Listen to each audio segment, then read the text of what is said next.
listening to Radio Eastern FM 98.1. With live and exclusive coverage of the EFNL football season, bringing you the match of the day with score updates from all divisions. And now we cross to our commentary team for the Radio Eastern 98.1 Match of the Day coverage. Good afternoon, ladies and gentlemen. Rowville Recreation Reserve here on a Sunday, the 5th of July.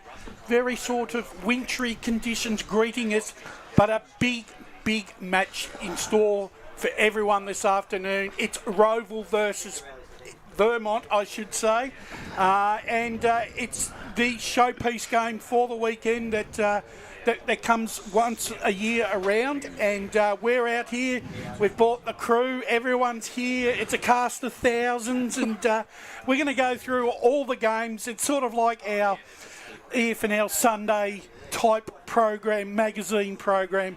And joining me this afternoon, I've got a panel that should know their local football by now. If they don't, I'm in trouble. It's a warm welcome to Josh Ward. Good afternoon, Josh. Good afternoon to you, Brash.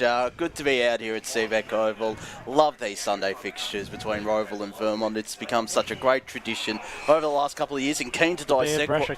Yes, and keen to dissect what was a very crazy Saturday across the eastern suburbs. It was. Blake Tennant, warm welcome to you after a big day on the boundary yesterday up at Montrose. Yes, indeed. Again, wintering conditions, but that's okay. But this is a great game between these two sides. Tradition is a must. I think it's been going on probably since 2024, I believe, and we're at our turns down here at Rowville now, which is an exciting day, and looking forward to a great contest. And man who probably was enjoying the victory of East Burwood yesterday, one of their rare victories for the season, but he joins us again on EFNL Game Day.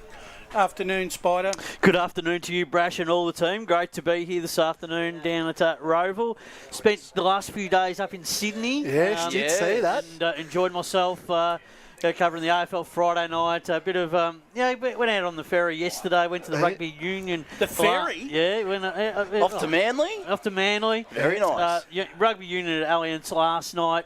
What a ripping game that was. And also just following all the FNL results across the afternoon. So filled in the time perfectly, and so much to dissect here this afternoon. I just want to say, before we get into our proceedings as normal, I just want to say, terrific job interviewing me old man as well. I really enjoyed listening to that. And what Spider does with this, the past players, connecting with it is outstanding, Spider. And you should be really proud of what you're doing, connecting the past players and the whole league. Even I didn't even know what some of me old man did. But, I just want to say, terrific job, mate. And you should be very proud of the way you're connecting with past players. Oh, thanks for your comments there, Blake. And I'm glad I get to teach you something. I know, you've taught me something. The league. So you definitely did. What was the most you took out of your old man's career? Oh, just sort of, from what it sounds like, if he didn't get the fever that he had, he would have probably played AFL. That's what he would have told me.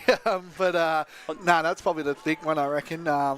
Just enjoyed playing local footy and the community spirit, I guess. That's just what I heard. Yeah, and we've got a few other big interviews coming. Yes, I heard one big one. I won't reveal who it is, but I know who it is. Yeah, there's a few coming up. But looking forward to the rest of the season as we start to drop all those names. But so much to talk about, Brash. It's what a big game it is here this afternoon for Vermont, and what a big opportunities for them, considering a few weeks ago we weren't sure where they were heading, but gee, haven't they got themselves back into the competition? They have, and we're going to park that for a little bit, Spider, but we're not going to stray too far. We're going to start with Premier Division from yesterday. 4 big games that were set down for decision yesterday, and there was none bigger down at Edward and Flack, where Balwyn have now lost their 4th game in a row. They've gone down by 10 points to a very, very improved Berwick side, who are becoming a real thorn when sides go down to Edwin Flack. It was 9-7-61 to Balwyn 7-9-51, and notably, if it hadn't been for the last quarter, I think Balwyn were very lucky to score what they did in the last quarter, because they were outgunned for basically 3/4 of the broadcast, Josh. Well, they kicked 3 goals 8 by 3/4 time. 3-8. And by 3/4 time, Berwick had kicked 9 goals 5. So the game was pretty much done. They kicked 4 goals to 2 behinds in the last quarter, yes, Bowen, but essentially, Blake, the game was pretty much run and done in the first 3 quarters. Probably half time if you want to be the exact sort of thing to be down by 30 points at half time. But I think Bowen have just got to realise that Edwin Flack is a bit of a hard ground to play at, and I don't think, Sanderson, he's a great coach. He's a back-to-back premiership coach down at Bowen, but maybe he didn't get the homework right on that point of view. I know they did play in a big final of Beaconsfield last year, but it's a complete different story. I think, Blake, the thing with Bowen has been their form has just fluctuated so much throughout the course of the season. There has been a lot of changing of that team right throughout the course of the season. They haven't had any continuity. There's been no consistency in what they've rolled out. So, therefore, they haven't been able to put the performances together. However, gentlemen, and Spidey, you might have, I think you alluded to this about a month ago. Yeah. You were really concerned about the lack of forward line that Baldwin don't have. Yep. And once again, over the last month, they just can't kick a score. Well, they can't, and this has been the big But this thing. is so un-Baldwin-like. Yeah, I know, but they haven't been able to hit the scoreboard. They haven't been able to bring players in. They haven't been able to move the magnets around as freely as what they have in the past. And it's really put pressure up further up the ground through the midfield, but more importantly, down back as well. And when you can't defend the ground, it makes it really hard, therefore, to transition the ball and then go and score. And that's what the big, this is where the big sources come from for them. And now they look like there's a possibility that they're not going to play finals. I said this to Sando the last time we did a Baldwin game. They don't look. I think he's got an issue at centre forward. He's tried Lamont there, doesn't seem to have worked. And to me, they've got no general down there that they can direct traffic at the moment. Yeah, they're just lacking a little bit of experience, aren't they? Like, they don't have that Sam Durden type, which they had last year. But the thing is, they've got Kerner as well. They've got Miller and those big type of players, Josh. You'd expect them to be performing better. Yeah. But you got to admit, though, like the losses, I know it is start of the year and it's got absolutely no relevance.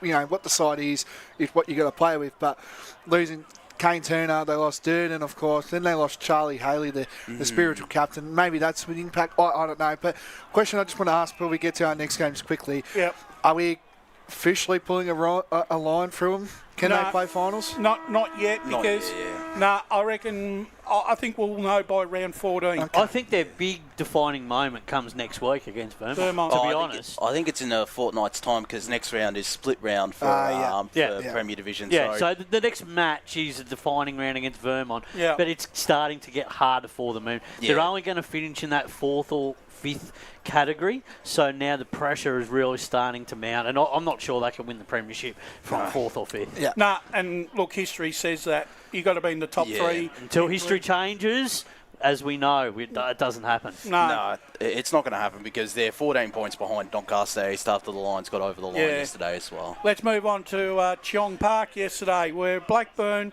perennially, when they travel up to Cheong Park, it's always a difficult assignment for them. And once again, yesterday was no exception. They won by 19 points, 15-8-98 to South Croydon, 11-13-79. South Croydon in the contest once again for the majority of the afternoon. But they just lack that ping factor where they can... when they get a side on the ropes, they can't explode and kick a few goals, to put perceived pressure, Josh, on the opposition. Yeah, but they did find a target inside forward 50, and that was Chris Jones, who came into the lineup, and usually we've known him as a defender, but he kicked the 6 goals, which is a pretty fair effort and was one of the better players alongside Anthony Scott. But I think we knew heading into this game, Blackburn just have too much firepower. South Croydon would probably only have the one focal point, and they lost that in Tom Sheridan, of course, to that unfortunate injury he suffered last week against Rowville. Have you heard any more on that? Well, I just heard it's his 6th concussion, so he's now seeking help from further up to see if he can play again. That's the doubt. Technically speaking, is it fair to say that his season's done? Well, I think it's crossroads in terms of career, Brush. I mean, That's what I'm saying. Is it basically season over and career I don't over? know. I'll have to double check with him. And let's hope not. No, I I don't hope think not. it's crossed, no. Because he's the start of the competition. We all saw Chandler Medal Night last year. He came third or fourth in that voting. He came home in a very good voting system. So, and Sheriff Quarter do miss him, and obviously to swing the magnets around with Chris Jones kicking the 6 goals. Good seeing Blackburn on the winners list after a very disappointing loss to Vermont last week. Yeah, and I think the thing is they've been having to manoeuvre that team around a little bit because they've had players out with injury. Dorian hadn't been playing the last few weeks due to injury. They've exposed some young players in the last month, and that's good for their long-term future, but they just need to get some of that key experience back into that team prior to their run to the finals. So, they're going to play finals without question, but just how deep they can go. Yeah, I think so, and I think, you look at both Baldwin and Blackburn, the grand finalists from last year. It's interesting seeing them 4th and 7th, isn't it? Yeah, it seems like that both these sides, from about round 8 onwards, they've really hit a flat spot, right? And the thing is, I've always maintained, especially in this division, it's nearly nigh impossible now that you're going to go through a season undefeated in Premier. It just doesn't happen anymore. No. Those sides of yesterday year that were far in advanced. Had a better group of players. Now the competition has evened up so much. Especially with the point system and the salary cap. And I noticed yesterday too, Toby Wooler and Billy Hicks back in form, 5 goals and 3 goals respectively. Well, Hicks has been brilliant. He's been great. He's had a great season. Yeah. He'd be winning the best and fairest for Blackburn this year. I reckon he would be too.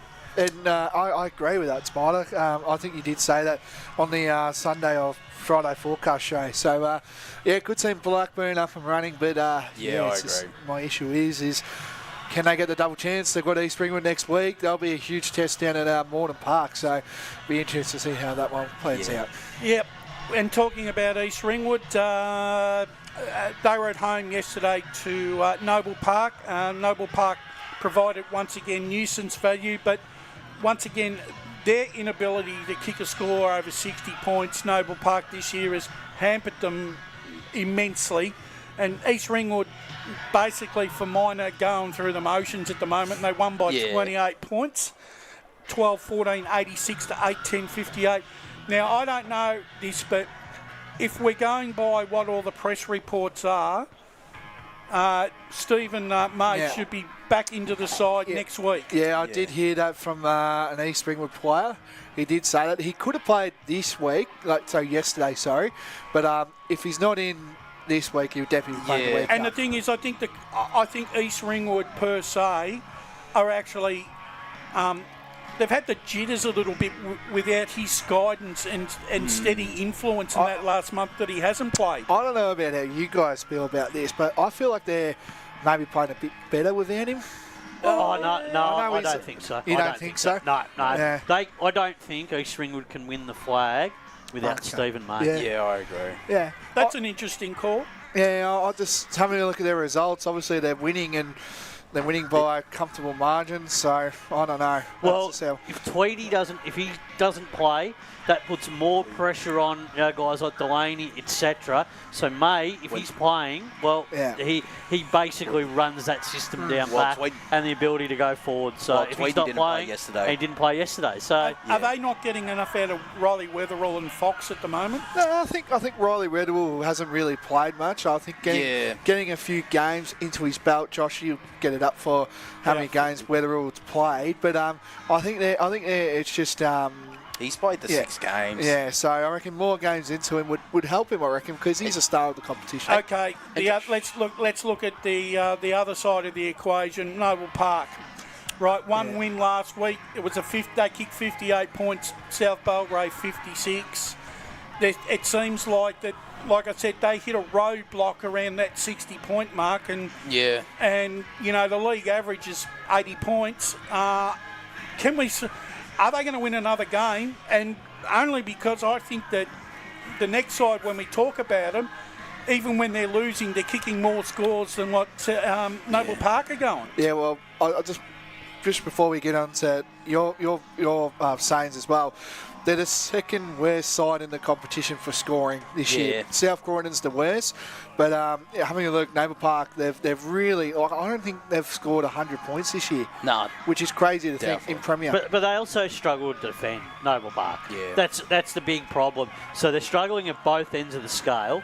I think they're really going to struggle to win another game this season. I think at the moment, relegation is definitely looking straight at them at the moment. And unfortunately, for their sake, let's hope they can get another win before the end of the season. But I think now it's starting to look highly unlikely. Well, they've got Donny East, excuse me, on on Saturday coming. And if you look at the past result, it was a very close game between both of them.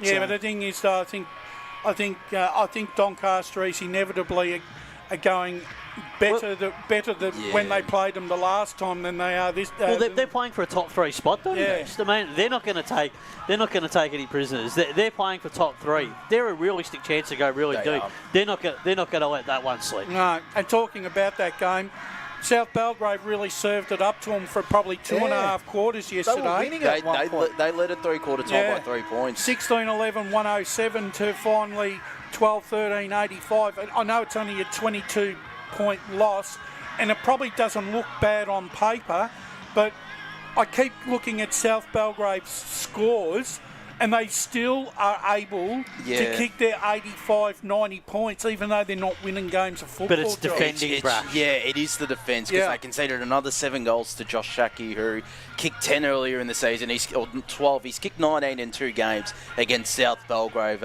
since they've gone head-to-head. If you have a look at it, they're probably number 1 in points against, where they've scored 1,241 points. The next best, just having a look, is South Croydon with 1,079 in the against category. So that just shows they've been kicked a lot of bags as well. Josh Shackey with another 7. Can he do the 100? I still think so. Yeah, I think he's still on track. But it's their ball movement, which is really serving them well. And I think that their contest and clearance work this year, Donny East, has been a lot better than what it has in past seasons. And this year they're seeking more value out of that, and that's why they're kicking the scores they are and getting the results from a guy like Shackey. So he's kicked 64 goals this year. I'm just a bit of fun here on a Sunday. Yeah. They've got Naval Park in the split round, and obviously they've got the week off. Then they play South Croydon. So the two sides that haven't been scoring well, and then after that they've got Blackburn. So he could be on for a couple. Well, he'll probably need at least 20 in those 3 games. Right, to get him around that 80 mark. Right, so that when he comes up against the better quality sides in the back end of the season, that he's got a few games up his sleeve. Well, he's averaging 5.3 a game. Yeah. Which is incredible. Like, you don't really see that in Premier these days, do you? No, you don't. Not in this. So the ladder as it stands after round 12, East Ringwood on top with 44 points. Rowville, regardless of whether they win or lose today, will stay in second position because they've got a far superior percentage than what Doncaster East have got, who's sitting 3rd on 36. Blackburn are in 4th position on 28.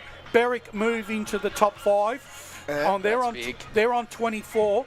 However, Vermont have a chance to overtake them, but if Vermont loses, Berwick will retain their place because they have a 12% percentage gap over Vermont. Baldwin are on 22, but with a very poor percentage. 81.24, as Paul Uconi would say. South Croydon. Even that Paul Uconi curse has rubbed off on him. Keep going. Right, South Croydon are on 8th position and 14 points, and South Belgrave and Noble Park hold the ladder up with 4 points apiece. Only split by 10% difference. Just before we get into First Division as well, and I don't know if you guys saw about the grand finals grounds being announced. Can you imagine if Berwick get a home final? Oh, that'd be interesting. That'd be quite fascinating. That could be. But that's happened before. This is nothing new. I mean, we've seen clubs play at their home ground in finals over the years gone by. It brings the advantage though for the team. Oh, look, but that's just good luck to them. I mean, I'm agreeing agreeing with Spider. Look, it is what I don't it have is. an issue with it, but imagine that though. Look, at the time, when you've got to announce these grounds well in advance, and because the clubs need to plan for that. Yeah. And the thing is, look, I mean, Bayswater played finals at their home ground for a few years there. They played in prelims. Ring would have played in finals at their own ground.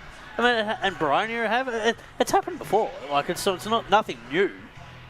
All right, gents, let's move on to Division 1 and... a few upsets. Yeah, and unfortunately, Norwood didn't read the script yesterday because they've upset Neil Winterton's 200th game with a massive 4-point victory over Mitcham, 9-9-63 to 8-11-59. And look, I'm really happy for the Norsemen because, look, they have been knocking on the door now for the last 5 or 6 weeks. They were probably unlucky not to get the win against Wanty South the week before, Josh, and I think this is real reward for real effort for them. It is, and Paris Harvey spoke after the game and during the pre-game as well when Brett Davidson and I spoke with him.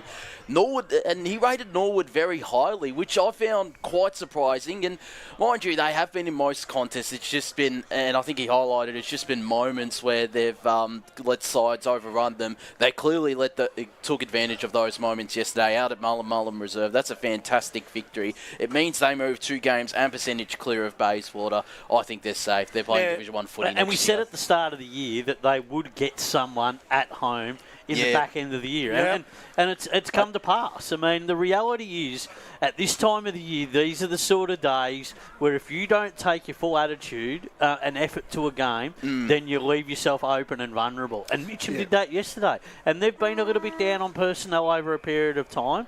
And they had that loss against Montrose a few weeks ago, which we covered.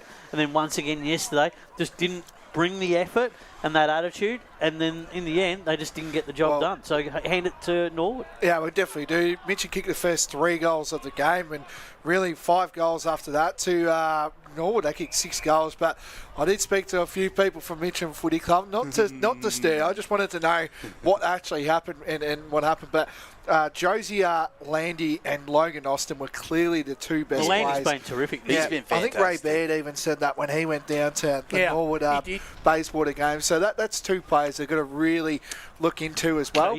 But the positive you can say for Mitcham is that the big fella, and Jake Paranti yesterday kicked 5 goals in the reserves. That's a and from the Mitcham person that I spoke to, he told me he won't play next week. But after that, if all things work out the way how it is, he'll play against Park. Well, that's good. I'm happy to see Jake back in there because he's a quality forward, and we don't get to see many quality forwards. But getting him back in, it does help. Massive. It's massive for Mitcham. Yeah.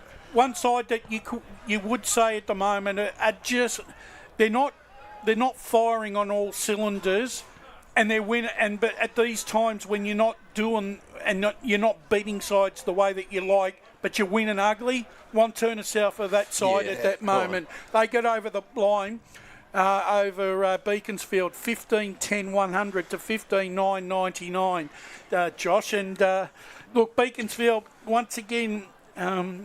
It's like the little red tank engine. I think I can, but I can't get over the mountainside. Now, this game was decided after the siren as well. Was it really? I caught the footage. Wantirna South also posted on their socials. It was Jesse Warner who kicked the last 2 goals in the end. Have a look at this, Josh. He kicked a goal 26-17 and then 30 seconds, literally 13 seconds later. And so the play for those that might not have seen it, so Beaconsfield on the what is usually the broadcast side for us, the shaded area, the shaded pocket of Wantirna of Walker Reserve. They get an out of bounds on the full. They then send the kick to just inside the centre square where Jake Dinez, up against 2 Beaconsfield opponents and in his milestone game as well, took the intercept grab, headed to the clubroom side forward pocket, and Jesse Warner with good body work was able to take the market behind Jake Bowd before slotting the goal from a really tight angle as well. Yeah. So look. Both these sides Beaky is still around the mark to play finals. Oh, they're very competitive, Brush. So they've been really impressive in some of their games. They're still this in season. they're in that final. They're still in the finals race. Definitely. Yeah, not sure they'll get there, but but they're certainly going to shape it. But Montrose South, look, they know how to play these close games. They've got to ticket out the last couple of weeks. So, but they'll be just happy to get the win, move on, and look, they're still well and truly a genuine contender for me. Yeah. Right. Let's go. Let's move on to another game, and this is a game that look who have really Bronya. Look at the moment, right? Bronya's certainly not going all that well this year. Let's be honest. Injuries and poor form has plagued them, for the majority of the season. They played Mooroolbark yesterday, 13-10, 88-4, 6:30. Now I'm gonna put Mooroolbark under the torch here. In the gun.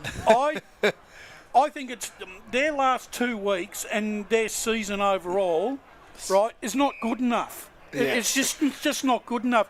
There are a lot of good people, like supporters, who give up their time and energy, right, to support that, to support the boys and the executive of that football club, and those players are not giving anything back to them at this moment in time. No. I think they've got really good players up there, but they're just not firing, and I just don't think it's good enough. Well, if you have a look at the game last week, they kicked the first 3 goals of the game, and then after that they kicked 3 behinds. Yeah. Their last 2 weeks, they've kicked 52 points. Yeah, it's not good, is it? And they kicked 77 against Wanturna South a fortnight ago. Has that been the factor? Since that Wanturna South game, the way the result was determined, thinking that at that time they'd won the game, could have set their season up, could have springboarded them a little bit, only to get away with a draw on that. Has that dampened their enthusiasm? No, I don't think so. I think this is... Have they? Yeah, I mean, look, they should have put in a better effort yesterday. This has been a slow burn with them, don't you think, Blake? Oh, definitely. If you have a look at it, how they've really had 3 coaches in a year. Yeah, and that's the other question I'm going to throw. Are they going to burn another coach? No, I don't think so. I think they do like Galloway. He's a good guy. I'm just unfortunate with their reserves. They've had probably the worst luck with the reserves, with injuries coming into the side as well. They've got no 19s, unfortunately, as well, which is another disappointing factor for that. And the reserves are getting smashed every week. So but what's this telling us about Baronia? I mean, that's exactly right. And I'm a Baronia supporter because I think they're well coached, and they really are. Let's be honest, they're missing malice in the midfield. They had some ins this week. Harry Burgess came back into the lineup. Mason Storr, Fairchild as well. Yeah, after his honeymoon. I think. But 58. But the thing is, it's the margin for a side that's been really struggling, and they win by 58 points. It doesn't. What does it say more about them, or does it say more about the opposition? You got to think about the conditions, though, Brush, especially down at Tormore Reserve, which isn't the friendliest of grounds. That's why I'm throwing it at you. And they were back at Tormore. Well, the rooms were open out at Tormore Reserve as well. This past Saturday, so function as well next week. Pretty sure. I think they had I think they might have had something last night as well, but they would have given them a lift. And just looking at their lineup, they had a pretty decent lineup on the park. We got the video from the balcony from the first time. I was going to say that would have been nice. The vision looks good from that position. The big light. No, so he was down the other end, and he's going to get a little bit closer next time, but. He was not late getting there, but he was looking for the ute that Billy Notley usually supplies us on the wing. It wasn't there, and Bill said, "Hey, come up here." And nice. you can hear in the vision the crowd. So there must have been thousands up on the. Yeah, I'm not surprised about that. So look, good for Baronia that they've got back on a winning tangent. Okay, I'll take into consideration what you've said. What you've told us there, Blake. Yeah. But there's.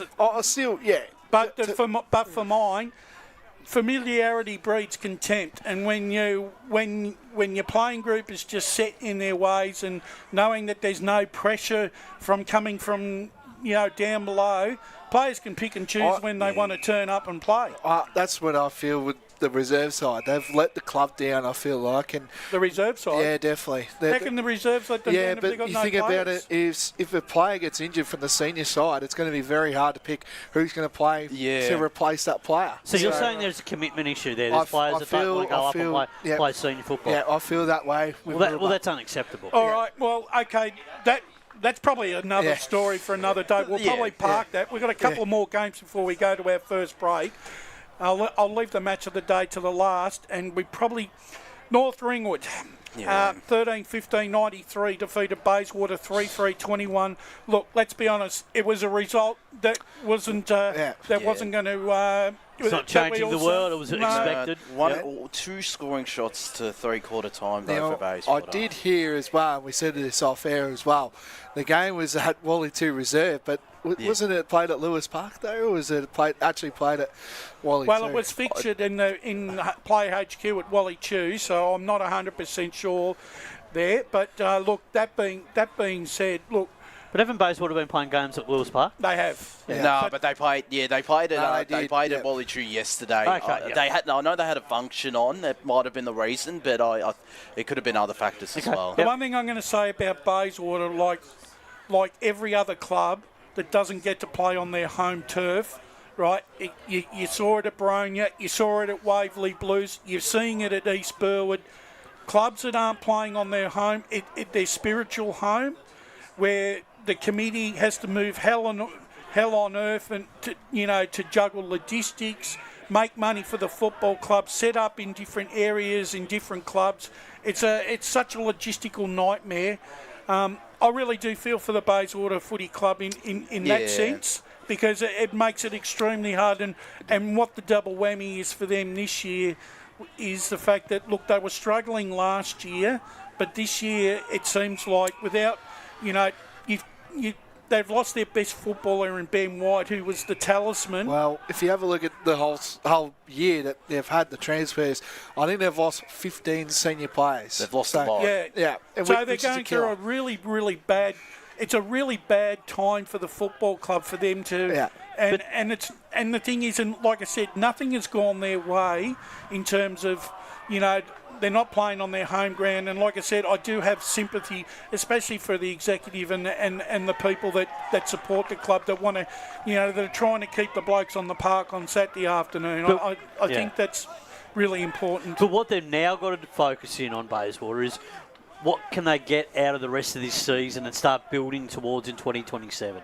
The fact is, they're going to go and play a lower division next year, in Division 2. Yeah. So they've got to make the most of it. This is the opportunity for them now to identify what they want to get out of the rest of the season and start laying that foundation for 2027 in terms of player recruitment, player retention and coaching and off-field administration. So this is the time you get to work on it. And look, this has been coming for a long time for Bayswater. So now's the time they've got to get in there and strategise and make things start to happen for themselves. Final thoughts, Josh? I think you're right. I think everything that you guys said is right. They've and a lot of us knew that they'd struggle this year, but particularly with their outs and how they performed last year. There's no harm in going down, Josh. No, definitely not. We've seen clubs like Knox, Upper and others as well. Lilydale, Croydon. They've immensely benefited from. It's almost like sometimes you got to take your medicine, don't you? That's right. Yeah. No, I completely agree. I think they've just got to start rebuilding. They've got to start looking at around the whole club. Putting time into their juniors. Yeah, which unfortunately the juniors haven't been, where they want to be, unfortunately. All right, last game was the match of the day yesterday up at Montrose Recreation Reserve, and once again, in my opinion, Montrose fluffed their lines against Park Orchards, 13-14-92. After leading by 27 points early, 7-19-61. I think it was a game where I think for the first time other clubs may have watched this game, and I think they may have a blueprint now on how to get the big best friendly giant. Yeah, Oscar McInerney. I just thought at times I didn't think Montrose played all that badly. But too many of their good players faded in and out of the contest all afternoon. And then when the chips were really down, Park Orchards found a way to not only work their way back into the contest, but gained enough self-belief, right, to actually run away with the game in the second half. Oh, I thought, from a Park Orchard side of things, that was the blueprint for how they should play the remainder of the season, or at least during finals, because there's no question they're playing finals this year. They could get the double chance as well. They've jumped up into, well, they're still fourth, I'm pretty sure, but they're pretty much equal third or second on the Division 1 ladder.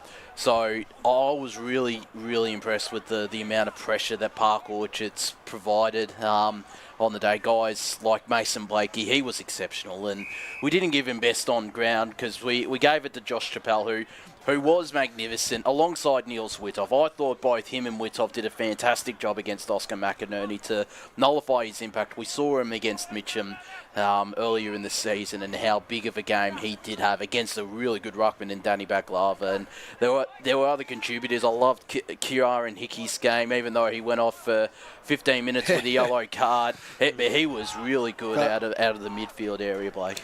Yeah, the one thing that really annoyed me and frustrating as well was they kicked 8 behinds in the last quarter. Yeah. So if you think about it, that could have easily won in the game. But I just felt 6 goals in a quarter of football is what Park Orchard did in that. Montrose, I think they were winning 40 to 10 at one stage in that game, and then Park Orchard go bang, bang, bang. I just felt that Montrose maybe were a midfield short, and Riley Colley-Dawkins will be back next week. I'm officially say that. I confirm that. That's going to happen next week, so which is a massive influence. But they took the game on Park Orchard yesterday. They could have easily folded up and said, no, we're done. But they didn't. They took the game on, and the little bits of vision I saw yesterday, you couldn't help but be impressed with the way that with their capacity to fight and fight through when they were challenged. And I thought yesterday, when they really did make that challenge, I thought you think, well, this team can play. I mean, we've underestimated them all season, and now they're still. And no one's really given them a chance to be there at the back end. I mean, I tipped them to win the premiership at the start of the season, and I still maintain that they can win the premiership, but they haven't shown it yet. But I think yesterday was some real clear signs that they are really strong premiership contenders. And I'll just about as well, quick one as well.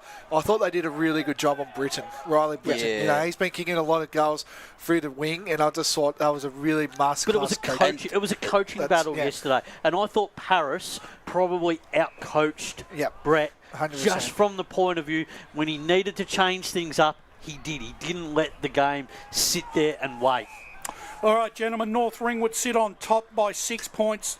They're on 44. Wanturna South on 38. Mitcham Park Orchards on 36. Montrose ran out the 5 on 28. Sitting outside is Baronia on 20. Beaconsfield 16. Mooroolbark 14. Norwood on 8. And Bayswater yet to open their account for season 2026. We're going to take our first break, and then when we come back, we're going to talk all things Division 2 onwards.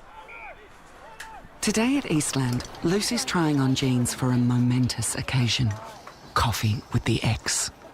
She needs jeans she can move in because she's definitely moved on. Jeans that get a second look, but don't give any second chances. Jeans that say, why yes, I have spent the last 8 months in a post-breakup juice cleansing, kickboxing, personal training frenzy. And it looks as though she's just found the perfect pair. Yeah, that's great. Bravo, Lucy. For all of life's little moments, there's Eastland.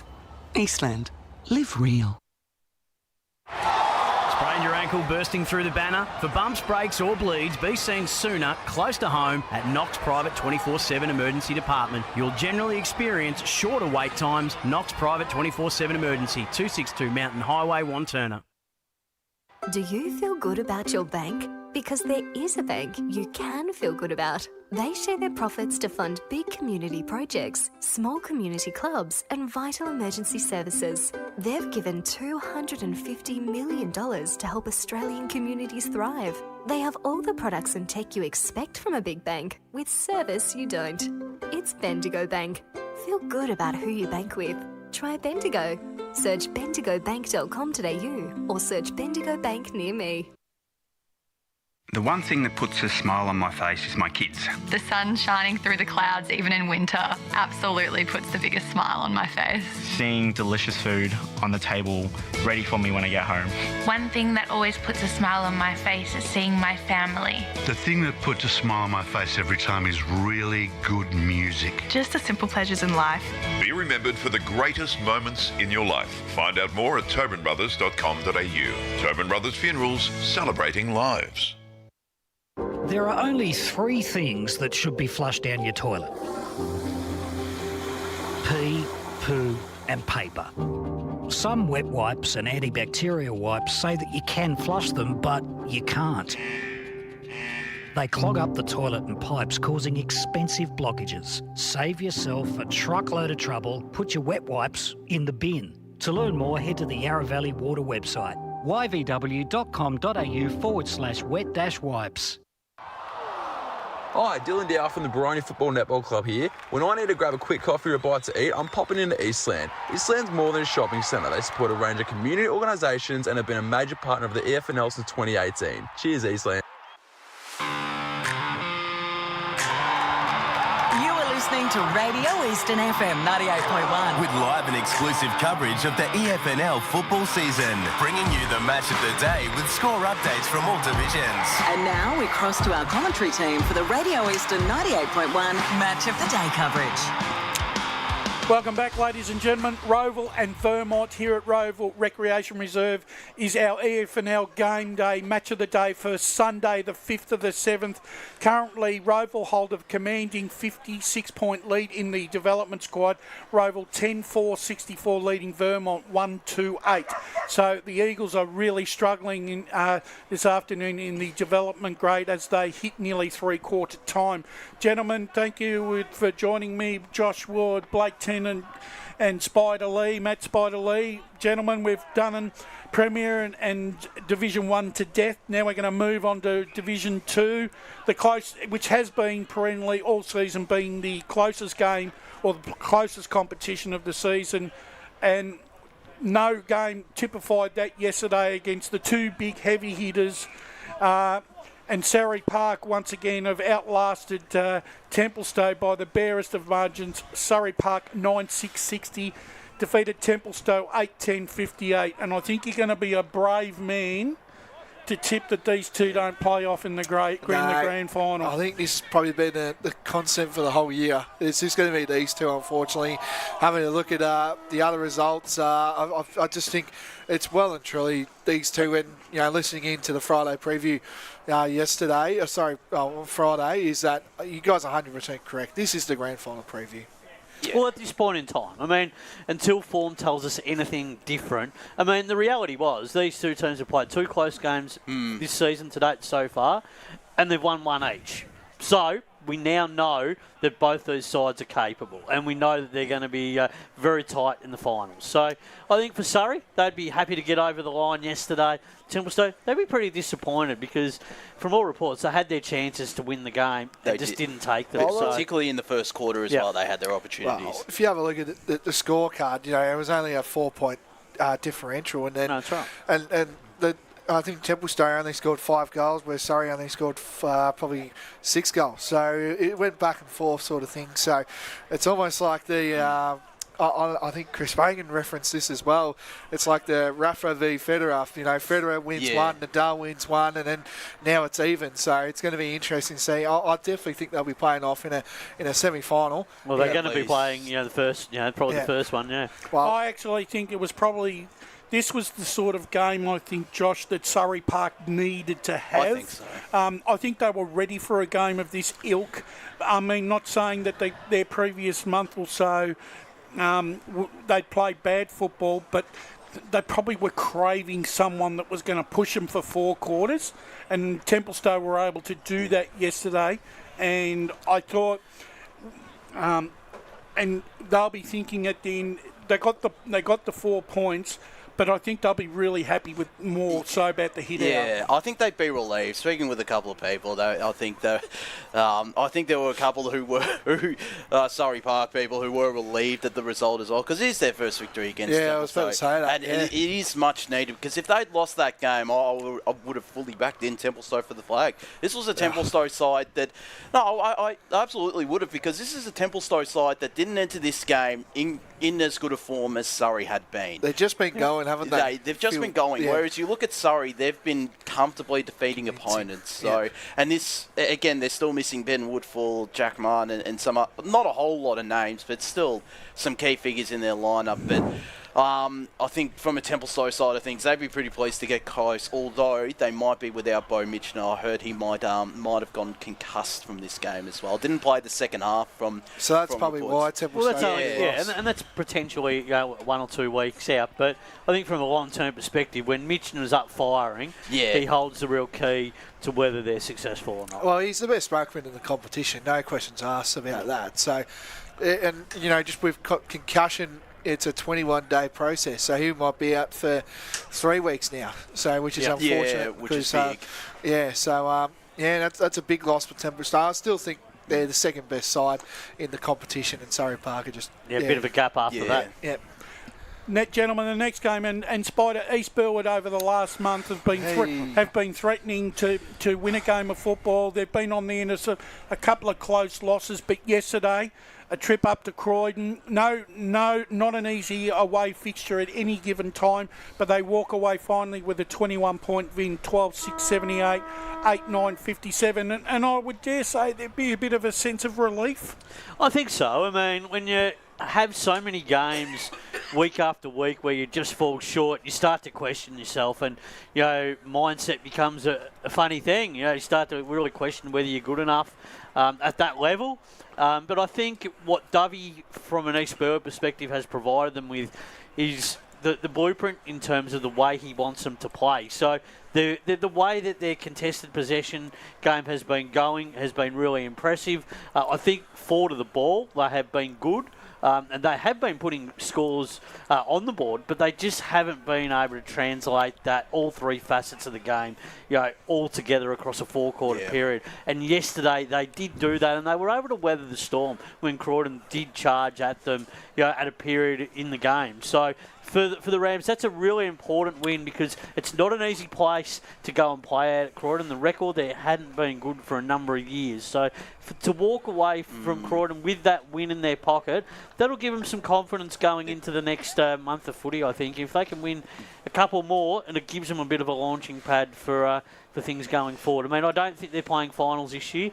I mean, a lot would have to change, but it gives them a little bit of hope. They're putting a good team together, and I think since Kempson's come back to the club, I think he has really provided them with so much drive through that midfield, and to support guys like Cramp and Jose and all those sort of guys that have been playing really well through their midfield. Kobe Cook comes into the lineup as well and is a very handy inclusion, kicked the 2 goals and was one of their better players. But also, they would have gotten a lift this week, because it was announced, I think, on their Thursday night and on East Burwood socials. I think it was last night or this morning I saw that Cole Dove has re-signed for the next 2 years with East Burwood, which is great. So and it shows they're heading in the right direction. So they got a big win, and then they post their coaching signing, which is even bigger. Well, it's the commitment from Kyle. I mean, he feels that he can take this group forward, and I think they are building something.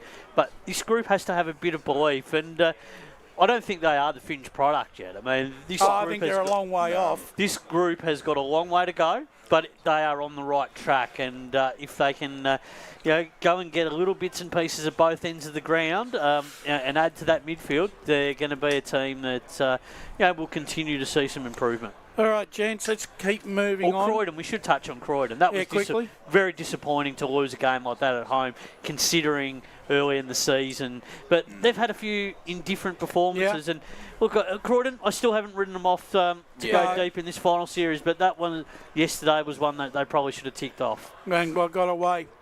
Heathmont won the the next in the Parker Cup. Parker Cup again. It's got back down at Heathmont after Ringwood won it early in the season.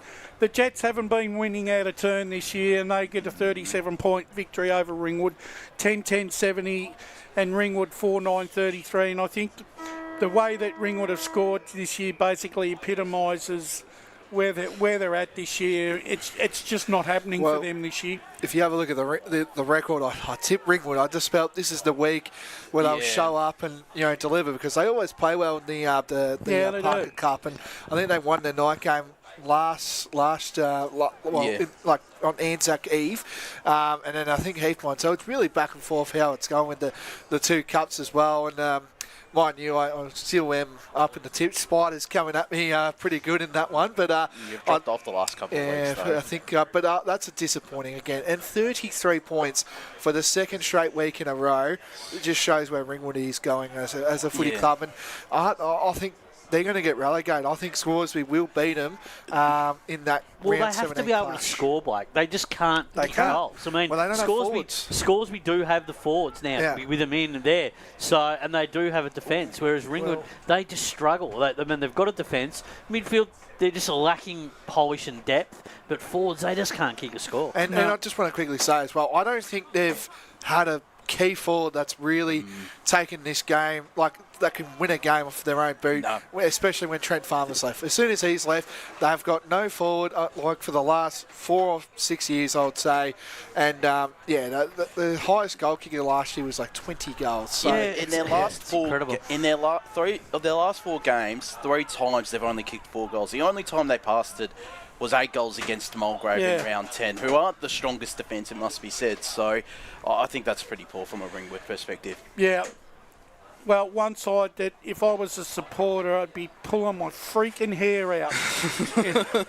And it's the Waverley Blues, because the Waverley Blues have gone down by 5 points to Lilydale. No disrespect to Lilydale, but this is a game that Waverley Blues shouldn't be dropping at Mount Waverley, 8-11-59 to 9-10-64. Lilydale are on the up, but Waverley Blues have only won 1 out of their last 5, and this was a gilt-edged opportunity for them to get back on the winners' track, but they let themselves down again. Well, I saw them a couple of weeks ago, and I was impressed with what I saw. They run from defence. They got on top in the midfield for the third quarter against Surrey Park, and I thought they could play for finals, but they've absolutely bottled an opportunity against the Lilydale side that had its outs, hadn't been in really great form the last couple of weeks. And whereas Waverley Boys, I know they had some outs, Fred Harding and Joel Hatch, which are 2 key players in their lineup. But you'd still expect them to get over the line, given I thought they were in slightly better form despite not getting the results on the board. But I mean, that is pretty disappointing from a Waverley Boys side, I think. But you've got to acknowledge, Lilydale have been good away from home this season. And I thought the shape of that ground would suit the way that Lilydale played, but still had the presence of mind to tip Waverley. But I did think that it was going to be a close call. But Lilydale got to hand it to them. They just keep persisting, and they're going to give themselves a good chance to play some finals. Yeah, I think they obviously beat Templestowe away, which was a big win, and then they've also won a few games away as well. I think at home's been the problem. I just don't think the smaller grounds probably suit the way that they play at the moment. They like big, expansive grounds because it's just their game style. So Eastfield and Templestowe, 2 home games to come. And then they play Mulgrave away. So can we see, when you read out the lineup, Brush, I will have a question for you at the end. Like finally, Mulgrave, whose form has been indifferent, but their form has been indifferent because they've had their best players have been out, and you really have noticed a difference since Angus Gervasoni. Their output has, in terms of disposals, has dropped because he hasn't been playing. But nonetheless, Conatellia has stepped up to the plate.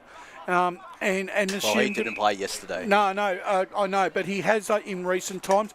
And look, 33 scoring shots, 14, 19, 103 to Scoresby, 11, 12, 78, 25-point victory down at the Country. And what? The Country? It's the surrounds. When you go out there for the first time, you'll understand why it's Escape to the Country. Okay, fair enough. But you know what Escape to the Country is a show? Yes, I do. It's on 7-2, which is, Anyway, when I set up down there a few weeks ago, the moment I started was all I could hear was bellbirds. Moving on now. So, look, for Mulgrave, it was an important win. They just had to do what they had to do yesterday against a Scoresby side that in recent times have found a bit of their mojo.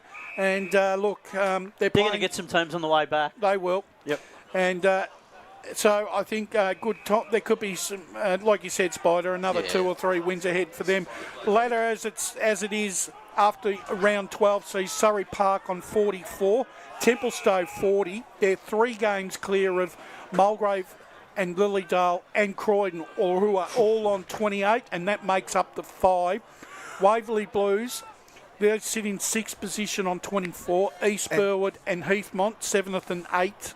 On 16 points. Ringwood are on 8 points. And Scoresby are in 10th position, but there's only 0.62 or something percentage between them. 0.58. And I just wanted to say Waverley Blues got a percentage of 79 in 6th place. So, but I'm just saying, is this going to be the top 5 for Division 2 right now as it speaks? Or can we trust the real Waverley Blues to make finals? They have to show up now. And I think the real Waverley Blues, when they're on their game, they will certainly be able to. What's your case, Spider? Do you think the top 5 set in Division 2, or can you see Waverley Blues making a run? Not necessarily settled, but I think Waverley Blues still have the capacity to play finals. I think there's a good chance they might just sneak in. Yep. Okay, gents, let's move on to Division 3 and quite a few results. Just before you get it up, there was a few sides going. There was a few close games, but there was also a game where we thought went the right way. Yeah. Look, Sylvan's obviously a very hard place to go up to at the best of times and win. They needed to bounce back after what I thought was a very disappointing performance against Upper Ferntree Gully the week before. Donvale have had to make that trip this weekend, and they've had to fight tooth and nail for a 14-point victory, 14-13, 97 to Sylvan, 12-11, 83. In essence, you look at Donvale's, obviously they've come back, let's be honest, they've come back to the pack a bit since probably round 4. Yep. And there are probably 2 sides, right, that have got a gilt-edged opportunity. I feel that way. I feel like it's a 3-horse race, unfortunately, to the other 2 sides that will play finals. But the big thing is, as well, if you want to just talk about another side that could contend, and we'll get to him shortly, is Knox. They got Jackson Halo.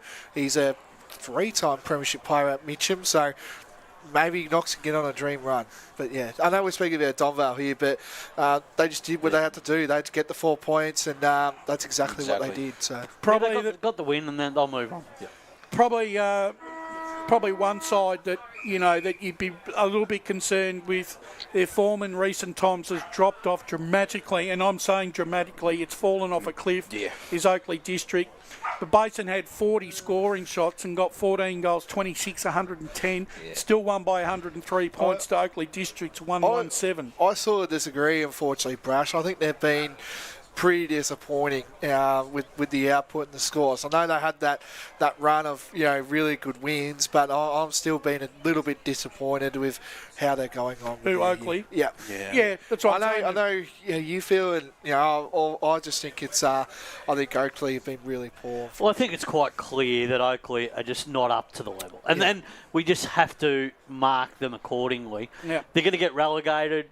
How competitive they are in Division 4 in 2027, it's their own choice. I mean, they've got to go out, get the players that they need to service their team. And at the moment, they don't have the players at that level to be competitive. Unless they can get a Dane Spon for the rest of the year. Well, that's not the long-term view of this club. Definitely and that's not going to help them long-term. You can do it on a one-off, and you cash in on the money side of things, and financially, but that's not going to help them long-term. They need long-term sustainability, and they need to go and get players, and they need to bring their juniors through. They need to go and get players that are going to commit to the club for the next 3 to 5 years. Well, I don't know, but things are looking very. The game, the development game, is finished at just on 2 o'clock here, and I think a play's gone down. It looks like a Rowville player that's gone down. Oh, okay, and we'll keep going. Which is great to see as well, is that all trainers are on the ground to assist, and Vermont and Rowville trainers, which is great to see. Okay, let's keep quickly moving through. Upper Gully had to go up to Arctic Park yesterday, up in Coldstream. For a hard Arctic Park brush, that's a new one. That's a very old brush. That's a throwback. Very old. Jeez, I only live 5 minutes away from Coldstream. It's not that cold, mate. You haven't been there when it has been cold. Okay, keep going. 9963 Upper Ferntree Gully had to fight tooth and nail over Coldstream, who have been demonstrating some good form of late. 9559. Upper Gully be happy to walk away with the 4 points there. Yeah, they survived Coldstream there, but considering what we saw Upper Gully last week compared to this week is a sort of a different Upper Gully, I would say, because they were really dominant. They kicked the first 6 goals in that match of the round we covered last week, and compared to this one, they only scored 63 points. So maybe the big ground, and well, they're going to be playing finals at Wally 2 Reserve, so it'll be interesting to see. They'll enjoy that. It's they've got to. Look, I think this game is actually all about what Coldstream did, to be honest. I mean, Coldstream, they've got a bright future. I mean, they have been competitive at home in a lot of their games this season and made teams work for some wins. So you got to hand what Coldstream did yesterday. They've got some real upside about their future, particularly over the next 1 to 2 years. It's great to good see young players coming through. It's great to see that they've brought in under-19s players that are playing consistent senior footy, which is great for the years coming in. So that's a good find by you, Spider, there. Okay, and finally, Knox get back on the winners list. 13-11-89. Ferntree Gully have been going all right as of late. They put up a 10-11-71, so an 18-point victory to Knox. Look, I heard on the broadcast yesterday afternoon that I think there was a bit more of an expectation that Knox should have won this game by a bit more. Yeah, I felt that way too. If you look at the inclusion of Jackson Halo, who's a premier Div 1 footballer that's obviously had a big career at Mitcham, I felt that way too. And so a lot of the results in Div 3 sort of went the way that they should have yesterday. But closer margins, though. Yeah, that's were. Just how I felt. But Knox are just going. I mean, I don't think Knox are any threat this year to be a genuine contender.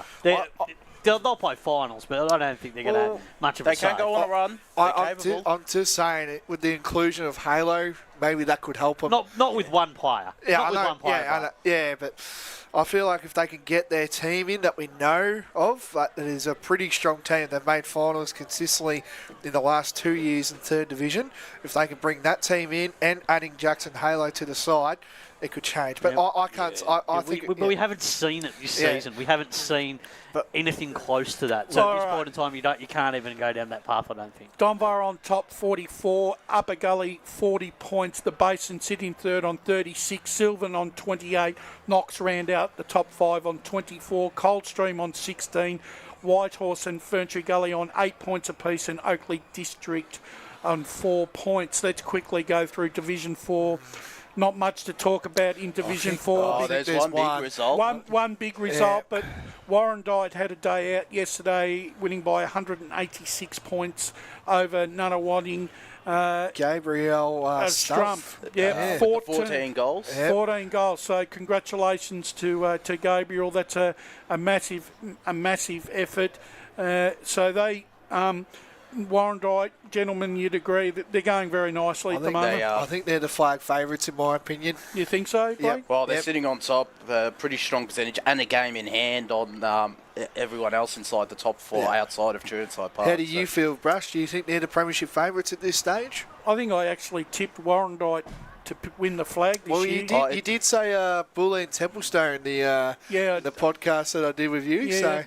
So I'm still not.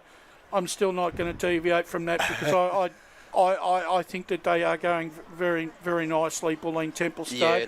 They had a very nice, comfortable win yesterday over Doncaster. It was 13-12-90 to 6-3-39, gentlemen. Yeah, good performance by the Bullants. They're going okay at the moment, really enjoying what they're doing. Ray Baird was down there as well. We got the form welcoming. He was telling everyone on our chat. Yep. And sorry, just the score for that Warrandyte Nunawading game was 30 goals, 22, 202 to Nunawading 2-4-16.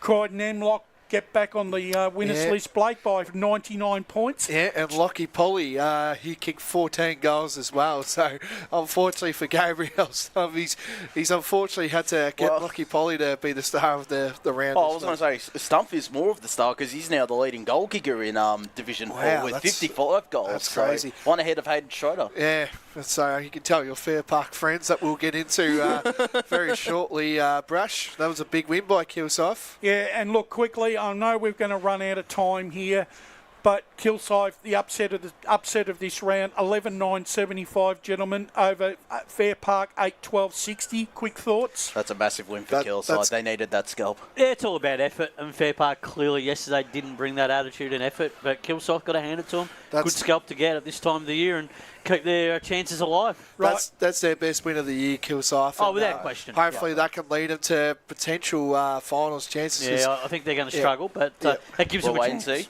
All right, and the ladder quickly for Division 4. Warrandyte 34, they sit on top. Bulleen Temp, Fair Park, Churnside Park, all on 32. Kilsyth make up the 5, they're on 26. Croydon North Hemlock 16, Doncaster 12, Forest Hills 4, along with Nunawading. Gentlemen, thank you very much for joining me on pre-match. Yeah, it was great. No, reducing your shower time or show time to 4 minutes can save you an average of $200 a year on water and energy bills. Shower shorter. Save water. Authorised by the Victorian Government, 1 Treasury Place, Melbourne. Sprained your ankle, bursting through the banner, broke a finger, high-fiving the ruckman, or did you run into the goal post again? For bumps, breaks or bleeds, be seen sooner, close to home at Knox Private 24/7 Emergency Department. The preferred provider of emergency care to the Eastland Football Netball League, you'll generally experience shorter wait times. You don't need private health, but there is an out-of-pocket fee. Be seen sooner, close to home at Knox Private 24/7 Emergency Department, 262 Mountain Highway, Wantirna. Do you feel good about your bank? Because there is a bank you can feel good about. They share their profits to fund big community projects, small community clubs, and vital emergency services. They've given $250 million to help Australian communities thrive. They have all the products and tech you expect from a big bank, with service you don't. It's Bendigo Bank. Feel good about who you bank with. Try Bendigo. Search bendigobank.com.au or search Bendigo Bank near me. The superpower I'd love for a day is to fly. If I could have a superpower for a day, it would be to time travel so I could go back and see how life was when my parents were young and stuff like that. Be mind reading. It's always good to know what other people are thinking. At Tobin Brothers Funerals, their superpower is always providing compassionate care to families at their absolute time of need. Get to know the team at tobinbrothers.com.au. Tobin Brothers Funerals, celebrating lives. Hi, I'm Ben Desson from Montrose Football Netball Club, and when I need a new kit for a night out, I head over to Eastland. But Eastland is more than a shopping centre. They support a range of community organisations and have been major partners of the Eastland Football Netball League since 2018. Thanks, Eastland. You are listening to Radio Eastern FM 98.1. With live and exclusive coverage of the EFNL football season, bringing you the match of the day with score updates from all divisions. And now we cross to our commentary team for the Radio Eastern 98.1 match of the day coverage. Welcome back to EFLNL game day Sunday here at Rowville's home ground, Seebeck Oval. And I will introduce myself, Gavin Casey, available on a Sunday to call the game. So it's my pleasure. Sunday we call you. That's correct. My pleasure to be here. And it's a fascinating point in the season. It seems like these Rowville Vermont games have been crucial, what colloquially could be called an 8-point game, in that there's potential top 5 spots on the line, and the run home can be is going to be very interesting in the Premier Division. Today we're here at Rowville's home ground as they host Vermont. Good win last week, and Rowville have the position in the top 5 they would like to take. Unfortunately, as told by the guys before the break, there is a severe injury to one of the Rowville Reserve players. An ambulance has come to Seebeck Oval to help with the situation. Don't want to report too much on it other than hopefully we see him in good health soon as he possibly can. He's getting well looked after, and the leg injury looks quite severe, so it's not great for the onlookers. The reserves game was called a halt at the 12-minute mark, and final scores was a win to Rowville in the reserves. But we've got something to look forward to. Just before I introduce my co-commentator for the game, it's interesting to see the Rowville reserves team all in their, all coming across sort of a guard of honour, at least showing their support in attendance for their fallen teammate. This is great to see that footy clubs will always come together to support their teammate. And you can probably hear in the fixed mic now the clap coming from the playing group and supporters around. There's no end of great medical team at local footy grounds, and it's fantastic to see that the best care is being given. The other thing to that, Gav, was I don't know if you saw it earlier as well, but the basically while the guy was on the ground, both trainers of Vermont and Rowville were both looking after him. So yeah, definitely. You just wonder how emotionally this affects a teammate. To see, I know the crowd is hushed, and all they can do is, I think we've got so much trust in our medical people around Australia. The paramedics and the ambulance people are so magnificent. What they go through every week, I'll never cut short a tribute to them because. No.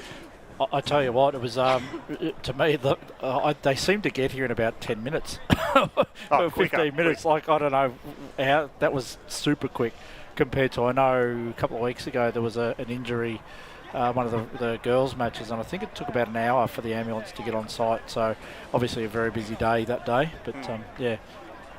Well, it's finally the players in the back of the ambulance, and we'll get the best professional treatment at the hospital, and we wish him. Very unfortunate that we've got a bit of a delayed or someone interrupted nature to this day in general, obviously with the reserves game and now this, but it's it's excellent to see, like you said, the ambulance out quickly. So we wish that player, I'm not sure we know who it is at the moment, but we wish him all the best and getting the help that he needs. But yeah, look, the show will go on once we, of course, know that the ambulance and the paramedics were all happy with how they're taking care of him and how they're going with him. So once that is all wrapped up, we will, yes, you're right, we will get into this game, a bit of an 8-pointer, a lot of valuable premiership points up for grabs, and it should be a good encounter.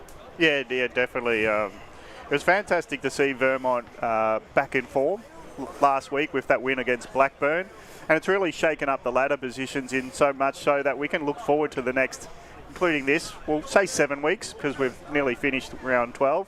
Then the run home with 6 games to go for most teams it's going to be very tantalising to watch and interesting to see how it falls out going into September finals. And one man who knows the ins and outs of the EFNL in all 5 divisions has a love for one team, but we won't go on about it too much today. But we do respect. Yeah, we do respect his opinion as always. And welcome again to the broadcast for upcoming game, Wayne Brasher. Thank you, Gav. Thanks, Chris. And obviously joining me also this afternoon is Emily Mackay. Good afternoon, Em. Hey guys. Very happy to be here. Yeah, look, had a watch of the game yesterday, and I concur with you, Gav, about Premier Division. 6 games to go in Premier Division. Still so many permutations to play out. To play out because, look, even today, right, if Vermont lose, they probably won't go down. They'll stay exactly where they are because their percentage is about 12% behind Berwick, who hold on to the 5th spot. Rowville won't go anywhere either if they lose. But if they win, they gain 4 points because they're 8 points behind, East Ringwood at this particular stage of the season. But there's still a lot to play for. When these two sides play against each other, there's a lot in it. There's always a lot in it. It's a lot of pride. This rivalry has been building very, very slowly over the years. And the thing is, what I feel today is Vermont have hit a really good vein of form, probably put in their best performance for the season. The stats say that last week against Blackburn. But when I line that up against what Rowville bring to the table, especially here at Rowville, it still lacks. It's still short. And I just feel at this particular stage, obviously with James Ross out of the side, that leaves a hole in their back six, which is something that Rowville are going to exploit this afternoon. Wilcox has been fantastic. Some of the younger guys at Vermont, Spencer, Dunn, those sort of young players, Vassis. Good to see Kalkowski back in the side. They're all going to have to lift today, and the one thing that Vermont need to do is they've got to stay in the contest for as long as they can, because of their game. If they're out of the contest by quarter time, the game could get ugly. Well, Rowville are the masters of clearances. They are. The stats would say that. They've got the bodies in there. It's led by Brolick underneath Schoenmakers. Then you talk about Edwards committing a great season. You could go on through the list, which we won't do right now, but let's just talk about the contest in the middle. Well, look, at the moment, Gav, Rowville they're leading in the disposal count.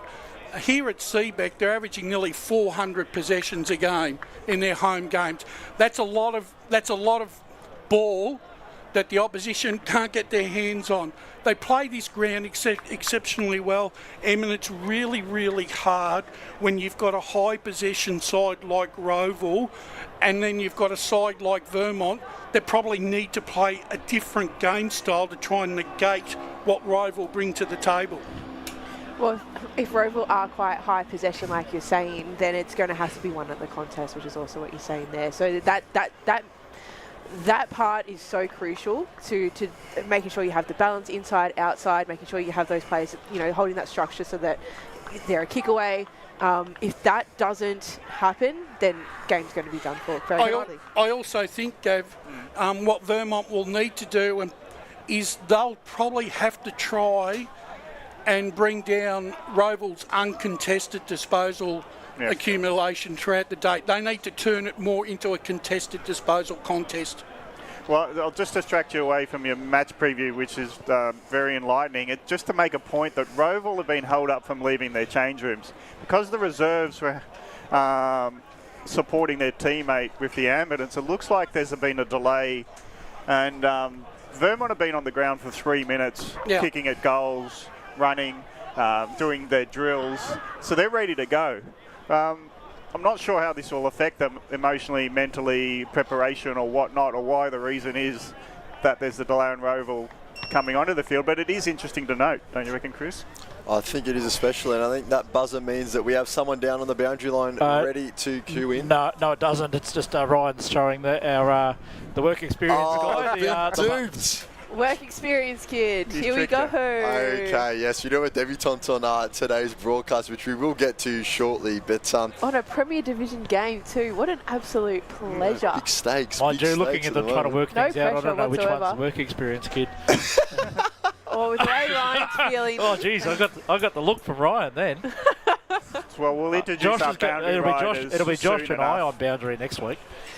Anyway, while we've got the moment, I'd like to pose something to you, Brush. I know you're our resident statistician here at the EFNL. Just something I've noticed. So you talked about James Ross going out of the back six and how that might leave a hole. So for Vermont, obviously 6-5 on the season so far. Now, out of those 6 wins, in 5 of them, they've kept their opponents below 75 points. And if we're then looking at the 5 losses they've got, in 4 of them, they have conceded over 75 points. So what can Vermont do, Brush?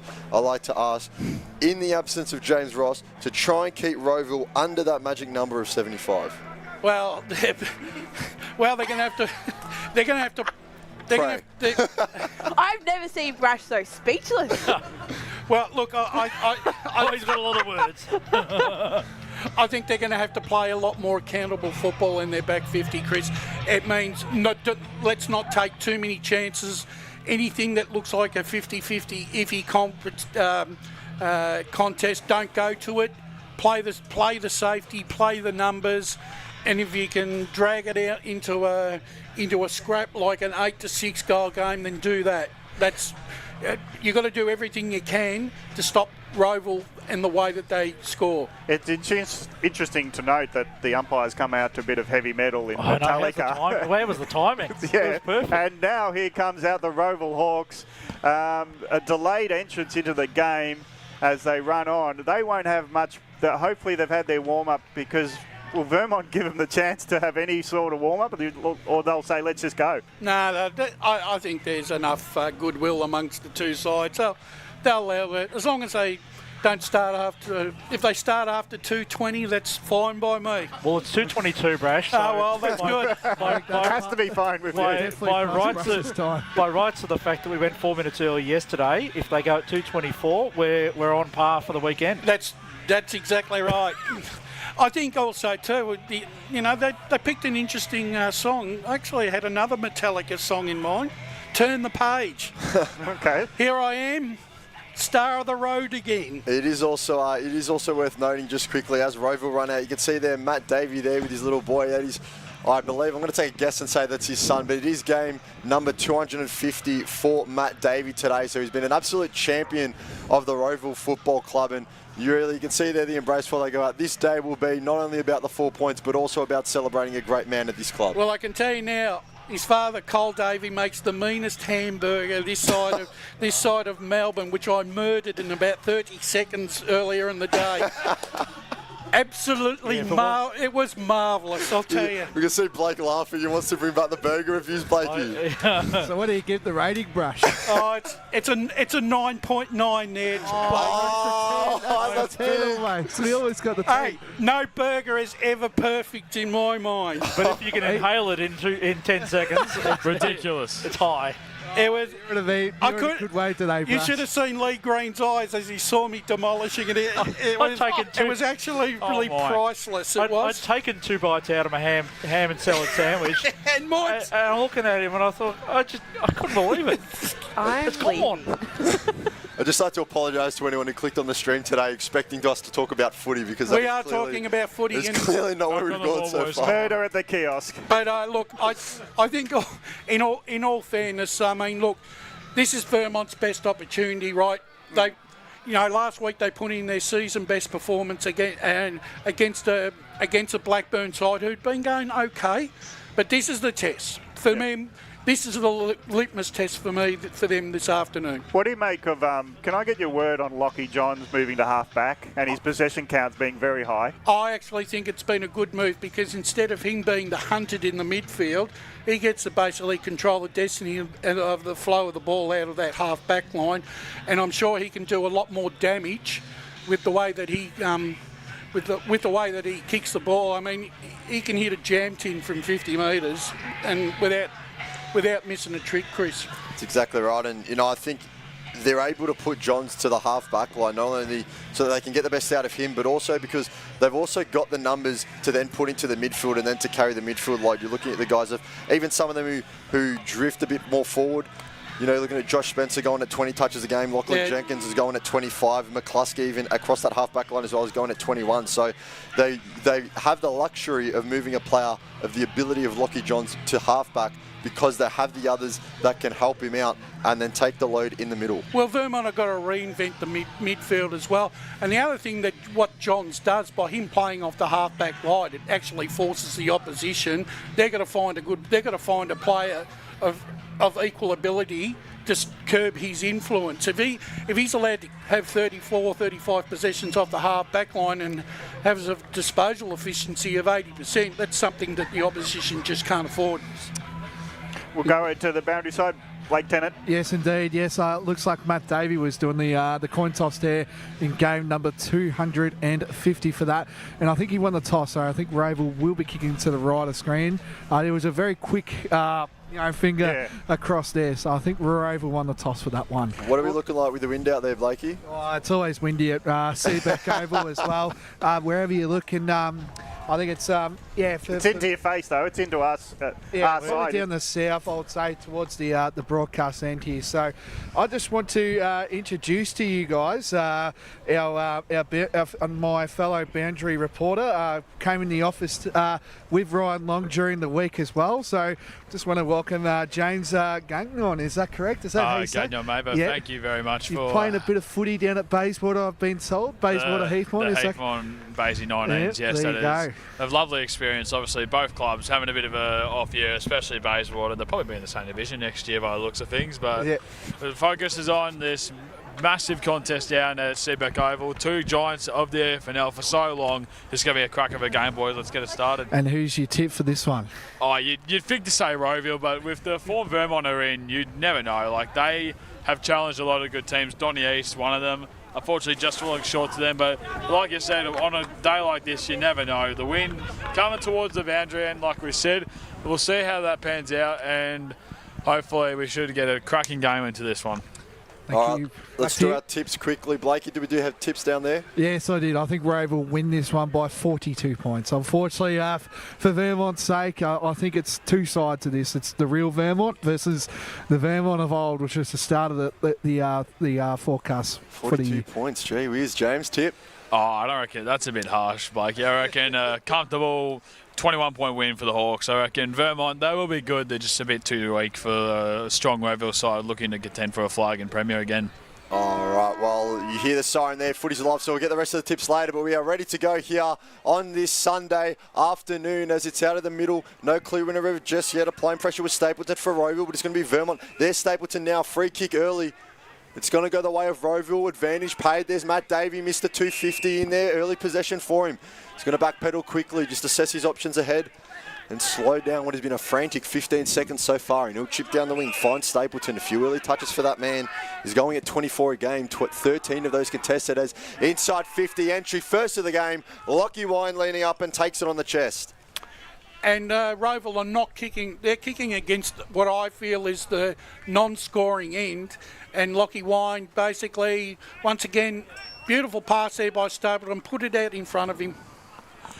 I reckon he's a bloody good kick, this bloke, and with the form he's in currently, you should expect him to slot this, don't you? Well, yeah, he should. That form is 36 goals so far in this season. The man on the mark, Big Matty Wilcox, stands at about 35 to 40 out. Little to no angle for the right footer, but here's Wine to open our scoring for the day. The kick's on its way and he loves it. Big number 2 gets big number, goal 36 as Rowville are on the board to start this one. That's exactly probably not what Vermont wanted, because when Wine led into space, there wasn't a Vermont player within the vicinity there, Gav. There was a man guarding space. He just didn't attack him? I'm surprised he didn't hear him just trot up behind him, and then suddenly the Wine was in front of him. He's left standing still. Yeah. I think there needs to be probably someone watching Wine's leading options, because he kicked six from 9 kicks last week, so he only needs limited opportunities to make a huge impact. Back in the middle of Seebeck Oval, rucks go at it. Showmakers was the leaper over the top. Stapleton again, huge pressure player, but he's tackled to the ground, and Grimster made him work, but no possession for the Hawks. Tap one down, back of the pack. Hawks trying to bust their way through a series of hand passes. Brolick goes down, straight down the middle to Wine, over his head. Wilcox had a metre behind him. Maybe wants to play on his back shoulder. Luckily enough, the ball went over the top from the kick in, and it's out of bounds just near the right point post. Brush, you were saying that the contest is really important, and I just haven't seen Vermont even almost be possible to contest in this already in the last 2 that they've had. They need to shake themselves out of their lethargy here, Vermont. Winded the ruck duties in front. Quick kick from the resulting tap down. Misses to the right. Minus score for the Hawks. 1-1. Rowville 7 points leading by that margin. It's almost just looking like that they're just playing on the outside and waiting for Rowville to get it and then to contest and tackle and win the ball that way. Got to be proactive, Em. So McCluskey taking the kick in, went to Isaacs. Absolute mung of a kick there from the big man. It's important for him to make up for his mistake, and he does so. Linking up through handballs, here's Lockie Jenkins, but instead it's going to be Stapleton. Gets the intercept, chips it inside 50. Wasn't the best entry that we'll see today. Oppie around there doing some defensive work, so to his Johns. Applying pressure there is Colclough. And wrapped up, we'll go boundary side with James. They look very weak, the Eagles, in the moment. A lot of fumbles, they're just looking they're not standing on their players. The defenders have been really weak at the moment, and it showed. Obviously, Lockie wouldn't get off the board quite early. And grabbing it out, there's a few handballs there. Duffy, Edwards, now a kick. Centering ball, Kane Oppie's going to be there and takes the mark. He's been excellent on the wing this season. Kane Oppie just gets up and down all day. He'll find a target in Josh Spencer. Another player who's been in a right vein of form for the Eagles this season. It is cheap kick, might be cut off by Dave. He gets a good fist to it. Spore right in front of us here. And Rowville just continuing to lock the footy inside their forward half. 3:53 gone on this scoreboard. It's Rowville 1-1-7. Vermont still yet to score. So Rowville doing all the attacking. 70 metres around from their goals now. Showmakers from the back, knocked down. Vermont, though, do shark it. Hand passes, goes to Dixon. Works off halfback, rushes the kick. Set up behind the ball. Nicely marked by Schrook. Goes into the middle. His kick's chopped off. Here's a possession for Vermont leading inside 50. The turnover's costly because running into an open goal eventually will be Leon. And he misses near side. He probably had metres to consider his options, whether he wanted more time to kick it or run further into goals. You won't get an easier option than that all afternoon, Leon. It's disappointing because there was no chat. He must have assumed he was under pressure. The long kick out goes. Vermont have got some good numbers flying from the side. No mark taken by Stainthorpe. So Vermont go inside 50 again, but it's chopped off. Nicely done. I've just seen Vermont being let down by those big weighted kicks. They're very easy to intercept, and it's twice it's happened in the last minute or so, which has resulted in that turnover. And Schrook is that man that can intercept, and his kick is positioned, but unfortunately it bounced before it got into the player they're running onto it. And another number we need as well is 68 for Rowville. We are looking at, we've found out 73 is Callum Smith. So that's an adjustment on the team sheet. Rucks go at it again. Rowville trying to hand pass their way over the grid, but intercepting was Dixon. He couldn't chain it through congestion, so the knockdown from his hand pass goes out of bounds, and it's out of bounds on the wing. I just find that Rowville is just really having a nice balance of that inside-outside contest. It's allowing them to win the ball and to be able to actually contest properly. Baby throwing comes in. Rucks will go at it this time. It's Schoenmakers winning the tap. Applying a bit of pressure there. Not quite wrapped up. So a lot of footy to be won, and we will have a ball up now. So we'll go boundary side with James. Well, Vermont have stepped up their pressure a little bit over the last couple of minutes. I feel like it's a bit more locked in. Hopefully they can get something out of this. Colclough was around and couldn't quite get there himself. Instead the handball's going to go forward through Dixon. Callum Smith now in that 73. Kick was not his best, and it's intercepted by Verrill. That's Callum Verrill going at 7 intercept possessions a game. That'll be one of them, as now there's a bit of a fighting footy in there. Oscar Dunn's going to go to ground to try and get it off his feet. Now eventually he does. Scoop the handball out a bit. Still a lot of footy to be won here. Grimster wrapped up in the tackle. Umpire will call for it.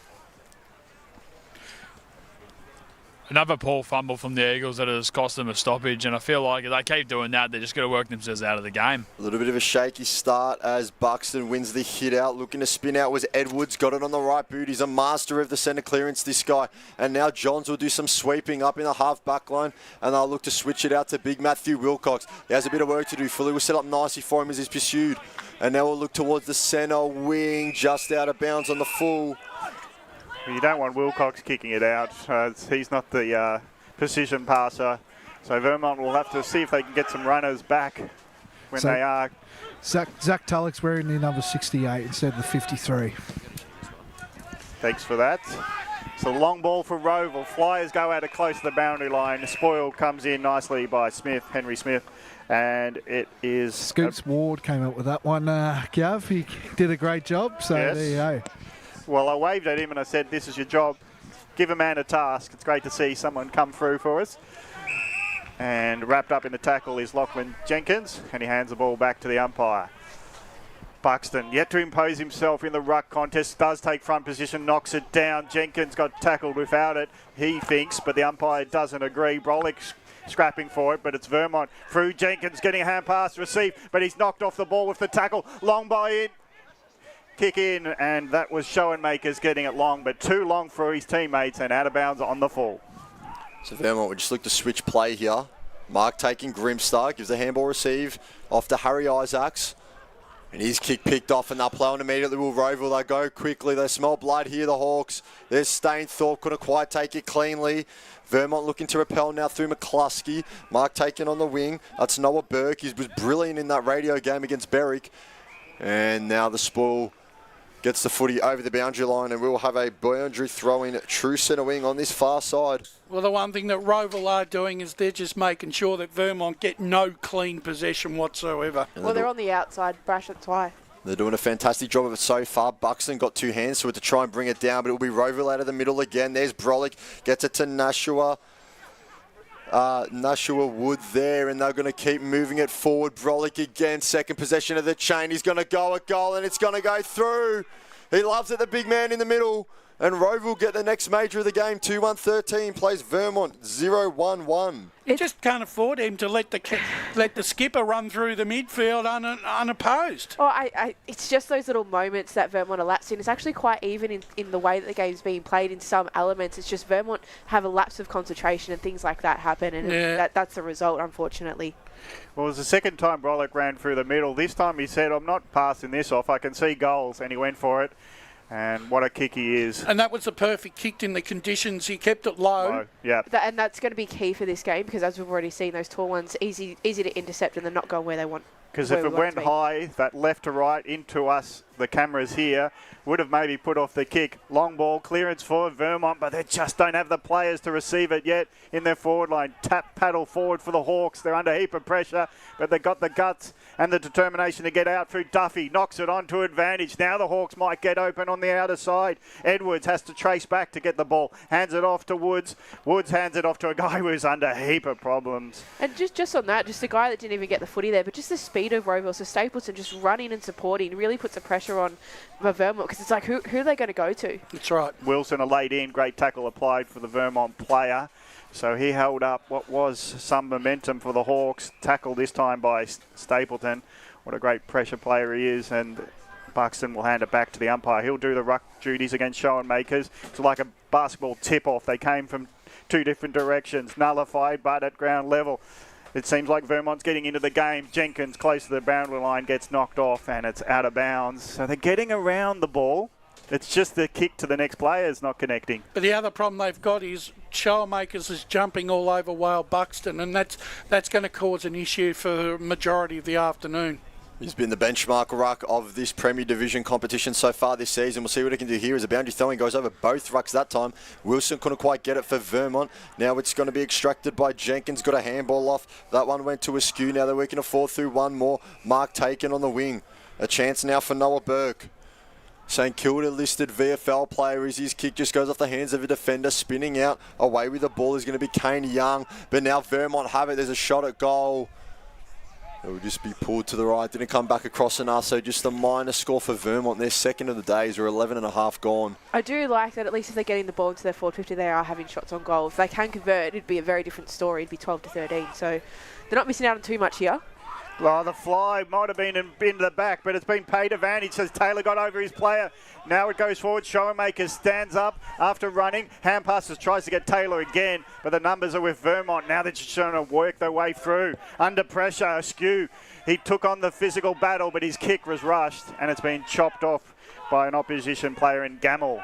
He looks inboard, even backwards on half back. Now he decides to go directly forward. Kicks it long.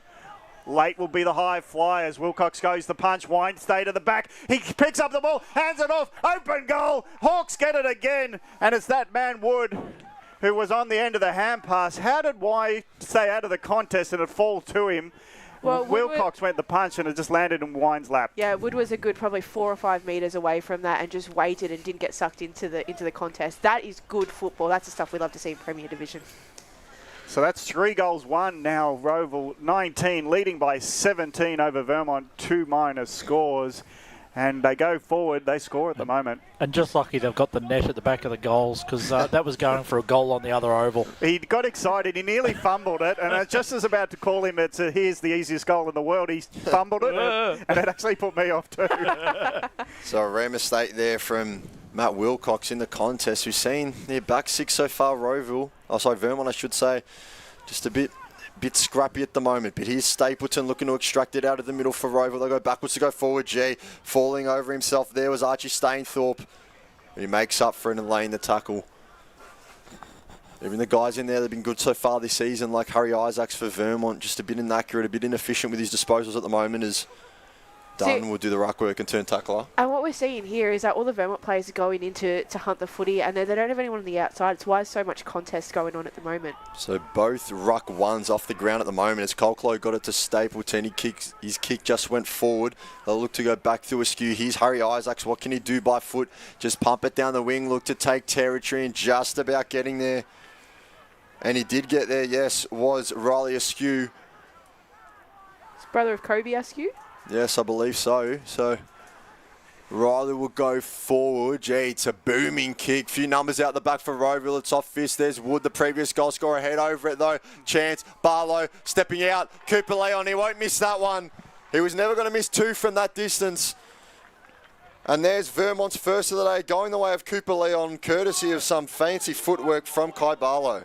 Yeah, well, they had the numbers there, Vermont, and that was part of the difference. They outnumbered, and they had enough players running on the outside this time to take advantage of that loose ball get. And I think they're doing quite well when they're transitioning the ball forward. It's that coming back as well. That's what they're struggling with, which is where they're getting hurt by Rowville at the moment. Really well done by Vermont. And the fickle nature of an Aussie rules football with a bit of wind as well. The bounce of the ball plays tricks on players who look like they're certain of possession. But Barlow, he just danced onto the ball, done a spin move, and it opened up for Vermont's first goal of this game. Ground level again, Brolick applies a huge tackle, almost a 360 tackle. Not dangerous in any way, Brolick controlled it. But hitting the ground was Dixon. Ground level again. Dixon, Brolick pushing and shoving each other to try to get to the ball. A few players heads over it, and it's now Dunn getting himself up in that pack, and he'll do the ruck work as second ruckman.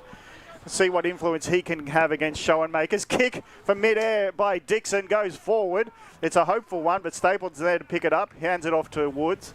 Goes out wide, too wide. And it's almost that. Yeah, it is out on the full. So it'll be a turnover free kick for Vermont. They'll go inboard and they'll find Wilson. Getting a few touches. Hands it off to a runner.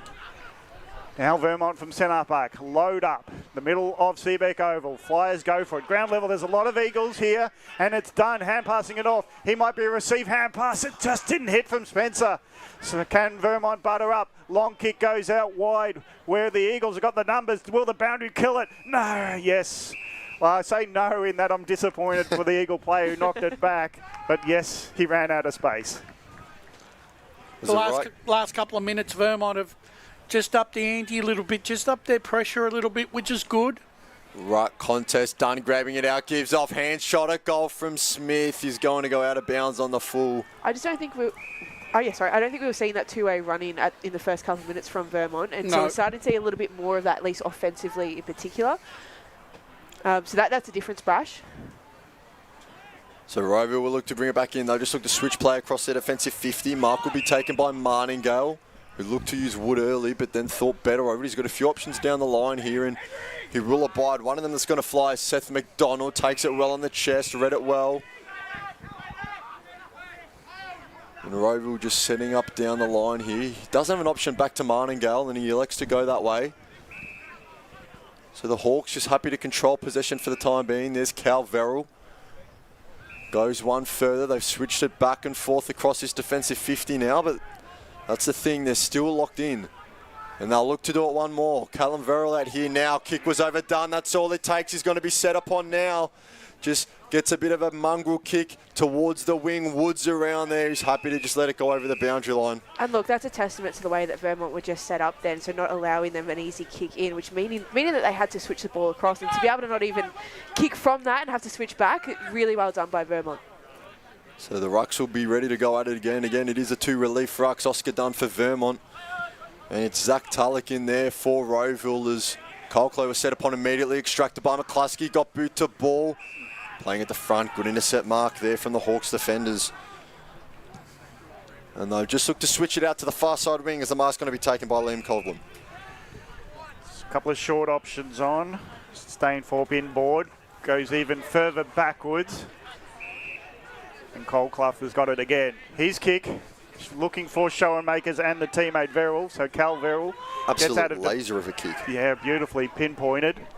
And the short pass. This is a bit of possession tempo footy from the Hawks. Well, they're the masters of it, Rowville. And they're not going to be rushed into anything that Vermont want to see them do. So the Flyers will go at it. Half forward, nice grab from behind the ball. Well read and picked off by Harry Isaacs. Hands it to a stationary player, but John's just come off the interchange bench, standing near there, takes the mark, receive, hands it off to Lachlan Jenkins. He goes long, underneath it's done. Spoil comes in late, so the Hawks will win at a ground level. Near Johns again. He'll run into the contest late. Then there's a few players there for the Eagles. Isaac's one of them. He hands it out to a teammate in the open. Short pass to Grimster. He's under a heap of pressure. Hand pass intercepted. Now Wood gets it into the open for the Hawks. One more hand pass. It still hasn't opened up, but they'll go in through Stapleton, and it's found its way to a marker all on his own. It's Mav Taylor, who was standing and waiting, and he took the chest mark. Rash, you're shaking your head there, but that was very good football by Rowville. I'm agreeing. I'm shaking my hair in the fact that, look, Vermont, they nearly did everything right, but some sloppiness and the odd outs of the ball, and they just got caught. Too many players just ran forward then. The triangle was almost too close for them to work it out of danger, so they actually did themselves in there with their work in tight, actually, Vermont. And Mav Taylor, once the turnover hit, Stapleton was good enough to put a ball in that Mav Taylor found himself on the end of it and hits his first goal. It's the fourth on the board for Rowville, 4-1-25, Vermont 1-2-8. And they are the masters of the turnover. They do hurt you, Rowville, every time you turn that ball over in their forward 50. Well, I'm seeing what you were talking about with them being really good at their uncontested possession. They're not rushing the footy. They're very composed. They make really good decisions. It's just a very consistent brand and very hard to capitalise on skill errors for Vermont if there's not many happening. And you mentioned the Rowville turnover game, Brash. Round 3, last time these two sides met, it was 17-8, 110 from turnover for the Hawks. So obviously we don't want to see that number quite pile up from a Vermont perspective, but they will have to make a stand here as it's the primary rucks back in the middle. We're into time on in this opening term. It's Rowville by 17. And it'll be grabbed out of there by Schoenmakers, kicked forward. I believe that was Brolick. Now, a lot of work to be done. Bursting away on the wing was Will Verrill, 5 times in best in the season, looking to centre it. McDonald was in there, couldn't quite get it. Wilcox has a lot of work to do, but here he is. Taylor, 2-in-2, and he's got it. 2 in 2 minutes for Mav Taylor, and Rowville extend their lead, 5-1-31 to Vermont, 1-2-8. It is 23 points to the good for the Hawks on their home turf. And this was the danger for Vermont when Rowville, they're actually kicking, like I said, they're kicking against the end that is the non-scoring end here at Seebeck Oval. And once again, Vermont, they got caught out. They're getting, to be honest with you, they're getting smashed in the middle here, Vermont. For love nor money, they can't buy a centre clearance here. Well, they're noticeably smaller bodies in the middle with Smith and in there now, and Schoenmakers bounces off the ruck contest, hand passes it forward. Vermont got some numbers, but it's a disputed ball. The hand pass is errant. It finishes in the hands of McDonald, and McDonald bangs it home. So capitalisation on errors falls into the hands of some sharp shooters, and McDonald on the end of another one, 6-1-37, Vermont 1-2-8. It is error goal at the moment. I don't know whether that's actually a size problem in the middle. It's it's the positioning that Vermont are doing. They're kind of in front, but they're not going first too, so they're sort of being not that proactive. So that allowed the ruckman of Vermont to be able to come in and take that clearance. They're struggling. That's all I can say. Is that they're struggling and they're not being proactive, and they're waiting to see what Rowville are doing first. And you're right, Em. A lot of those centre clearances are going straight inside the width of the centre circle there. That's how easy they're getting out. And another one gets out the front. There's Davey. His handball will find a teammate in Edwards. Goes to Brolich. Left foot kick. Just fell short of his target in Verrill. Lockie John's just got a handball off his McCluskey. Dropped the foot in the Jonty Duffy tackle. Now Grimstar. He's going to look out towards the wing. It's a 1v1. Who's going to win it? Who wants it more here? It's got to be Vermont. It is Vermont. Fended off just for fun. Well done, Grimstar. Now they'll go forward. And it's intercept, just picked out the one Rowville defender in Cal Verrill in a triangle of purple jerseys, but that kick is way too lofted. Around there was Bryant, lost his footing. There's Amu, picks it up, taken back by Coughlin. Now they can slingshot through the middle. Edwards, Mark, handball, play on. They'll go forward inside 50 now. Couple at the back, 1v1, and just held his position beautifully. Never let Matt Wilcox get back underneath the footy. But it's even in that passage of play, we had 4 or 5 Vermont players just looking at the ball carrier and then running back into the back line, not even coming forward to defend. I agree. You're not putting pressure on. No. How are we going to get the turnovers? Well, you're not going to get turnovers if you can't get within 10 metres of an opponent. Like I said, that switch then basically epitomises how well Rowville are going at the moment here. He's Lockie Wind. He's already got one for today. Kick will come from about 10 out. 50-degree angle on its way, and it's straight through. They just refuse to miss at the moment, the Hawks. And they extend their lead out to 35 points as we are 24 gone on the Bendigo Bank scoreboard. Rowville 7-1-43. Vermont 1-2-8. This is the sort of thing that I call the shock awe factor here, because Rowville have basically shocked Vermont here. Vermont are at 6s and 7s. The coaching bench, I reckon, are in a difficult position here because I don't know what moves they can make to stem the flow. Well, Buxton's actually winning a lot of the ruck taps too, so it doesn't make sense. We'll see what Buxton Showmakers gets over the top. This time it's Vermont at ground level winning the clearance. They go out wide though, so it's not direct. And again, it's been sharked by the Rowville Hawks. They go out wide. Davey pushed off at the 250 man. He's meant to be protected today. And it's no free kick for the milestone man. Out of bounds, half forward as the Hawks. Where's the sense of occasion? None of that. There's no privileges here. Rowville 7-1-43, leading by 35 points as we approach quarter time. Brolick outside the centre clearance, gets a hand pass receive, wheels on to his trusty right foot, finds a teammate, and they'll go forward through Matt Davey. He's looking for a short pass. Where's the leading option? Goes out wider, and they're just again playing great possession football. Looking at options. Wind doing a couple of stutter leads.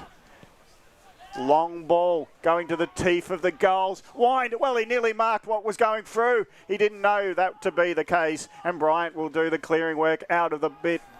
And the spoil comes in late from Coughlin, who had the kick into the forward line, a la shot at goal. Very hard for Vermont to clear that out when most of their players are sitting in front of the square. So it's a bit of a let-off there for Vermont.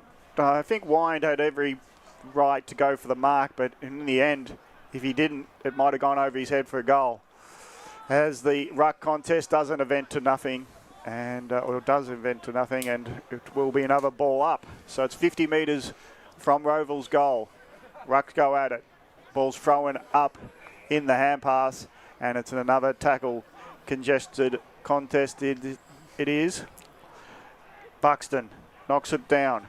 Dixon can't win. Jenkins, and now it's Johns, has to come in the tackle, and that's a bit of inspiration because they haven't applied too many tackles in the defensive area, have Vermont. They've hoped for a intercept and hoped for it, but there's no run off the intercepts either. So they really got to think about what they're doing, Vermont, in defence, because they're doing a lot of it lately. Hand pass going nowhere again, and wrapped up is Buxton. Look, it's just a really reactive game from Vermont. So as you're saying, Brash, the coaches are going to be in a bit of a pickle at quarter time to figure out how to actually, that's a psychological component, how to get them psychologically back into the game. So Buxton against Tulloch. Tulloch wins this one. There's a kick from Will Verrill. We look towards goal, but it's out of bounds on the full. For a second there, I thought that might go a bit more over the fence and maybe hit my car, but luckily it hasn't. Well, I reckon the ball has probably been in further in Rowville's half of the game for about 23 minutes out of this 27. Henry Smith is looking forward, doesn't have a lot moving for him, so we'll just go through the corridor. Gee, there was one under it, couldn't quite take it cleanly. Here they'll go forward through Stapleton, inside 50 entry, picked off by Luke Wilson. He's got to switch, he's got to go out the other side, but he won't. A lot of bodies calling for it, a lot of voices, and instead he'll pick out the gold and brown stripes of Will Verrill. Goes into the middle to Tyler Edwards. Absolute ball magnet, this guy. Leads Premier Division in disposals per game at 32.4. Hands it off. Booming kick. I couldn't sail, could it? What a kick that is! That's Schruck, isn't it? Absolutely yes, no right from Mitchell Schruck to hit the scoreboard from there. But he says, stuff you, I've got the carry, and puts it through for another Rowville goal. That's astonishing, really. We're looking at second place playing fifth place, and second place here are making fifth place look extremely ordinary. How's that for a Tobin Brothers goal of the day's contender? That is a magnificent goal. And what about the trust from Edwards to hand it off to Schruck? And he just trusted him to go, yep, you'll go bang, mate. Go for it. The hand pass, just laid it off. What a great kick. And here they go again. Forward of the pack is Duffy. Duffy puts it inside 50. Bounce the ball, eludes all players. Wilcox, last line of defence. Who's he going to hand it to? He does give it to a teammate. They're under a heap of pressure, Vermont, but with some composure. One short out. It's gone over the top. And another mark. Intercept for Vermont. For Rowville, sorry. As the long kick forward by McDonald goes into a big pack of players at half forward. No winner there, and it's out of bounds 40 metres around from Rowville's goal. I think Vermont are looking for the siren to sound because at the 29-minute mark, they trail by 41 points. I'll tell you who'd be happy at the moment would be Berwick, because percentage is going to be all important. They've got a 12% gap on Vermont already, and Vermont's percentage is going to take a hit if they continue to play or scored as heavily as they have been in this first quarter. Tulloch went against Buxton, but it's Vermont having to work hard around the contest. The bounce of the ball's not going their way, and Leon just shrugs his shoulders and defeated in that the ball went right when he was hoping it would go into his waiting arms. I think you're going to make your own luck too here, Gav. Definitely, mate. Then that's probably where Vermont have been that step off. They haven't taken the step into the contest as much as their coach might hope. Ground level showmakers, being a player that can just distribute. The kick forward by Verrill wasn't marked by Wine, so there's no more scoring, even though the ball has eventually gone through the middle of the goals for Rowville. Yeah, great non-goal that. That was that was a goal. That is not a contender for goal of the day. That is the contender for best non-goal of the day. Yeah. Quarter time here at Seebeck Oval. It's Rowville, the home side, leading 8-1-49, Vermont 1-2-8. You're viewing us on Facebook or YouTube. Hopefully, Vermont come back just to close this up. At quarter time, though, it's Rowville leading by 41 points. As Sarah opened her best friend Jackie's wedding invitation, she was overcome with a wave of emotion. While her two young boys wrestled on the floor, tears of happiness rolled down Sarah's cheeks as she saw the words she'd been longing to see. Please note, this wedding will be a child-free event. Well, Sarah, looks like we're off to Eastland for a new frock and some heels. Let's book in that babysitter. For all of life's little moments, there's Eastland. Eastland. Live real. Sprained your ankle, bursting through the banner? Broke a finger, high-fiving the ruckman? Or did you run into the goal post again? For bumps, breaks or bleeds, be seen sooner, close to home at Knox Private 24/7 Emergency Department. The preferred provider of emergency care to the Eastern Football Netball League, you'll generally experience shorter wait times. You don't need private health, but there is an out-of-pocket fee. Be seen sooner, close to home at Knox Private 24/7 Emergency Department, 262 Mountain Highway, Wanturna. Do you feel good about your bank? because there is a bank you can feel good about. They share their profits to fund big community projects, small community clubs, and vital emergency services. They've given $250 million to help Australian communities thrive. They have all the products and tech you expect from a big bank, with service you don't. It's Bendigo Bank. Feel good about who you bank with. Try Bendigo. Search bendigobank.com.au or search Bendigo Bank near me. The one thing that puts a smile on my face is my kids. The sun shining through the clouds, even in winter, absolutely puts the biggest smile on my face. Seeing delicious food on the table ready for me when I get home. One thing that always puts a smile on my face is seeing my family. The thing that puts a smile on my face every time is really good music. Just the simple pleasures in life. Be remembered for the greatest moments in your life. Find out more at tobinbrothers.com.au. Tobin Brothers Funerals, celebrating lives. At Yarra Valley Water, we know reducing your shower time, or show time, to 4 minutes can save you an average of $200 a year on water and energy bills. Shower shorter. Save water. Authorised by the Victorian Government, 1 Treasury Place, Melbourne. Sprained your ankle bursting through the banner? For bumps, breaks or bleeds, be seen sooner, close to home, at Knox Private 24/7 Emergency Department. You'll generally experience shorter wait times. Knox Private 24/7 Emergency, 262 Mountain Highway, Wanturna. You are listening to Radio Eastern FM 98.1. With live and exclusive coverage of the EFNL football season, bringing you the match of the day with score updates from all divisions. And now we cross to our commentary team for the Radio Eastern 98.1 Match of the Day coverage. EFNL game day on a Sunday. It's YouTube and Facebook. We're at Premier Division, concluding round 12. Rowville hosting Vermont, and it's been one-way traffic. The Hawks leading this game at quarter time, 8-1-49 to Vermont, 1-2-8. It seems a long way back for Vermont, but we have to applaud how good Rowville have been in the contest. The pressure around the ball carrier, the efficiency of the turnover is elite. Wayne Brasher, how do you see this game, and how do you see it? Do you see a turnaround? Well, look, as I said, Vermont got caught in what I call that shock awe factor.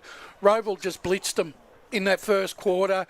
Vermont just didn't look switched on. You could tell in the opening 5 minutes they were just jogging around, and they just didn't have their mind on the job. That being said, Rowville did exactly what Rowville do, and it all starts from the midfield. Brolick, Nick Showmaker's in the ruck, is clearly on top, but it's their run and spread out of the midfield, plus the fact that they refuse to concede the ball when the player or the ball itself is not in a position that's going to be advantageous to them.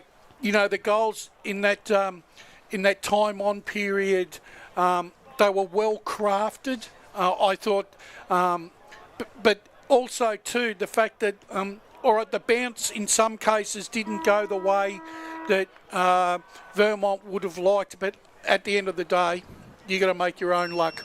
We're going to go boundary side now with James, who's got Matt Adolph for a quick interview.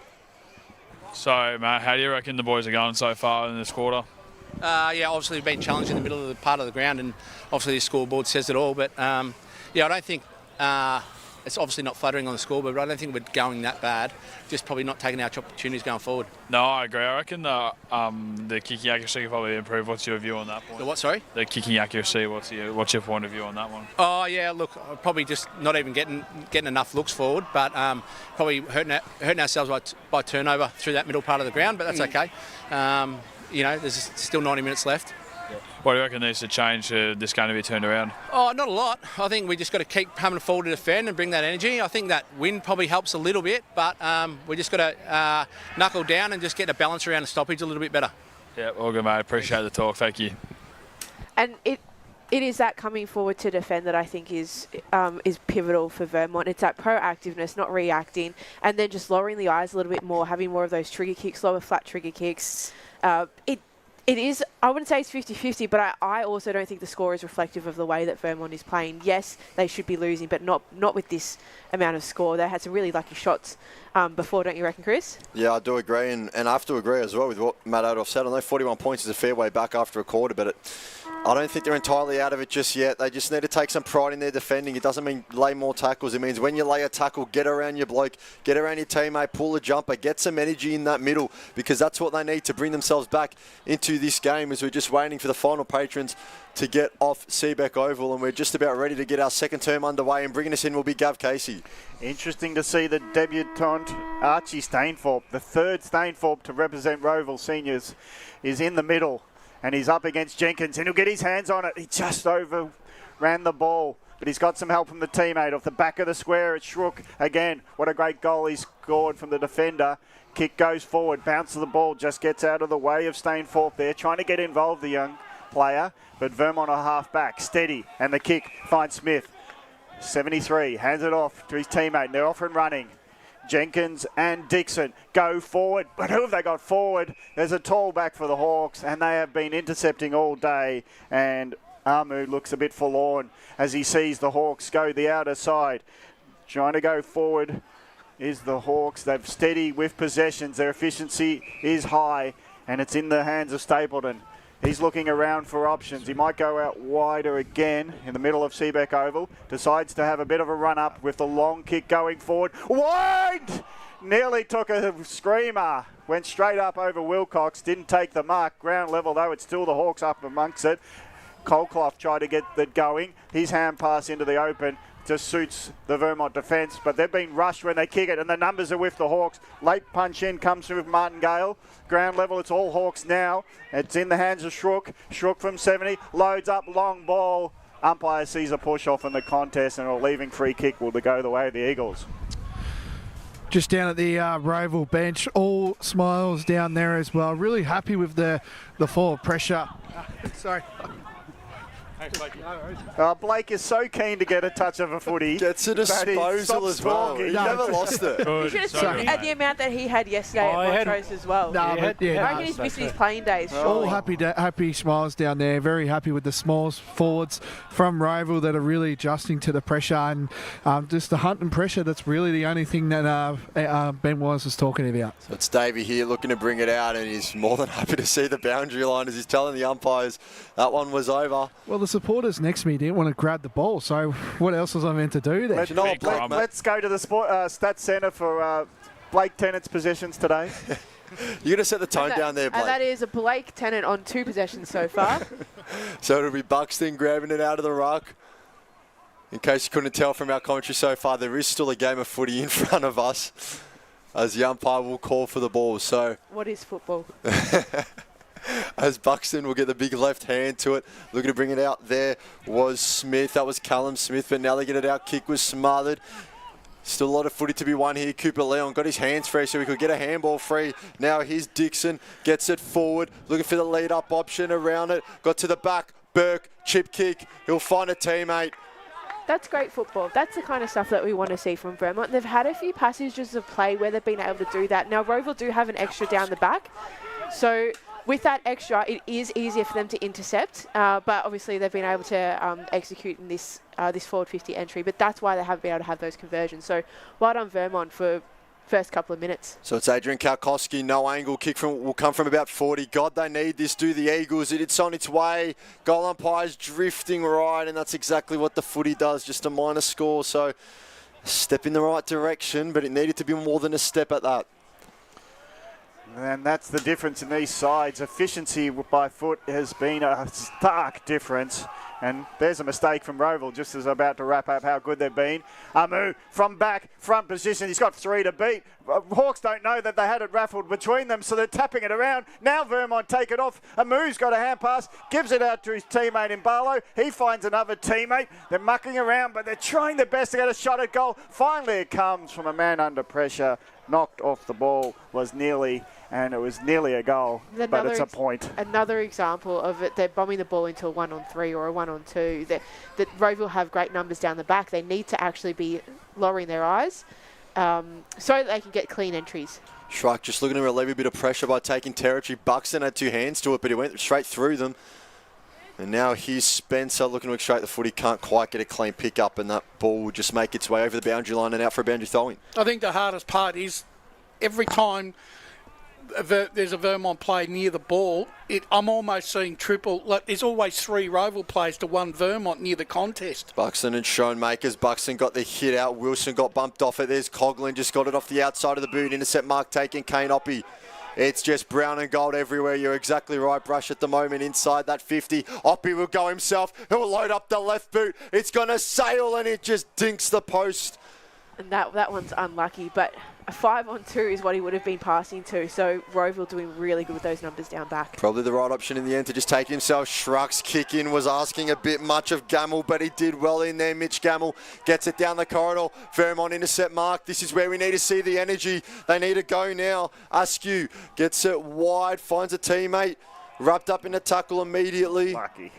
Very, given though. Very lucky. So Vermont just managing to hold a bit of territory here. Typically the scoring end is the complete opposite side of Seebeck Oval. But we've been treated to a different one now as Burke can't quite get there and the ball makes itself over the boundary line. The Vermont player's mistake was trying to play on when a guy was standing right next to him on the mark. So 38 points the margin as we're just about 6 gone in this second term. Still the Hawks with a commanding lead, but the Eagles are knocking down the door. Did Schruck caught one high, nothing doing, says the umpire, and we'll stay where we are for now. So it's very haphazard going forward for Vermont. They're trying to capitalise on limited opportunities, but generally around the ground they've let themselves down by foot, and the connection hasn't been there so far. But they're trying. They're getting their hands on the ball. Kalkowski was on. You're right, Gav. They are trying, but it's not working for them at the moment. The ground level is at a high tackle, close to the boundary line. Yeah, Brolick gets up disputing the call, but from here, and I'm a long, long way away, taken high was Jenkins. So Jenkins, who was first to the ball, Brolick's tackle was over the shoulder. And he's looking from 50 to bend it around, put it on the left post and make it move. And the players on the line try to get a mark there, was done, but off hands, a minor score. What's surprising me here is that there weren't any leads from Vermont. That's a really low percentage shot. There are so many Rowville players that are, in the goal square. There has to be some kind of, we talk about that proactiveness, it's that kind of movement. You can't rely on people taking shots from the boundary. So the kick in will come from Jackson McDonald, and it's an absolute dot that finds Edwards. Quick handball play on. Gamble left it behind. He went without it. He was asking too much of him. Now there's Burke. Handball off. They're looking to get it forward through nearly. Mark taken. And he has a chance to get this one right now, Lachlan Jenkins. This is probably one of the best positions that they've able to have a shot on goal this game so far. And I think part of the problem too is Rowville have got Wind down there as their spearhead. Vermont really don't have a key centre forward or full forward where they can direct the ball through. And you're right, Em, that's why they're in 6s and 7s. Jenkins kick from about 30 out, 45-degree angle. It's got to go through, and this one finally does. Vermont with the first of the second term, and God, how they needed that one. Well, Jenkins has had a really good year. He missed a lot of last year through injury, and look, he's a highly talented player, this young man, and he's proved on his day. Like I said, he gets his 20, 25 possessions, but he doesn't waste too many of them, Gav. And he was smart there. I think he knows that Vermont's pressure is there, so he stayed in the game and gave an outlet pass. Once they got it on, I like the hand pass over the head. Even though it's a risky one, he knew that's the only place his teammates could be. So when it opened up for the kicker in nearly, it was a good hand pass in the corridor, even though it was a no-looker. Now back in the middle, Rowville trying to burst through, and the tackle's being applied and taken to the ground was Stainthorpe. We were saying that the game's actually not reflective of the score. They've had almost the same amount of scoring shots, both teams. Well, the score reads 8-1-49. That's 9 scoring shots for Rowville, leading by 31. Vermont 2-6-18 early in this second term. So a good point made. They fly out of Brolick. Well, he's a bulldozer, and when he saw a man vulnerable on the ground, he went for the hard tackle. and knocked him further into the dirt, but nearly got up, runs it off. Buxton trying to impose himself in the game, and that's probably how he likes the ruck contest. Get the ball to come into his grasp and then muscle his way around. If Rowville win this, they've got a player as a sweeper that's not being manned up. Again, it goes under the feet of the ruckman, and Nearly is coming in, and he's getting a lot of touches, liking how he's getting involved. He's got a little bit of something. Handball, trying to get it forward through Spencer. Spencer's high up and under. Now it eventually gets out wide to Dixon. He's dancing around a few. Finds an open puck. Nearly got on the end of it. I think I keep saying that. I'm sorry about that. That's the pun I'm just working at the moment. But it's now fallen into the hands of the running player, Mav Taylor, as the ball goes forward. And again, Rowville, they're the killer. They get a turnover. They get it quickly forward. Taylor on the end of it. And from 45, he does not miss. Well, and that's capitalising on opportunities, right? So they haven't had the ball going to their forward 50 very much. And just to be able to convert straight away, that's what's setting them apart from Vermont.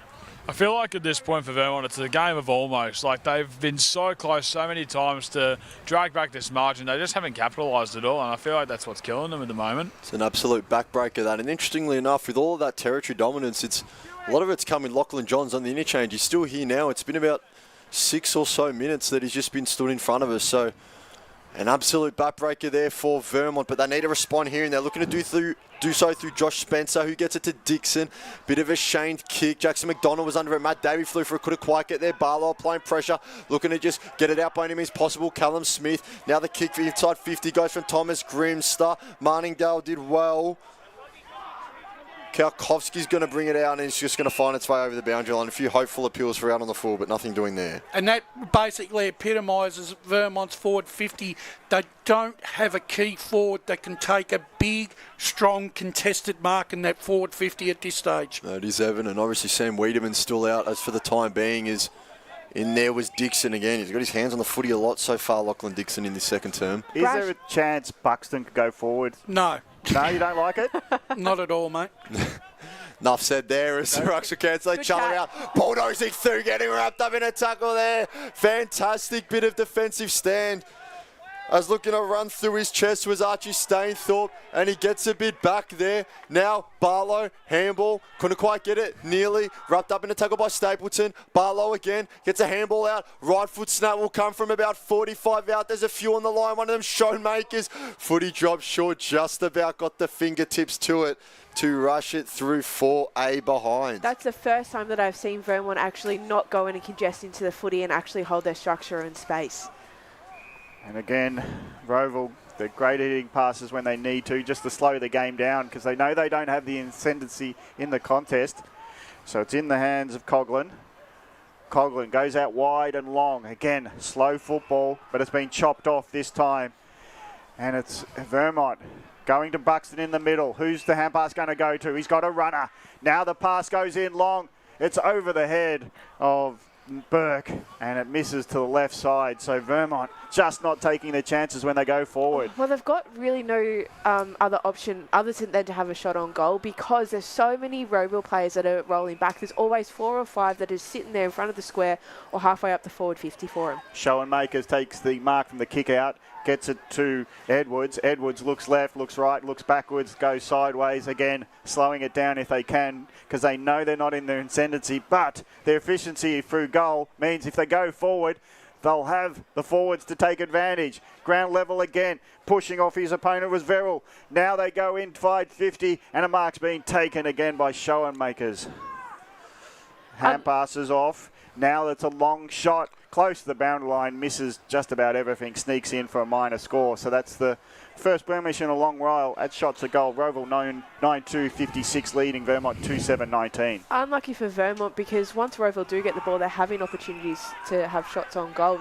Vermont have actually maintained possession for most of this quarter. Very good kick and found Spencer, went early, found another team out on the edge of 50. He's about 60 out now. Would just go to the wing and find the mark in Cooper 50. Leon. Maybe playing it up a bit there is is you, Rash? Martingale stands on the arc. Leon just looking to put it to the top of the square. Karkovsky just too much on it. Barlow got wrapped up by Brolich, and it takes a big man to get through a tackle like that. We'll have a ball up. Just overcooked the kick too much for Adrian Kalkowski. So, I've watched a lot of AFL. That would have been the quickest 50 blow and pushed as he... Kick it, goal now. Is it going to go through? There's a pinch for touch. It's paid. Kalkowski there. Very good work there from the crafty forward. And we'll see here on the replay, moving the ruck. Got a few hands to it. Tapped it up to himself, almost volleyball-like, and then Kalkowski just knew where he was more than anyone else. Cal Verrill, hopeful appeals for touch. But Vermont hit the scoreboard again, 56 plays 26. This game is back to 5 goals. Well, look, one thing Vermont have done in this second quarter is I know they're trying to move the ball, and they're moving the ball because they know they don't have they don't have those key forwards. So the only way that they're going to score is they have to rely on their quick ball movement. But in that being said, they can't afford to not hit the target because if they turn the ball over, they're going to get hurt. Done in the ruck, and at ground level, Dixon getting involved. He's sweeping hand pass out wide. Can it open up through Grimster? His hand pass was intercepted, so he'd have to butter up with his own attempts. Knocked off the ball. Coughlin stands up in a few tackles, with his hand pass intercepted by Jenkins. He knocks it forward. Going off Dunn is Jenkins. Going long ball. Amu, one-on-one. Here's open goal. There's a man running in for the Eagles, and they're alike now. Kai Barlow. Barlow with their high-flying Eagles have all of a sudden 4-8-32. Barlow, a bit of magic just to know to run onto the ball beyond Amu's marking contest, and from 3 metres out he puts it on the boot straight away, and it's a goal that closes the gap to 24 points. And you can put that once again down to Jenkins. He's had a massive quarter here for Vermont. He's upped his work rate, and he has really got down dirty and got busy, and he's single-handedly getting Vermont back into the contest. I'm not saying that they're right back in it, but they're still in it, Em. Well, they've had the ball for most of this quarter, Brash, so that they are in it. It's just the scoreboard's got to reflect it now. So footy back out of the middle at the moment. It's Vermont getting all the clearances. Coughlin bit off more than he could chew. Free kick wasn't paid. Cooper Leon's wrapped up immediately now. It's going to be brought out. Coughlin again just squirmed a handball out there. Edwards is going to go to ground and get it. Just flicks a handball forward. There was Colclough back to Edwards. Looking for Wood. Wood gets one more handball going. They're linking out nicer here. Kick looked to go inside forward 50 from McDonald. Wood nearly got his head taken off. Stayed standing. Put it towards goal. Put it through the big sticks. Rowville bite back again. And that's the best way you can respond to stop a run on from another side is you hit them back. Hit back on the turnover, and that's exactly what's happened again. I actually don't mind the move of Oscar Dunn going into the ruck because at least he's going to jump and offer at least a decent 50-50 contest against shower makers. And I think that with Dunn in the ruck, that means that we've got Buxton as that tall option in the forward line, which means that Rove will actually really have to start thinking about key matchups now. So 62 plays 32, 17 minutes gone in the second term. Just as Vermont start flying with shots at goal, the efficiency of Rowville keeps the advantage to 5 goals. Again, Jenkins, he just can't beat everyone. Brolick intercepts his hand pass with a knockdown. He sharks it, gets it to a teammate, and in the open Wood wheels it out right, and he finds a teammate dropped there by Will Verrill, but the umpire said he had enough of it with the late spoil being too late, and Johns will man the mark for Verrill. Looks to go long. Left footer, long into the wide direction. And the man who knows where the flight of ball will end, and he just puts the leap in late and takes a nice mark, hands in front of the eyes, and Wind going for goal number 3. You just got to get body contact on him. He's got, 10, 15 steps free at the footy to do whatever he wants and line that up. You got to get something on him. Well, I think Wilcox is more worried about knowing where he is, where the ball's coming from, that he loses between trying to work out both angles, loses him, and Wind, he's just got all eyes on the football. Now, if he puts it on right post, he'll nail it through the middle, and it curls its way for another goal for Wind. He's third, goal number 11 for Rowville, just as they were under pressure. Now they lead by 36 again. Rowville 11-2-68, Vermont 4-8-32, approaching time on second term. When you've got a leading forward like that, Vermont have got to understand you've got to try and steal Wind's space. Either you take his space from behind or from within and let Wilcox do the main spoil. When you're allowing when you're allowing him to run and jump, you basically you're going to concede that disposal to him. And Vermont have been controlling territory well, but it seems like every time Rowville go forward, they're getting on the scoreboard. It was Buxton in the ruck, nearly uncontested, more or less, as Leon got a handball now off to Oppie. Oppie just drills a right foot kick to the chest of Noah Burke. That was Jenkins again, Chris. They got that ball to Noah Burke. Lockie Jenkins there. My apologies, as he's been very good so far in this second term and in this game throughout. So now it's Noah Burke. Will kick from about 50, a little to no angle. Again, they need this. They need all of these to go through. He kicks on its way. Goal umpire has not moved a step, and it's through. Very good kick there from Noah Burke. He moves to 13 on the season. They are not out of it, I wouldn't say. Brash is looking at me otherwise. Oh, well, look, there's still... look, I know... Half a game of football left, Brash. Yeah, I get that. But I'm just saying it's what Vermont need to do to get back into the contest. Slowly chip away as what they have been this quarter. Park Orchards demolished Montrose with the same score line. Absolutely. Yesterday we saw... After half-time. We saw the exact same... What we want to happen. We saw it happen yesterday. But I don't know whether Vermont have got the list that can come back. Doesn't matter. Yeah, well, we'll see. They've had the same shots at goal Sound like in a numbers. Vermont supporter. I've never watched Vermont play in my life.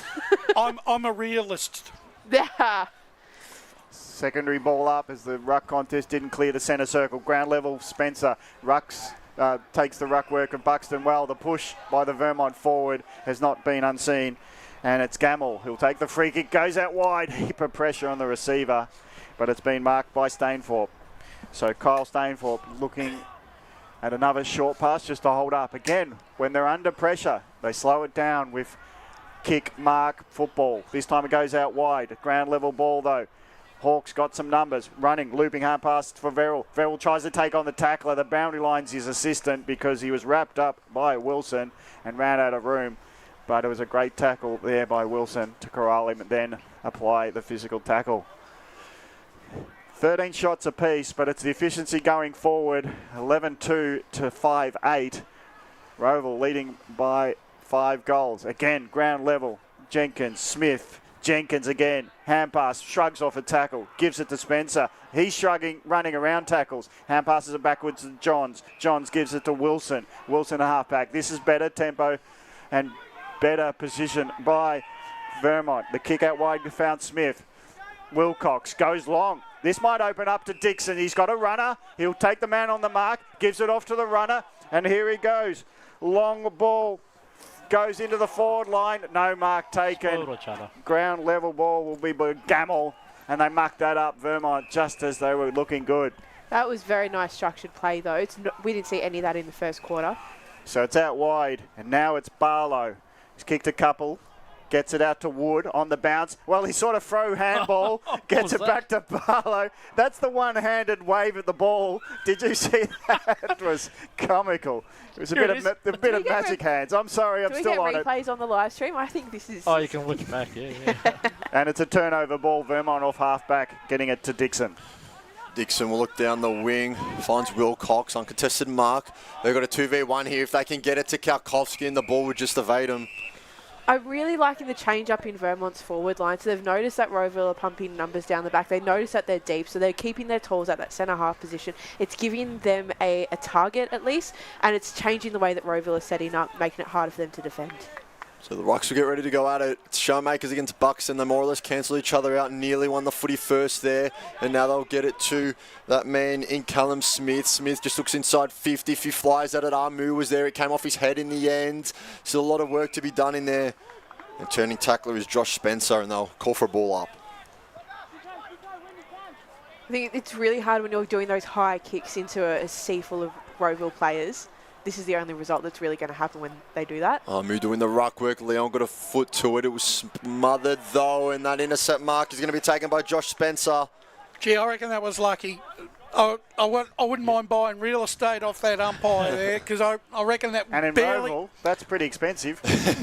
No, that's pretty cheap, mate. Oh, come on. We're not going to downtrodden. Not to mention, I almost reckon Armu got a finger to that. Yeah, look, he's pulled his hand down so quick. It's gone the bare minimum, I reckon. So But if you're Vermont, you'll take it. If he gets his 24 points going into the third or go into half-time. Spencer, 45 voucher. It's off the outside of the boot.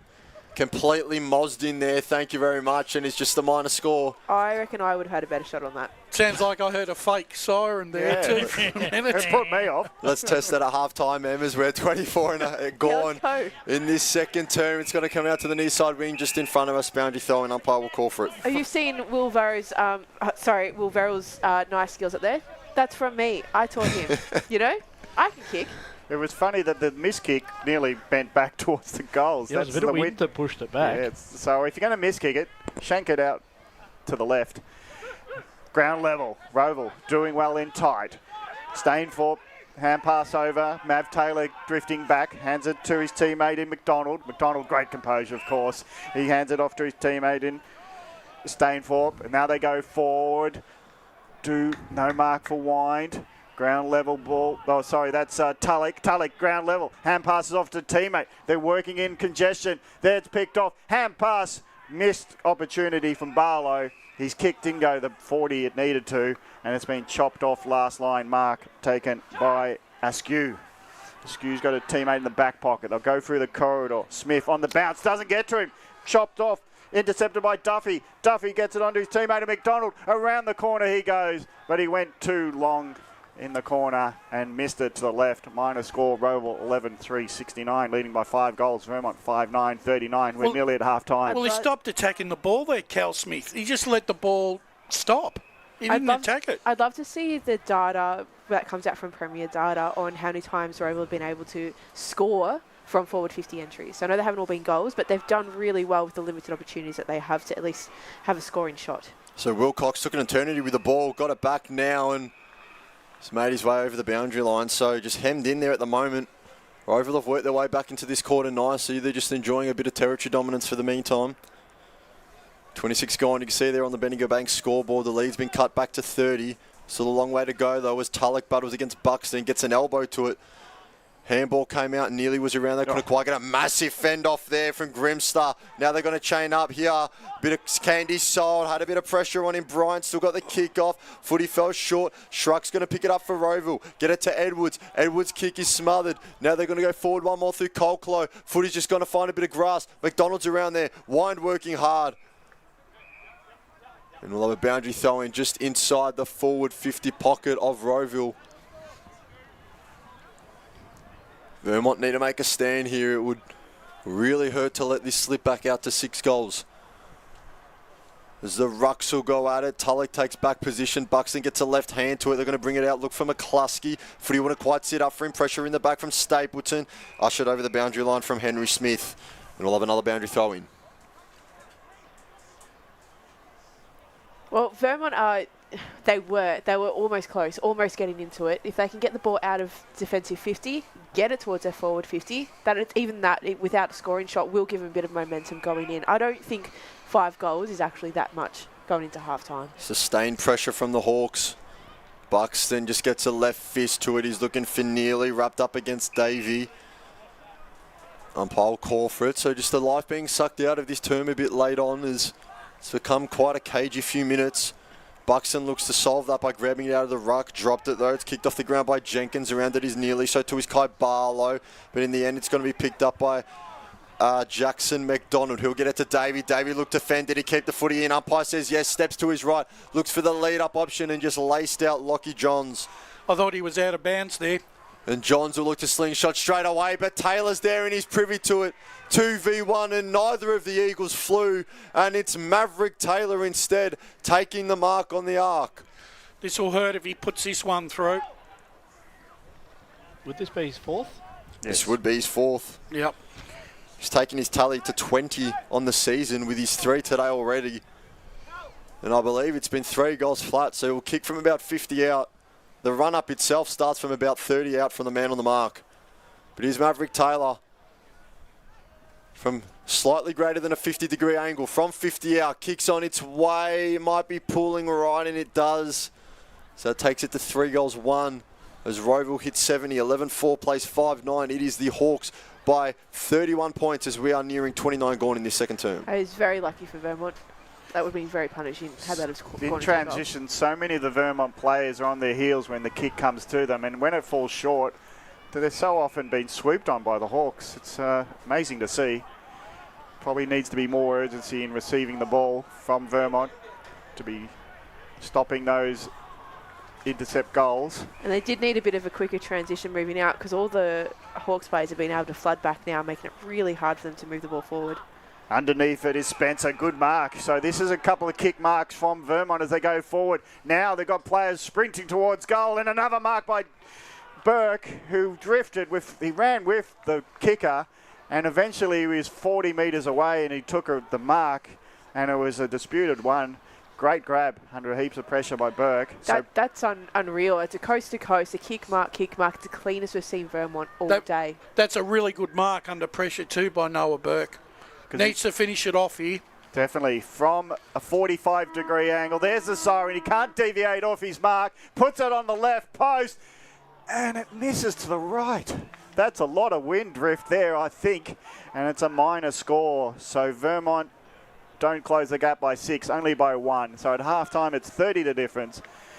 Rowville 11-4-70, leading Vermont 5-10, 40. A 30-point margin for the Hawks. We'll go to the goal kickers before the break. Yes, we do. So we have for Rowville 3 goals to Lockie Wine and Mav Taylor, and then singles apart from that to Anthony Brolick, Mitchell Schruck, Seth McDonald, and the 2 to Nashua Wood in that opening half. Where we look to the Vermont Eagles, we have singles across the board going to Kai Barlow, Adrian Kowalski, Lachlan Jenkins, Cooper Leon, and Noah Burke. We're going to have a very short break before we bring in our half-time team. It is currently Rowville 11-4-70, leading by 5 goals over Vermont 5-10-40. As Sarah opened her best friend Jackie's wedding invitation, she was overcome with a wave of emotion. While her 2 young boys wrestled on the floor, tears of happiness rolled down Sarah's cheeks as she saw the words she'd been longing to see. Please note, this wedding will be a child-free event. Well, Sarah, looks like we're off to Eastland for a new frock and some heels. And let's book in that babysitter. For all of life's little moments, there's Eastland. Eastland. Live real.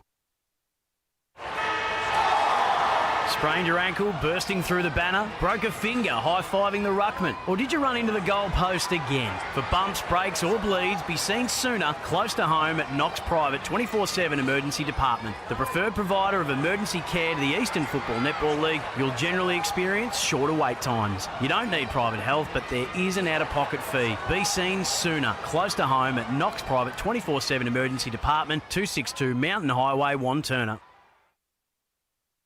Do you feel good about your bank? Because there is a bank you can feel good about. They share their profits to fund big community projects, small community clubs, and vital emergency services. They've given $250 million to help Australian communities thrive. They have all the products and tech you expect from a big bank, with service you don't. It's Bendigo Bank. Feel good about who you bank with. Try Bendigo. Search bendigobank.com.au or search Bendigo Bank near me. The superpower I'd love for a day is to fly. If I could have a superpower for a day, it would be to time travel, so I could go back and see how life was when my parents were young and stuff like that. Be mind reading. It's always good to know what other people are thinking. At Tobin Brothers Funerals, their superpower is always providing compassionate care to families at their absolute time of need. Get to know the team at tobinbrothers.com.au. Tobin Brothers Funerals, celebrating lives. Do you want to study at the #1 sports science school worldwide? Study sport at Deakin and benefit from the most advanced sports facilities available, from running tracks to biomechanics labs, and decked out gyms to a climate chamber. Deakin have what you need to graduate ahead of the pack. Discover endless opportunities in sports science by visiting deakin.edu.au/sport. Deakin, proud sponsors of the EFNL. You are listening to Radio Eastern FM 98.1. With live and exclusive coverage of the EFNL football season. Bringing you the match of the day with score updates from all divisions. And now we cross to our commentary team for the Radio Eastern 98.1 Match of the Day coverage. Welcome back, and geez, what a great time we got here. all hail King Ray, as we see on the board there with, geez, and all the angry faces, which is the one that made me laugh. But, it's good to be at the home of the great Ray. And he's got the high chair as well. It was actually on the back of the guys this morning. There was a car seat here near the garbage, and the guys asked me, "When are you going to take the car seat away?" I said, "No, I think that's Ray's." I couldn't figure out why it wasn't on the back of his float, being ushered in. Actually, I have noticed during the game today, he has actually been up on his high chair, right next to the timekeepers. Yeah. So. Well, we got to get going in this game here because we've got a contest down here at the moment. The Eagles, well, they came back after a really poor first quarter of footy, but the scoreboard reads at the moment 11-4, 70 to Vermont 5-10-40, so a 30-point lead for the Hawks heading into the third quarter here. They've really controlled this game, but Vermont came back. They kicked 5 goals that quarter, I should say, but they've also kicked 10 behind, so they've definitely getting some opportunities. It's just the skill error that's really costing this at the moment. We've got Josh Ward here and Matt Spider-Lee for the halftime show here today. So, Spider, I'll just throw you off first. So, as I mentioned, what do you think Vermont's doing right? And what do you think Vermont's doing wrong? I feel like there's a bit more negatives than positives. Obviously, the positives are they kicked 5 goals that quarter, though. Yeah, well, let's start with the first quarter. Like for the first 15 minutes, though, they were outplayed, and then their pressure, probably wasn't up to the level. And then in the back end of the quarter, they actually started to get better looks. And then at quarter time, Matt Adolf, he was really good the way he spoke because he wanted them to take the game on more. He wanted them to be brave with the ball.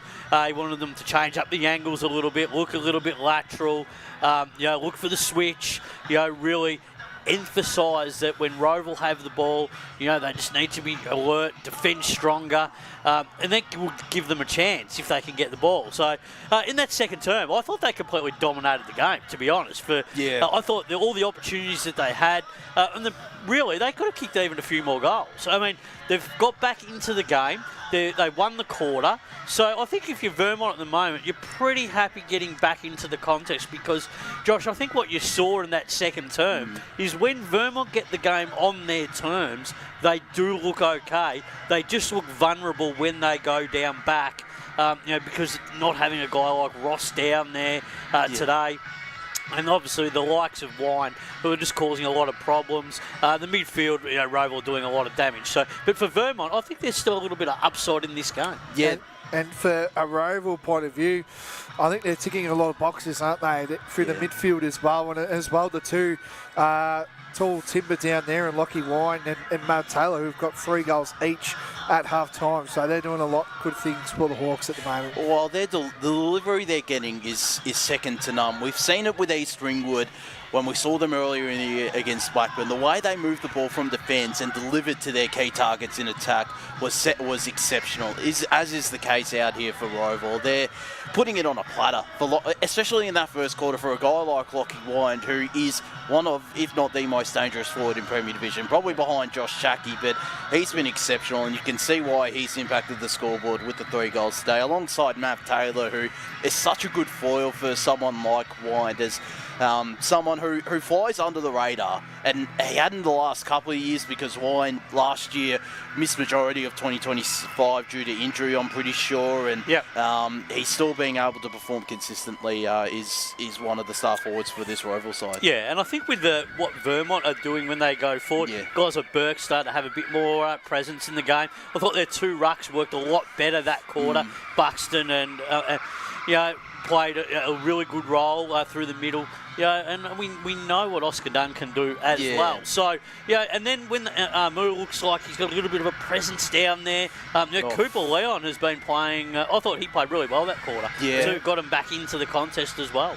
Kai Barlow's also shown a little bit as well. He's certainly a live wire and a handy presence. obviously started the season in the reserves, has made a bit of an impact since coming into the senior I thought lineup. as well, Lockie Jenkins is also getting into the he's game been too. good. He's been pretty good for the Eagles. Yeah, and it's just been at contest and clearance where Rowville have had the domination, and Vermont haven't been able to make an impact. All their work has had to come from their back half to transition the ball into their forward half. It comes down to guys like Lachlan Dixon, Lockie Johns through that midfield area to really lift their intensity if Vermont are to truly get back in this contest. Is it just me, or do you feel like Lockie Johns hasn't really impacted this game? I don't think so. No, it hasn't had the impact they would like. But it'll be interesting whether it's worth throwing him into the middle just for early in part of this quarter, just see if they can get his hands on the ball, just see if he can do something a little bit special and give their forwards a little bit more options. It also comes down to your senior leadership as well. Looking at your Lockie Johns, Adrian Kalkowski, Lockie Jenkins, who's starting to get there.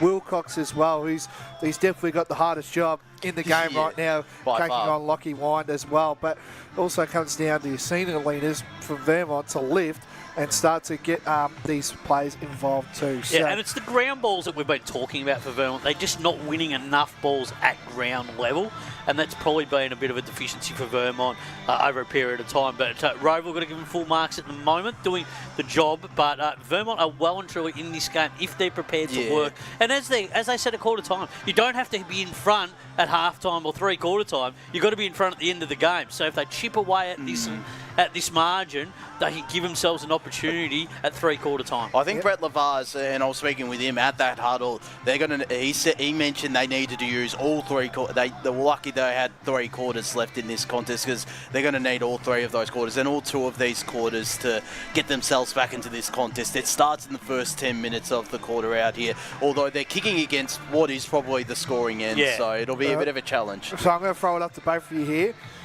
Rowville, do they go on what we've been known for, running out games really well here, or can Vermont pull off the massive upset? Rowville win by around about what they're in front by at the moment. I just think when they go into their forward line, they're just doing it a little bit more efficient than what Vermont are. The problem is, though, with Vermont is they're going to be kicking to the wind end in the last quarter. Yeah. So if they can kick maybe 3 goals this quarter and Rowville maybe get 3 or maybe 2 to 1 or 2 goals, could be in Vermont's favour here. So Spider's sticking with Rowville. Are you sticking with Rowville? I'll stick with Rowville by this margin. I think the breeze is a factor, but it's more so pushing across the ground rather than to one end. So I think it doesn't. I think that's clearly the scoring end. Vermont will have to restrict them this quarter. No worries. All right, we might wrap it up here for the halftime show down here at Seebeck Oval. If you just joined us and you want to know the goal kickers, Lockie Wine's got 3, as well as Mav Taylor. 2 goals to Nash Wood, 1 to Seb McDonald, 1 to Mitch Schruck, and as well as the captain Anthony Brolick. All single goal kickers for the Eagles. Noah Burke with 1, Leon with 1, Jenkins with 1, Kalkowski with 1, and as well as Kai Barlow. So we're going to leave. One final one. All hail King Kate. Yes, indeed. Yeah, and the burgers here at Rowville go down well as well. Yes, indeed. So there you have it. Rowville lead by 30 points. 70 plays 40. We're going to bring back the call team for the second half straight after this. Today at Eastland, Lucy's trying on jeans for a momentous occasion. Coffee with the ex. She needs jeans she can move in because she's definitely moved on. Jeans that get a second look, but don't give any second chances. Jeans that say, why yes, I have spent the last 8 months in a post-breakup juice cleansing, kickboxing, personal training frenzy. And it looks as though she's just found the perfect pair. Yeah, that's great. Bravo, Lucy. For all of life's little moments, there's Eastland. Eastland. Live real. Sprain your ankle bursting through the banner? For bumps, breaks or bleeds, be seen sooner, close to home, at Knox Private 24/7 Emergency Department. You'll generally experience shorter wait times. Knox Private 24/7 Emergency, 262 Mountain Highway, Wanturna. Do you feel good about your bank? Because there is a bank you can feel good about. They share their profits to fund big community projects, small community clubs, and vital emergency services. They've given $250 million to help Australian communities thrive. They have all the products and tech you expect from a big bank, with service you don't. It's Bendigo Bank. Feel good about who you bank with. Try Bendigo. Search bendigobank.com.au or search Bendigo Bank near me. The one thing that puts a smile on my face is my kids. The sun shining through the clouds, even in winter, absolutely puts the biggest smile on my face. Seeing delicious food on the table ready for me when I get home. One thing that always puts a smile on my face is seeing my family. The thing that puts a smile on my face every time is really good music. Just the simple pleasures in life. Be remembered for the greatest moments in your life. Find out more at tobinbrothers.com.au. Tobin Brothers Funerals, celebrating lives. There are only 3 things that should be flushed down your toilet. Pee, poo and paper. Some wet wipes and antibacterial wipes say that you can flush them, but you can't. They clog up the toilet and pipes, causing expensive blockages. Save yourself a truckload of trouble. Put your wet wipes in the bin. To learn more, head to the Yarra Valley Water website, yvw.com.au/wet-wipes.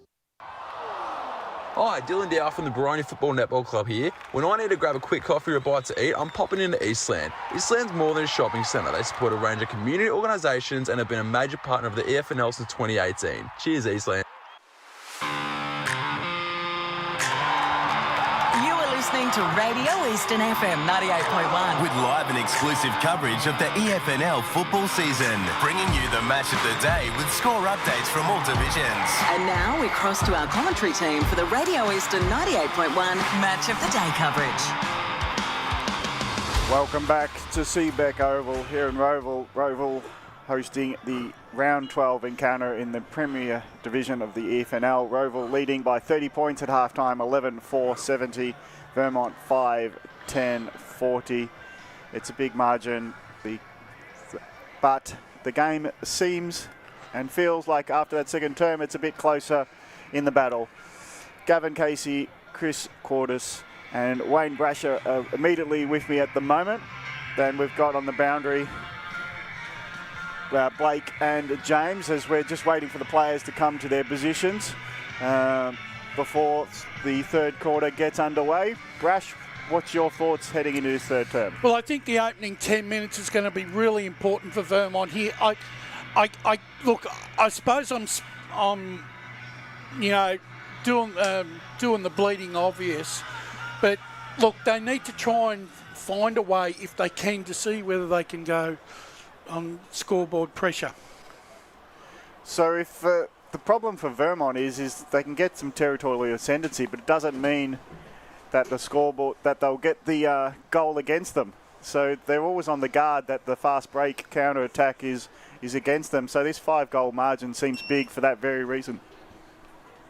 Let's go to boundary, James Gangan. I feel like for this first 10, 5, 15 minutes, I feel like if Vermont get the jump here, it's game on for me. Like they have shown a lot of class. There's just a little bit of finishing in the final of 450, but if they can clean that up, they've got every right to think they can win this game.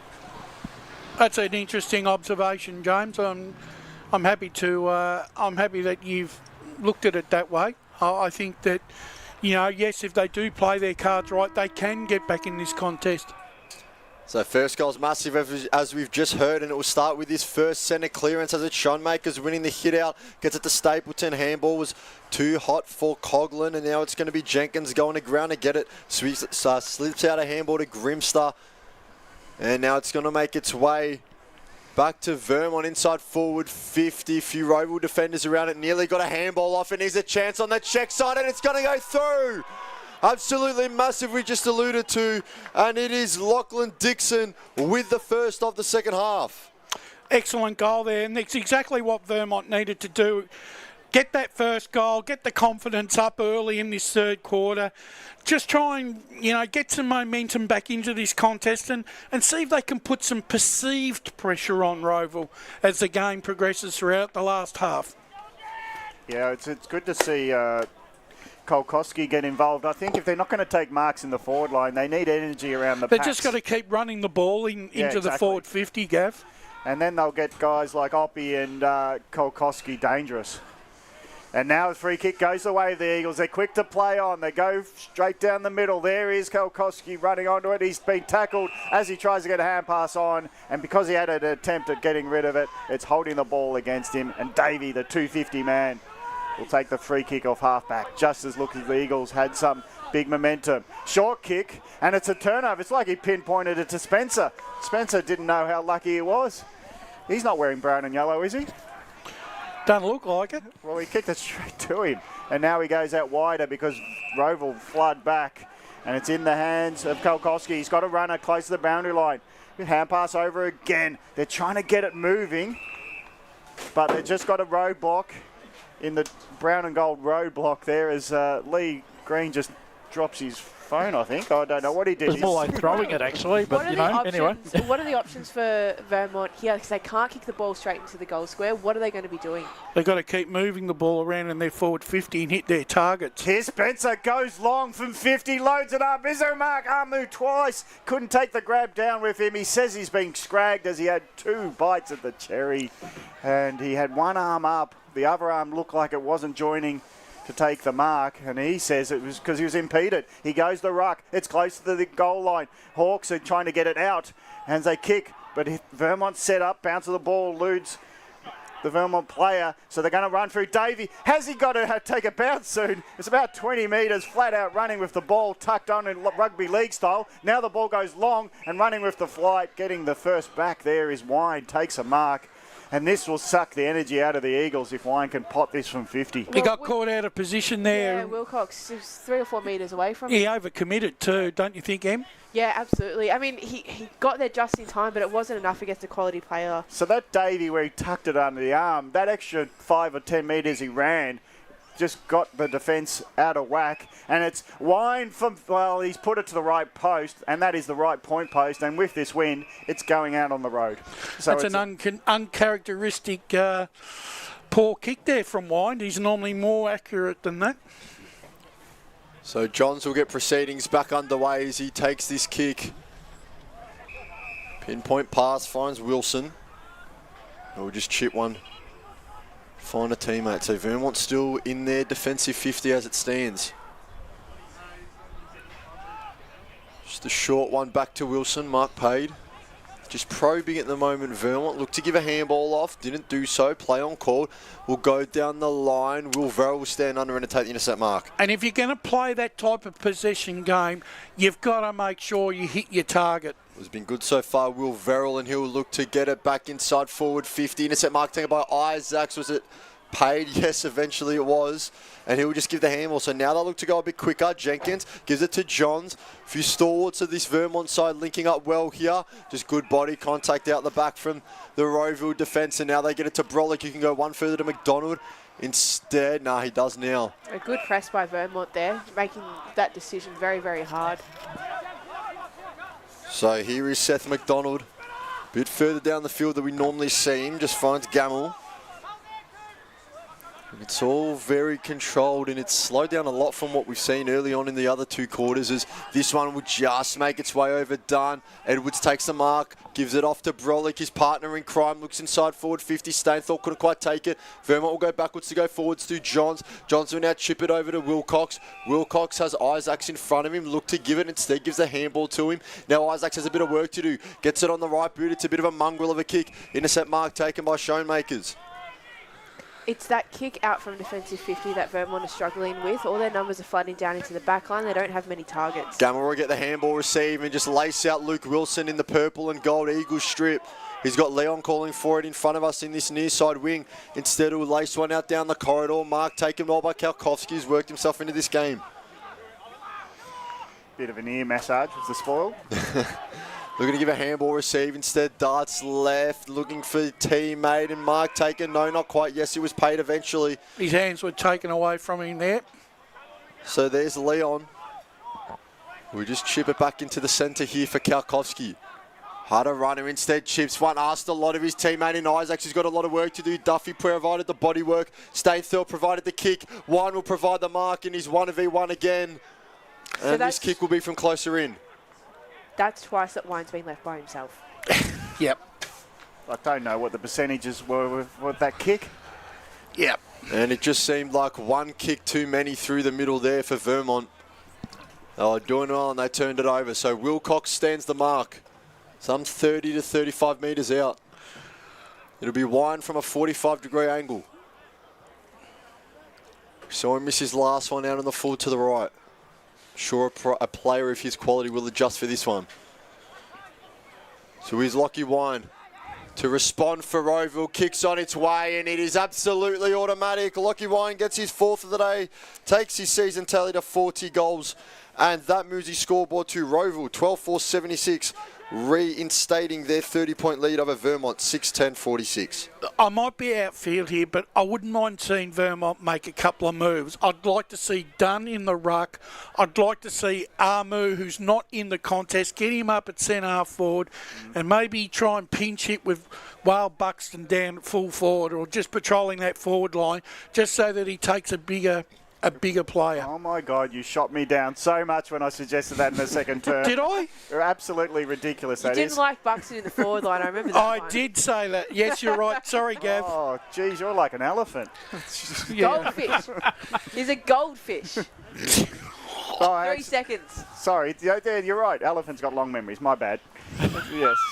But big ears. There's a game of football on. Let's go. Moving on. I just thought at that time, yeah, you're right though, Gav. I mean, yeah, I probably shouldn't have poo-pooed that idea or that thought early on. You just get grumpy, Brash, that's all. Buxton had 3 goes to the ruck. Finally, Vermont get it out through Smith. Callum Smith back of the square goes long. 2 grabs at it. Nice mark. And it's now in the hands of Leon. Leon spins around. He's quick to play on. He tried to get his teammate in Dixon to take the mark in the pocket, but the spoil comes in from Coughlin. So, again, the wall of defence from Rowville's elite. And these are the really interesting moments in the game where it's there's a ball up on the top of the 50 and there's heaps of players back for Rowville, but then Vermont's got their players back in case it's turned over the other way. It's a really 50-50 game at this point. Ground level, Schoenmakers was good. Now he's been wrapped up in a tackle because it bounced back into his arms and Amu said you're going nowhere, and we'll have a ball up 40 metres from the goal of Vermont.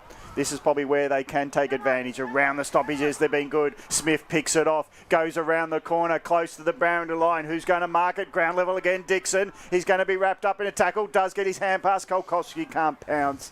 And the defence jump on him.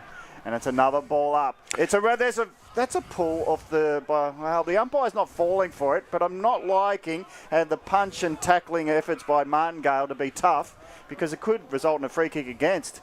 Ground level. Push off, and there's going to be a free kick, and it's going the way of Vermont. Eventually, that push and shove by the Hawks play free kicks, but he picked the Kalkowski push in the back, and it's going to be a free shot at goal from point blank. Smith's around the footy. Absolutely riveting conversation in the commentary van at the moment as Johns flicks out a handball to Smith again. There's going to be Jenkins looking to do some sweeping up. Cocklow's going to provide the pressure. Will Verrill's around. They got hunted down by Jenkins. It's got to be a call there. Nothing came, and it is a boundary throw-in. I quit. Second and third and fourth effort by Jenkins, magnificent. Him and Josh Spencer have been outstanding in this game post the first quarter.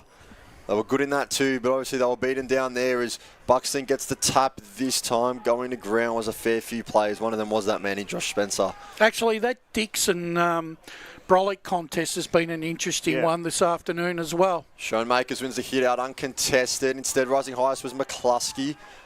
He's wrapped up immediately again. The problem for Dixon, he can't do both. He can't be inside and outside, can he? No, he cannot. So Cole Clow bringing the heat in the defensive aspect of this contest so far.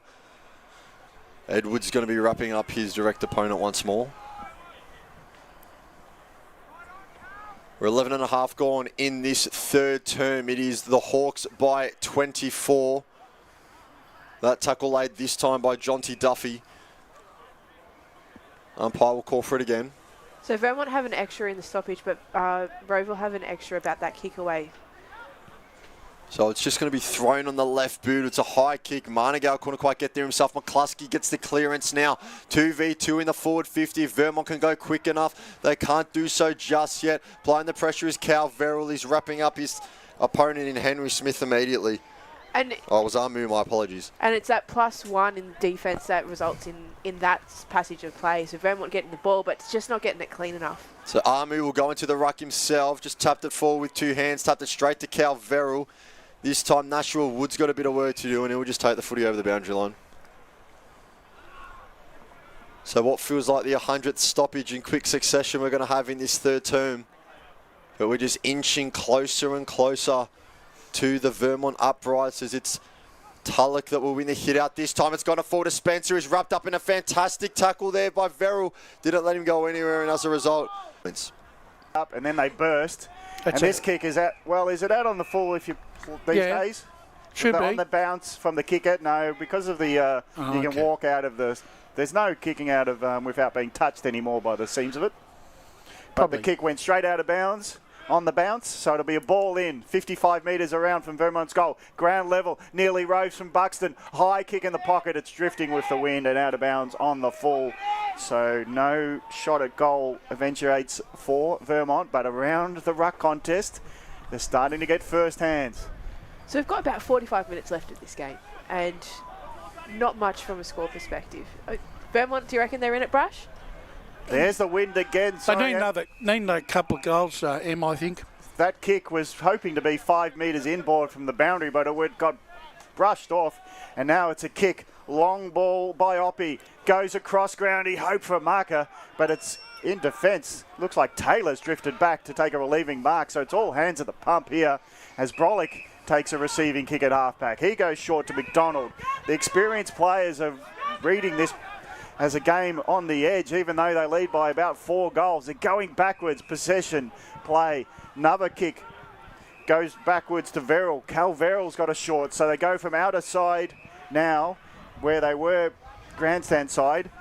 And we've got some sharing. We've got time to go to boundary riders. Yeah, just watch out here for Lockie Stapleton. He's just gone into the rooms of the trainers for Rowville here. So he's just got 2 trainers by the looks of it. So we'll keep an eye on that one. Yeah, if you can find out, because he's a critical cog of this Rowville midfield. Get Ray Baird on the job. Yeah, get our experienced man on him. It's out forward to Spencer. He takes on the tackle and he kicks it, and that's a diving mark in the gully. No mark given, so Brolick might be the run-on player. He hands it off to his teammate. Mungale goes long from half back to half forward. Quickly go Rowville. Bounce of the ball doesn't suit Verrill, but he's the first one onto it. He's been tackled. He's trying to stand up in the tackle. He does so. Now he becomes the tackler, so that is an interesting contest to watch. And Luke Wilson liked his game. Yeah, he's done all right, Luke Wilson. And he's showing some affection in a football way to his opponent, says, well done, mate. Roving ball goes into Dixon's hand. His quick kick goes around the corner. Burke has to scrap against the couple. Now he's got some support. Kalkoski runs onto it. Burke, can he get it? No, close to the line. He spills it over the line. It's just those little 1-2 plays, Em, that Vermont have been trying that just haven't come off for them this afternoon. Yeah, it's just not been as consistent as when Rowville get the ball. They're managing to actually execute those little things that you're talking about, Brash. So rucks more or less cancel each other out. Here's Smith. We'll just see it over the boundary line. Had they got on top of that, they had a 2-on-1, which is very rare in this game. They had a 2-on-1 in their forward 50. Would have been great for them for a shot on goal. It's done against Tulloch once more. The relieving rucks going at each other. Dixon shrugged a tackle, just sends it inside forward 50. Moose standing under the footy, gets a mid to it. There's Burke. Burke's going to run off. Burke's going to kick the goal. Vermont have life. And that's exactly what you were just saying then. They needed a 2-on-1. They haven't hardly had one of them all afternoon. They created that one there, and they were rewarded. Well, that's been the trouble, is that Rowville just had so many players down there, so haven't had any clean shots. Awesome work. That's the stuff that we want to see from Vermont. Contesting really well now. Well, it's almost like that they've got to try and capitalise on the mistakes that Rowville make, like Rowville did early on. Yep. And Rowville aren't actually doing that as much this quarter or even, a bit of that second quarter as well. They have their spells, those good couple of minutes. Bit off the ball. Here comes a card. You can hear the Fex mic. The people saw this. This is so obvious, and Rowville will be one player sent off. Who got sent off there? It is now Stainthorpe. Kyle Stainthorpe. He said, I was getting pushed and shoved, and he reacted in a way that can't be tolerated. and he's been sent off, and it was so obvious that you could hear the roar of the fans going up, and then the umpire, just simple decision.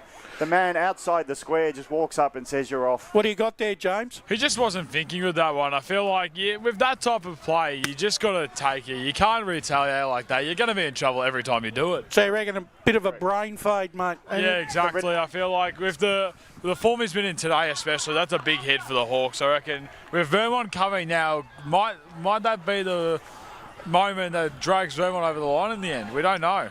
Good call there by 100 metres away from where the thing is too. So Dunn, long kick. Vermont catching fire in this game. Ground level ball. Spencer applying the pressure. Bounces up, tries to grab it. Hawks under a heap of pressure. And it's a ball up 30 metres from goal. I reckon for the first time in this game, I think Vermont is sensing a bit of belief, Gav. Yep, and they've probably worked out the formula. Keep it low. Go, go, go! And they've got it from the tap, and it's going to be a goal. And it's Smith who gets the goal. They're pouncing now. This is game on. Vermont close to 11 points. 9-11, 65. Vermont close on Rowville, who are 12-4, 76. And they've just been chipping away, maintaining possession, and now they're getting the reward. Like I said, sometimes, Em, you've got to make something out of nothing, and that was a goal there that Smith made out of nothing because he really wasn't entitled to win that possession. Well, goal's a goal as far as I'm concerned. Well, that's it. You take them when you can get them. Get the territory, then think about how you're going to score. That's a good formula for Vermont. And now all of a sudden you look at the scoring, shots are at 16-20 Vermont's way, and this is starting to look like the momentum's shifting a fair bit, but Rowville looking to wrangle it back in their favour as they'll win the centre clearance. Davey has a bit of work to do, lost his footing. Kalkowski looked back and saw he had space. He was clear of Colclough. Kick goes inside 50. It's through the hands of Barlow. A lot of work to be done over there, and Marningal puts his body on the line to get it over for a boundary throw in. A ball is bouncing in the favour of Vermont. The whole game has changed. That it has. So vital moment now in this third term as we are 30 seconds from time on. Still a lot of footy left to be played before a siren. As Showmakers look to get it out of the ruck. Dunn will go to ground. Look to flick out a handball. Colclough get it. Couldn't quite tell if it was tackling or handballing. And we'll have another ball up as Brolich holds his man. Dunn, Showmakers again. Dunn lost his footing. Showmakers grabbed it out. Brolich swung. Big swing though, ding with a left boot. Pressure's on Rowville now, and you can see it in the way that they're not setting up the way that they were in the first quarter. So their structure's gone, their form's not as great. Showmakers copped a high free kick in the ruck contest. Chance to just kill the game a bit. Instead, he gives a handball receive off to Gamma, who will look down the wing. He nearly hit Wilcox on the head. Instead, it was a shoulder. John's happy to just see it over the boundary line.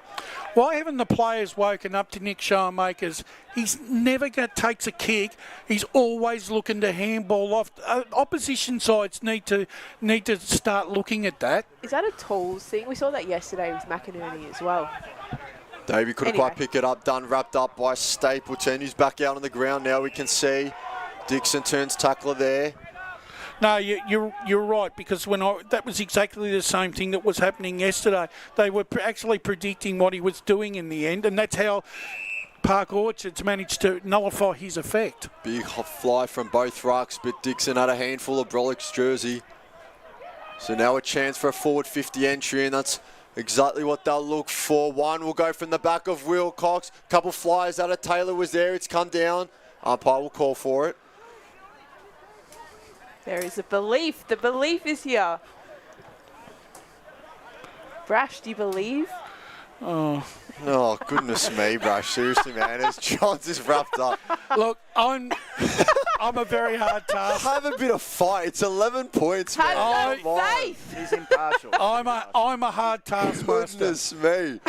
Tulloch against Buxton this time. Tulloch wins a hit out. There's Duffy looking to wheel away on the left boot. He's going to kick, and it's been pulled left. Just the behind, just a minor score there. 12 points to game. If Vermont get on this quick, they'll catch Rowville out.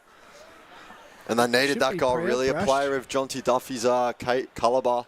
You can sense how the game's changed, because in the first half, that would have been a goal. Yeah. Rowville would have snuffed out any hope. They always did. But now in the urgency for them to try to counter... Sorry, Lee, you're going to say something? The pressure's on. Sorry, you keep going. I'm just focusing on the mob of kangaroos out in the background.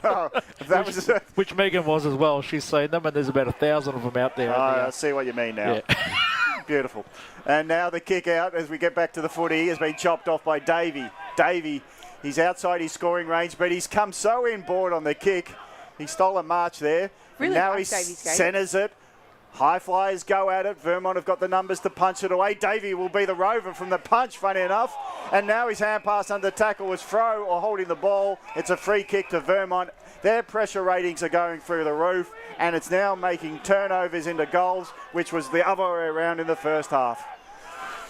Let's see what Vermont can do for Spencer. He goes backwards, I'm not loving the choice of Wilcox because he's not a reliable kick, and he concedes a point because it got so from 40 metres out, it went to the point post, and Wilcox spills it over the line. I'm not sure why you'd go to Wilcox anyway because it's not a great kick. And anyway, it's Vermont getting a clear possession out wide. Moving and on. it's Grimster. I'll only say it quietly because I respect his football ability. But it's now Grimster looking on out wide, going long, and it's been a mark taken by the Hawks. They'll go out towards McDonald. McDonald in the middle of Seebeck Oval. They go from left to right. Davey, he'll be under pressure to mark it. He drops it under the heat. And now Oppie's the hand pass received. He's a runner, and he gets a short pass to an open player. It is his teammate in Leon. Leon wanted to play on quickly. He fell over just as he had a teammate running past him, Barlow. Barlow still may be an option. I reckon he held that up because he knew that there were no Vermont players down there whatsoever. Big flies come in, ground level. It's Burke handing it off to Dixon. Dixon hands it off. Jenkins lines it up, and he misses. Rowville are doing so well to get those numbers back. Vermont weren't able to just run and take the game on then.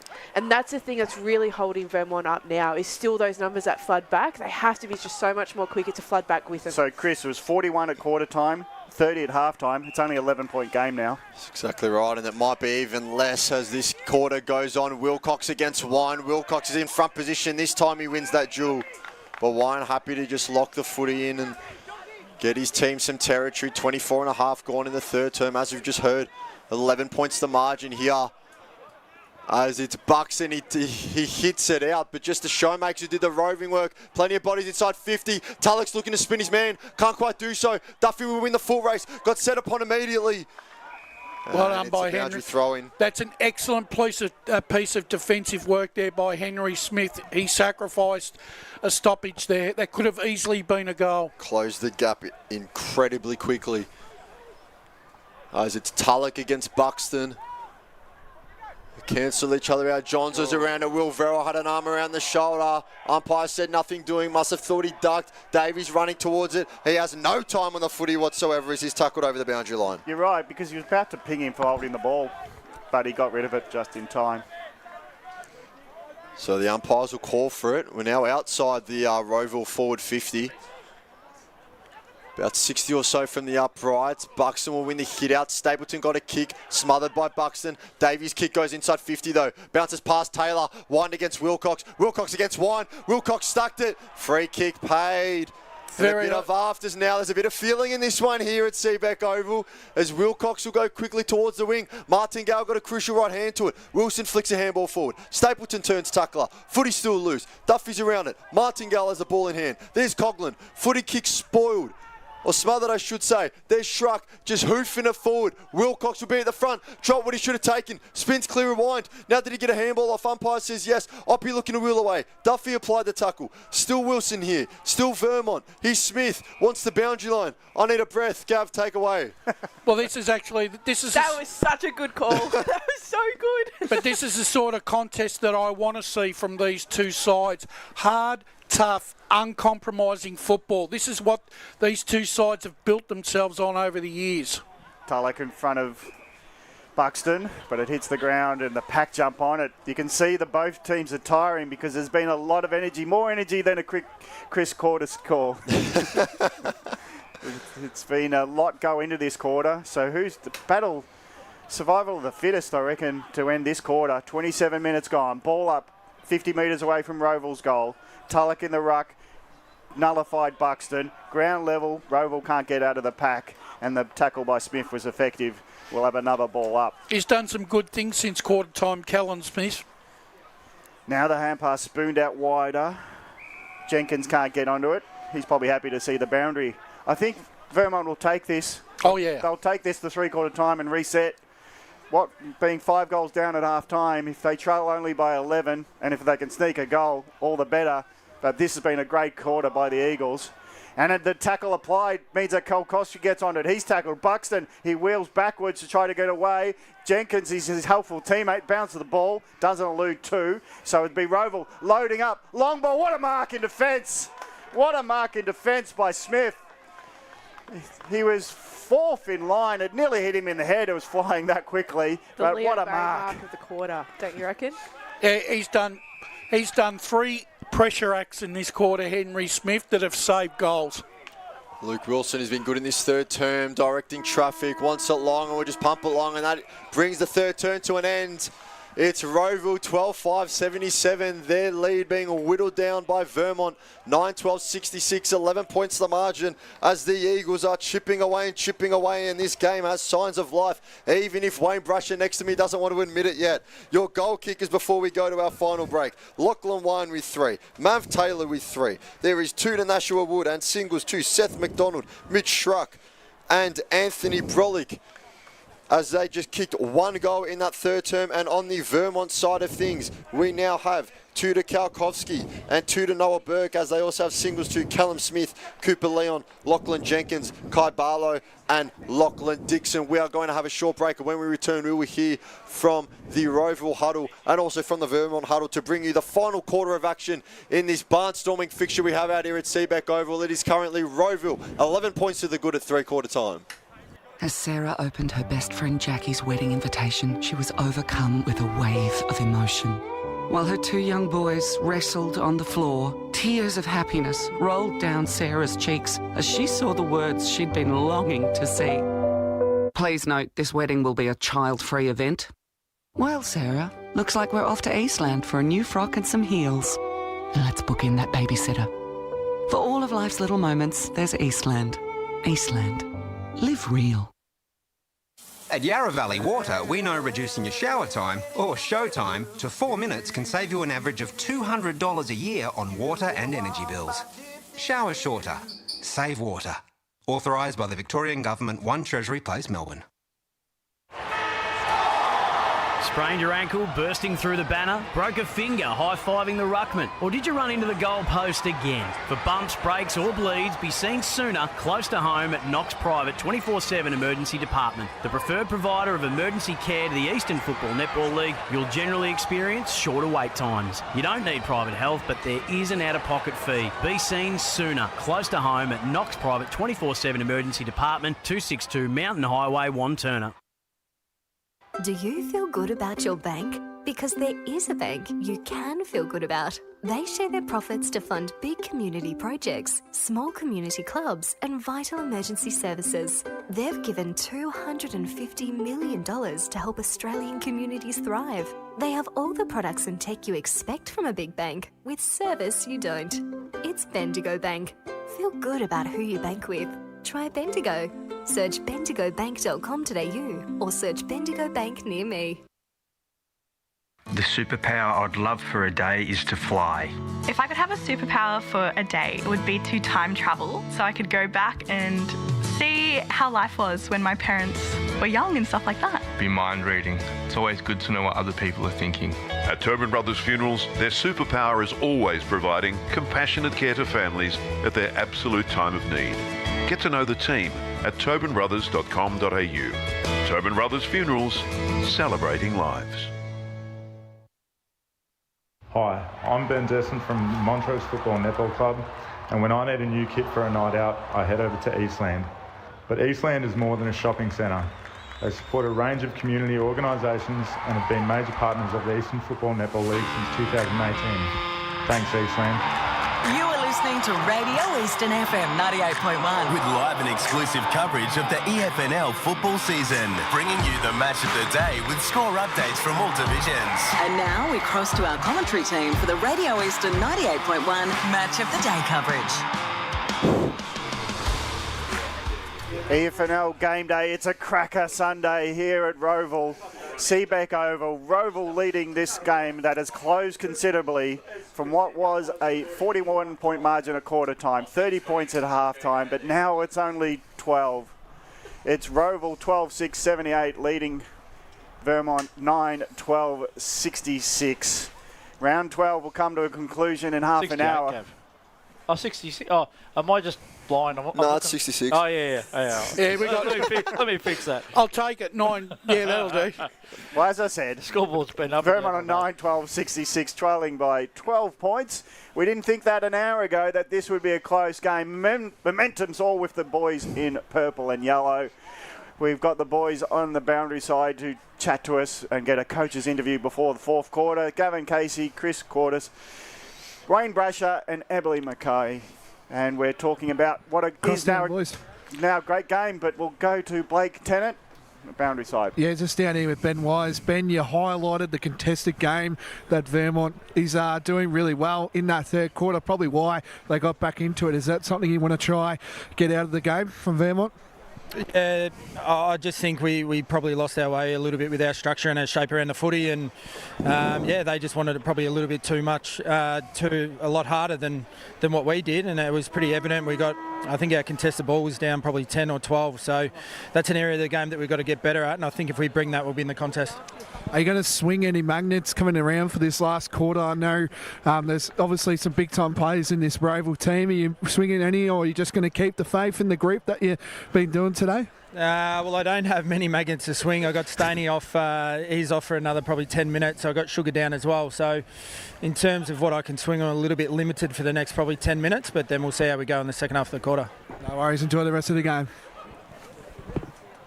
I just spoke with listening to the Vermont coach. He's saying just in this last quarter, team first footy, full ball control. Let's see if they can replicate what they just brought into the third quarter, which has got them back into this contest. Yeah, I sort of agree with that. Look, you'd have to agree, since quarter time, and the thing is, Vermont have had to really play a different type of game than they normally would have after that first quarter. But kudos to them. They've had to reinvent themselves, and they have got themselves back into the contest, but they still need to find another goal, I think, just to give them a bit more of that belief, you think? Well, it was kudos to them. They were beast to a honeypot in the first quarter with the pressure that Rowville were putting on. And if they continue to spread like they were doing in that last quarter in particular, that allows a bit more space in the forward line. And for those forwards to get to work, because you were saying before, they don't really have those tools. No. They don't have a line, for example. But I think they're doing really well with what they've got. And I reckon they're right in it. Really looking forward to this half an hour of Premier Division football on a Sunday. It's Vermont trying to get the first centre clearance. 12-point game. Rowville leading, but momentum with Vermont as they go to the right of screen. Had been the scoring end of the first half. Going at it again. Rucks go at it. Good work by Schoenmakers just to try to keep it in front of himself. I think the one thing that Vermont have done well since quarter time is their tackling pressure on the ball carrier has been very, very good. Here's the big man, Buxton, using his strength and height to advantage to take it out of the contest. Hand passes it on. Tackles have to fly in from Spencer. It's another ball up. So we're just having a bit of calm before the storm, I reckon. Knock forward. Ground level ball won by the Eagles. Kalkowski's in position, kicks it around the corner, high, up and under, hoping a man will eventually be there for him. But late to the party was his teammate. And it'll be Rowville again holding up. Short pass to Edwards. They will probably play some slow kick football for a little bit.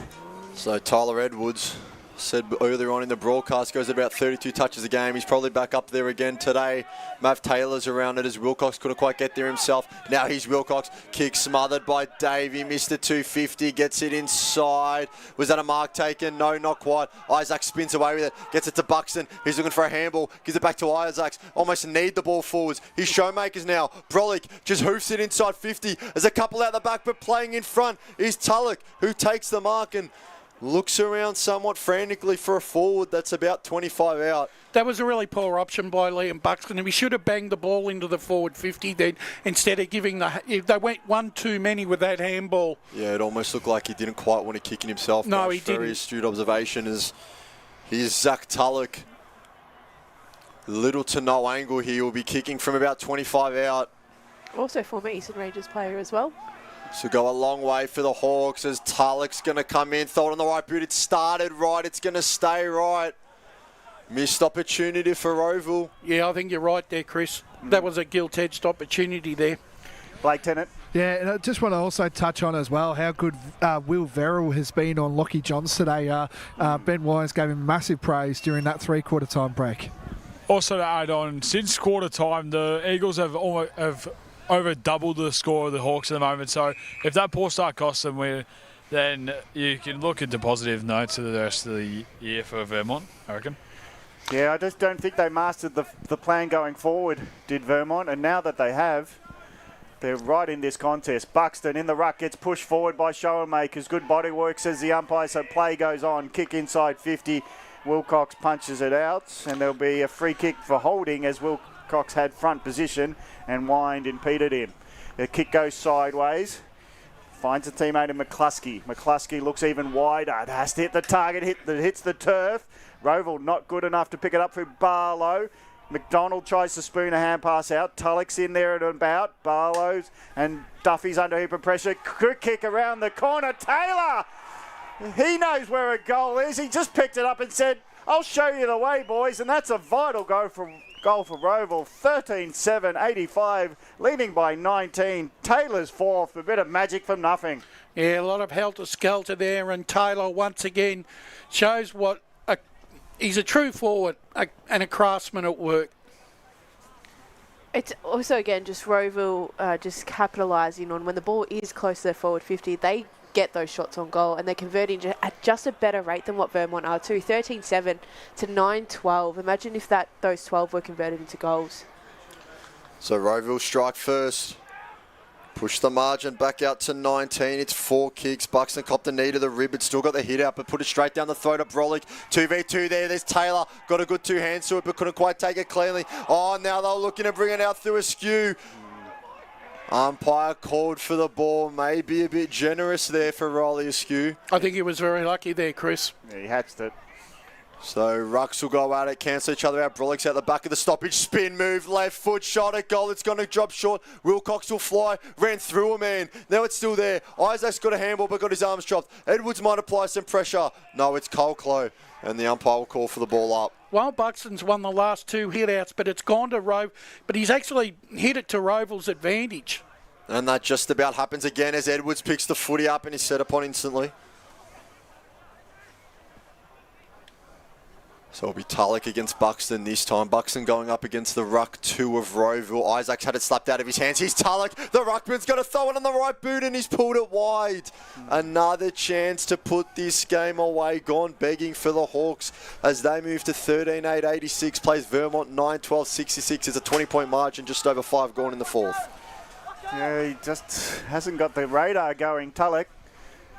Pushing it right. Now the kick clears out, but only as far as a big mark taken by Schoenmakers. He hand passes it backwards. He's got a teammate in Wood. Wood loads up a long ball. It's drifting to the pocket. Wilcox sets himself up. The spoil comes in late, and it's an impeding one. And it's going to be a free kick for Vermont.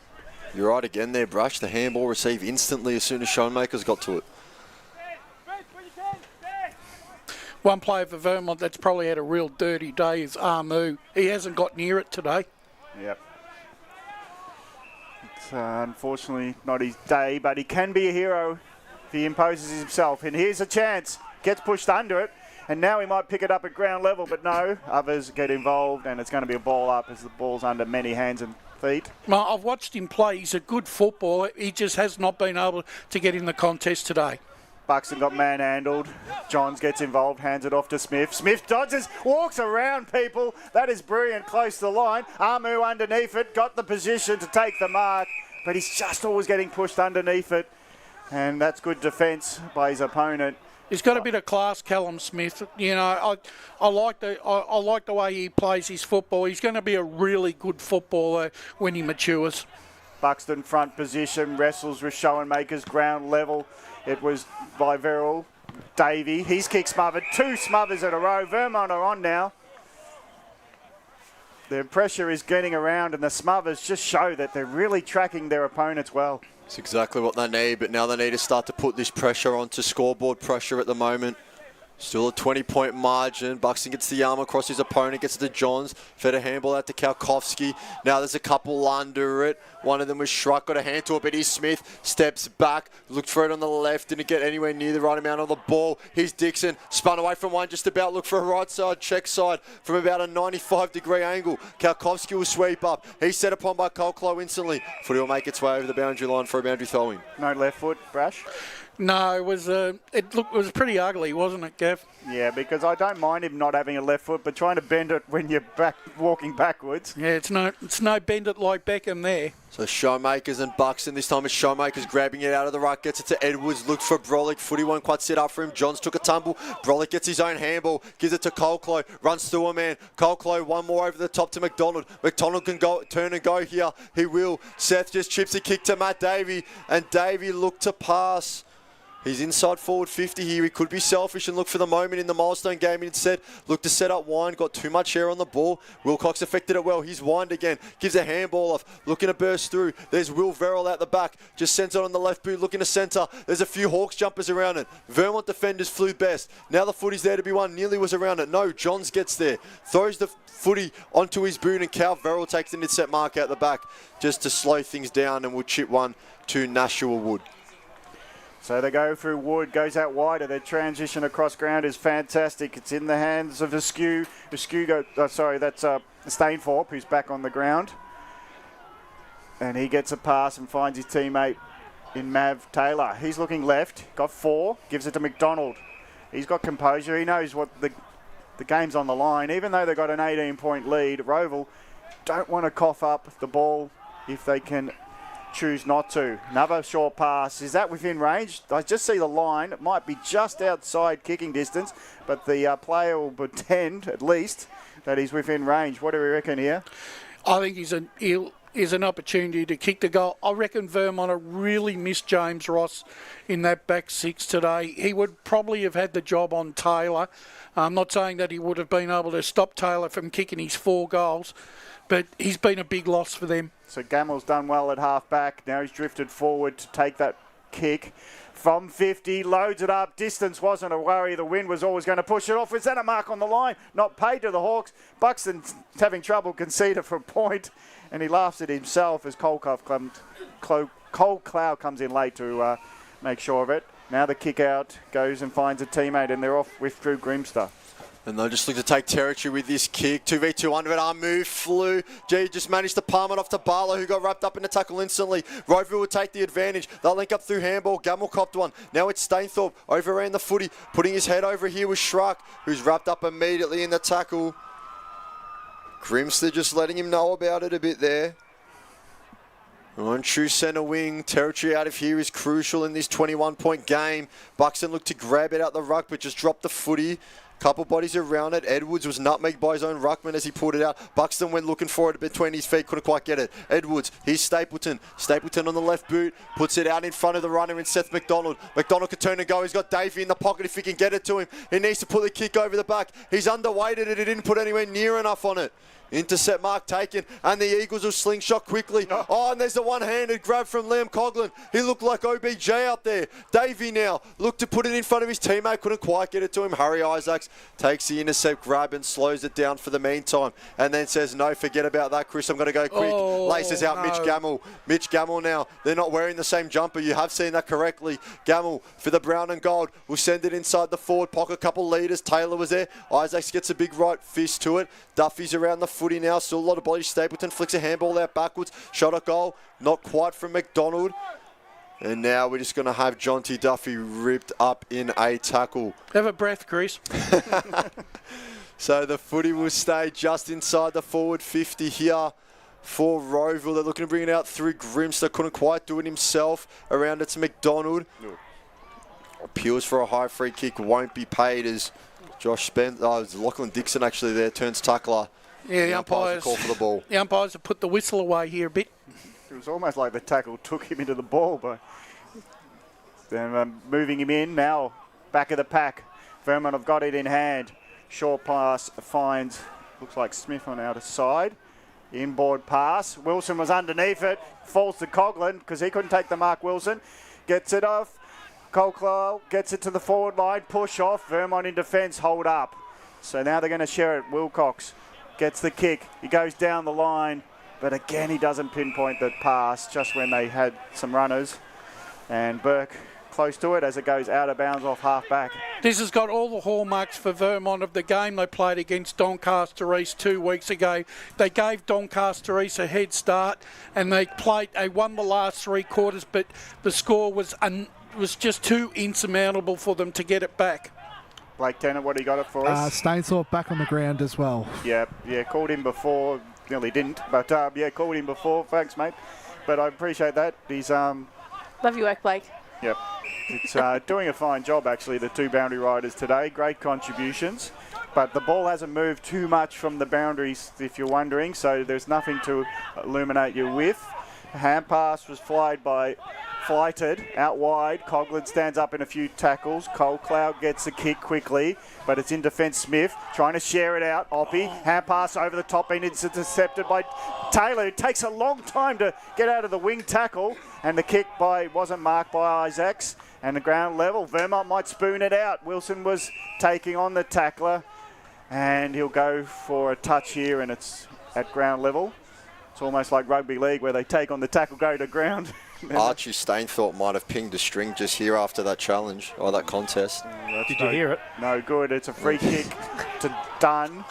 Dunn will take the free kick from the run contest. Goes out wide. Oppie's there on the receive. Middle of the ground. Has time to look forward.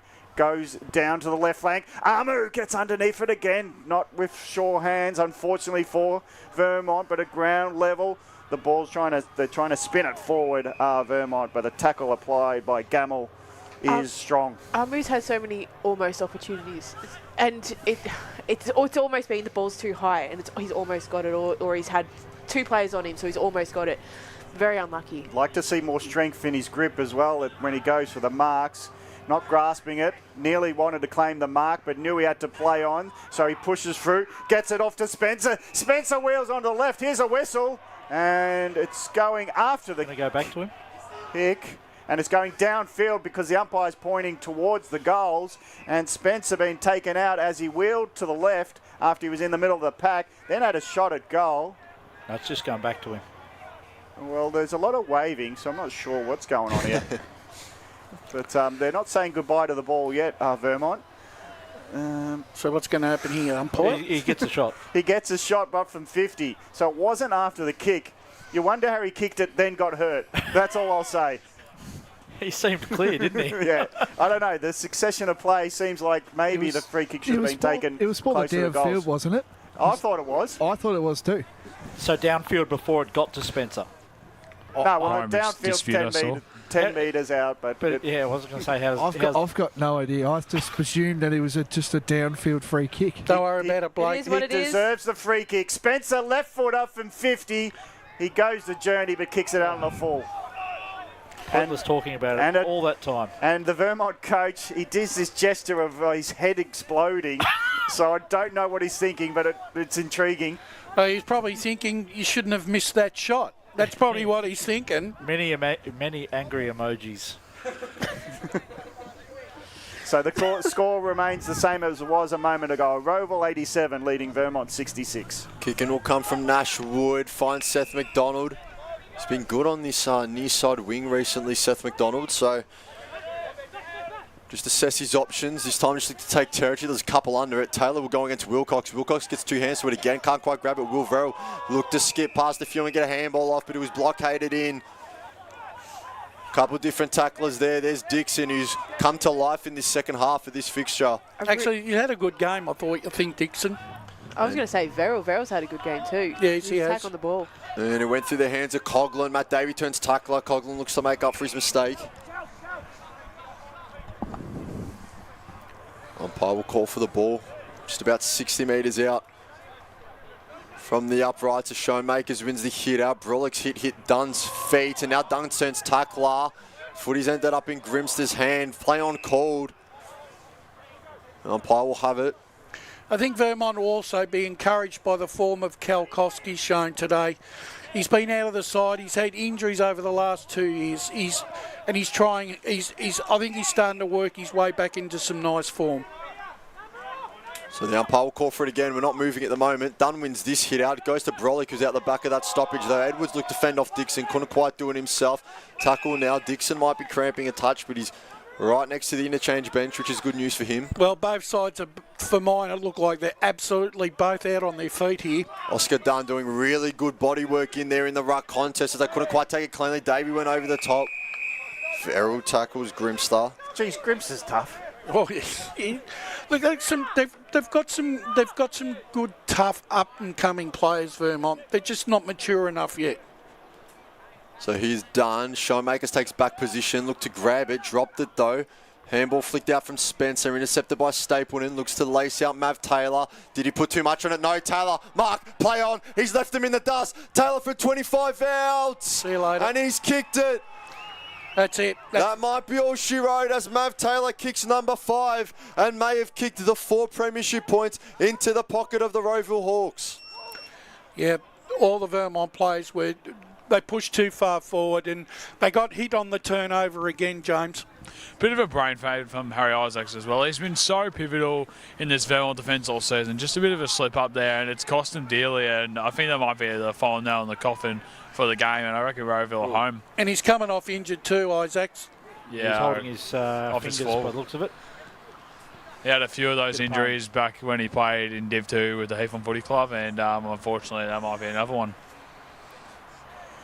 Yeah, I think the Vermont, that's the hard part about chasing margins is your tyre. You can't just keep up this surge of trying to take on the game and chase down. It's a tiring effort, and Rowville have just known, hey, we can play tempo at times and we'll just score when we can. Yeah, and that'll hold them off. And that's the Rowville game, the tempo side of things, the ability to switch from tempo to a more attacking style of football. Here they've got Wind. When you got Wind, practically the difference. When he kicks goal number 5, the free kick in the middle, long ball in. Wind is probably, as it looks, the only one who reads the flight of it, and he just jumps when he needs to get at the highest point and take the mark.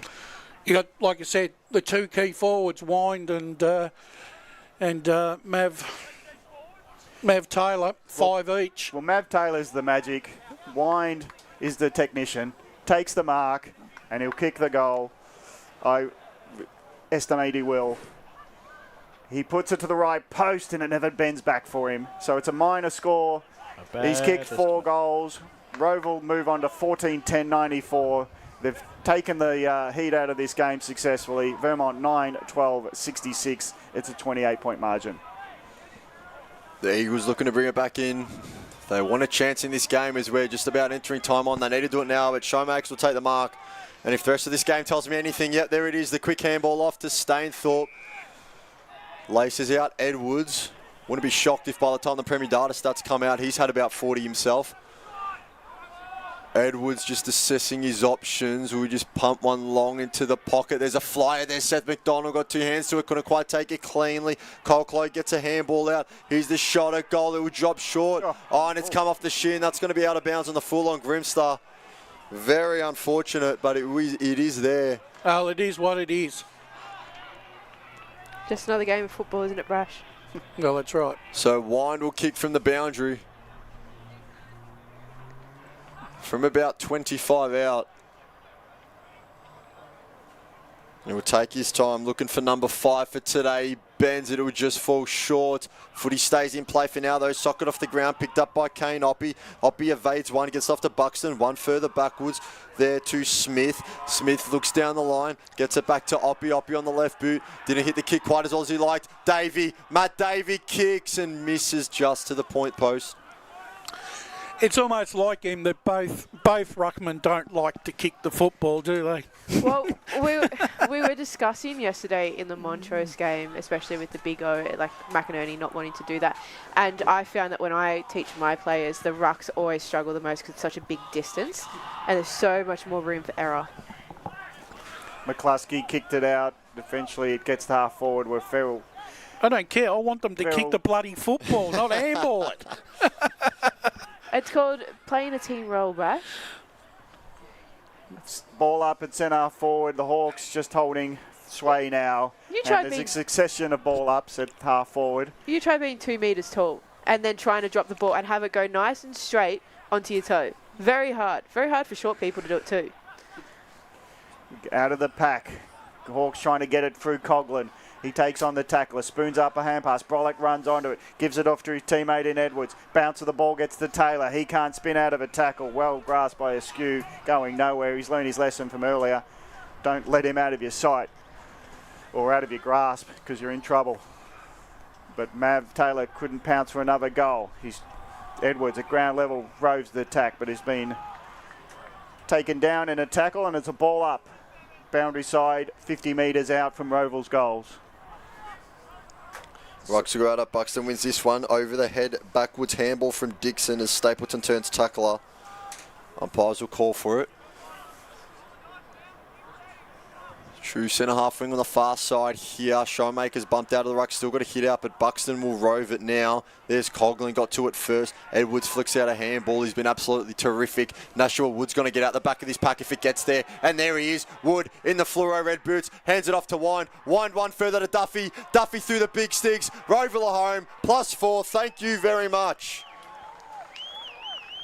And this is what happens when you've tried so hard to get back into the contest, and as soon as you run out of petrol tickets, Chris, all of a sudden that margin, especially in the time on break, it blows out, and probably at times doesn't really give a true reflection of, how close the contest could have been. Yeah, that's exactly right. And interestingly enough, when we look at the round 3 stats last time these two sides met, Tyler Edwards had 40 touches and 15 clearances. You'd probably say he's done that again.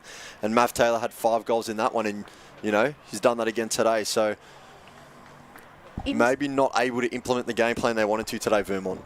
In saying that, had Vermont had been a little bit more accurate, it would be a completely different game. The matchups have gone the way with the Talls doing well for the Hawks, front and back.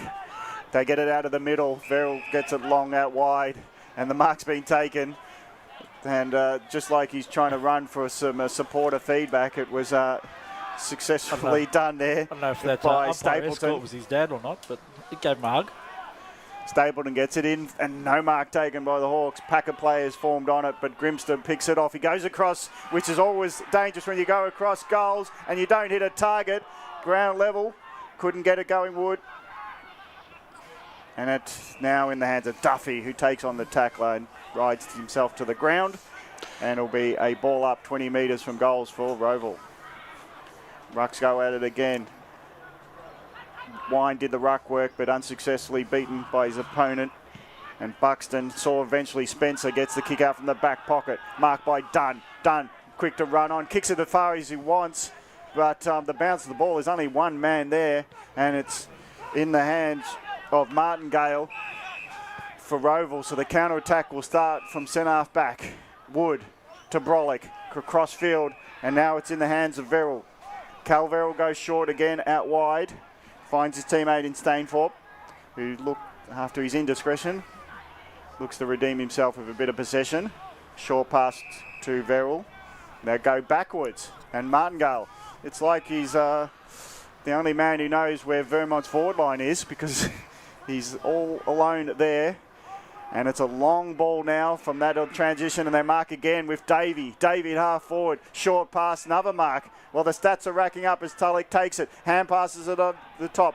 He breaks up the kick mark possessions. Now the long ball goes in. Fist comes in from Vermont. They're tired.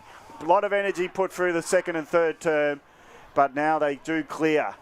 Numbers will be with Rowville, but Burke picks it up off the deck. Does it nicely, kicks it along as possible. Now there's some numbers for Vermont in the forward line. Push off, free kick will go against Vermont's player there in Dunn. I don't know, but he didn't push him. Well, he fell into him. Yeah, exactly. Rowville player pushed him, and he fell into the Rowville player. So here's Edwards, who just chip it and switch it to Coughlin. Was asking a lot of him in the end as Smith set upon him and will now turn tackler. Brolik's there to help his teammate out. Slices a kick to the wing. Mark almost taken by Calvero. Couldn't quite do it as Oppie picks it up now and he's wrapped up. Now behind play, Mitch Schruck's making his way off, or he might stay on. He's been cramping for about the last 90 seconds there, Mitch Schruck. So play continues on the far side wing here as they're wheeling away of Vermont. Kick picks out Coughlin, couldn't quite take it himself. Nearly he's there. Coughlin just looks to lock the ball in by keeping it in between his feet and then his hands, and anything he can do, and we'll go boundary side to James. Or not, as we're going to stay here with me for now as the Rucks will get ready to go at it again. Media manager Ryan Long picked a hell of a time to distract him there as Johns is there. Couldn't quite get the footy himself. Kick goes at goal off the hand of Martingale. Here's Edwards, and that is the final siren, and it is Rowville sticking true to their first quarter performance and running over the top of Vermont in the end. Rowville 15-11, 101. Defeats Vermont 9-12-66. It is a 45-point win for the Hawks to take themselves 4 points clear of third and cement themselves in second spot. We'll take you through the goal kickers for today. It was a Mav Taylor, absolutely amazing with the 5 himself, kicked the bag. Lachlan Wine, not short behind either, with 4 goals. And then we also had 2 to Nash Wood in the first half, and singles to Seth McDonald, Mitch Schruck, Jonty Duffy and Anthony Brolick. And on the other side of things from Vermont, we had doubles to Noah Burke and Adrian Kalkowski, and they were accompanied by singles from Lachlan Dixon, Kai Barlow, Lachlan Jenkins, Cooper Leon and Callum Smith as well. We are going to have a short break, I believe, or we might just stay here until we get one of our boundary riders to go out and have a quick word with some of the players out there from Rowville. But for the meantime, Gav and Brush, what do we think of this game? You know, we have to start thinking about votes soon enough, but in terms of the game as a whole and technically how it panned out, what do you think of it? Well, look, the game basically, Rowville set the game up in the first quarter, 8-1. You know, basically, and Vermont once again were chasing tail for the rest of the afternoon. However, they didn't chuck the towel in, but at the end, when you don't have 2 key forwards that you can direct the ball through to kick your scores, unfortunately, at the moment with Wiedemann out, Vermont don't have a recognised forward, and they've got to play a different game style where they've got to run and share and care with the football and try and create opportunities with a running type of play. Now that expounds a lot of energy, and you've really got to hit your targets if you're going to play that type of game. And unfortunately, there was just too much pressure that Rowville exerted, and that was just enough for them to get the game on their terms. But they were much better their midfield was much stronger, and they just moved the ball just a little bit better. And we're going to go on field with Blake and James, who have Lachlan Wine with him. So, Lockie, how do you feel like you went today? Yeah, as a team, I thought we started off real hot, but we always knew that the Vermont are a real quality side, so they're going well at the moment. So we knew that they were going to come back hard, which they did. So it was just, at the end of the day, we just had to keep going and run at the end and go through. Do you reckon this will set up possibly a push to knock off the Roos on top spot? Oh, they're a bloody good side, and especially when Stephen May's playing, they're probably the best at the moment, the benchmark. So, look, we're in good form. We've got a few on the trot now, so when we do come against them, it should be a good game. You're in good form as well, mate. Is he at the top yet? If you be bloody close, do you reckon you're pushing for a Coleman, maybe? Oh, I don't know about that, mate. I think Jackie kicks another 6 or 7 the weekend. Have a bit of confidence, come on. I've got to keep it back to the next 6 games, but no, I'm just trying to do my best for the team, and I'm just lucky the last few weeks to get on the end of a few. Spoken like a true team man. That's a great mentality, mate. We'll help on the Davey now. Thank you for that. Thanks, mate. Cheers. Just down here with the milestone man, Matt Davey. Matt, congratulations. 250 games at the One Club too, which is a tremendous achievement. Got the win today. Hawks are playing some good footy. Must be happy about that. Yeah, we're playing pretty well, mate. Second on the ladder, so just got to keep going, mate. Yeah, can't complain, buddy. And you've been here through the highs and lows, a two-time premiership player at Rowville too. And, you know, you've had a really big stand on this footy club. I look through the four walls of this club and the number one thing that comes to mind is Matt Davey. So what does this footy club mean to you to play 250 games at the one club? Yeah, mate, like, I'm a Rowville nuffy, like, yeah, started my career here 2010. Obviously the 2012 flag to get us up in the top grade was huge. Yeah, I just love the club now, and you know, now I'm at the age where I'm playing with, I'm actually a primary school PE teacher in the local area. I shared the field with 3 of my former students today. So there's these little things that just keep me going, and yeah, so I just love the club. Yeah.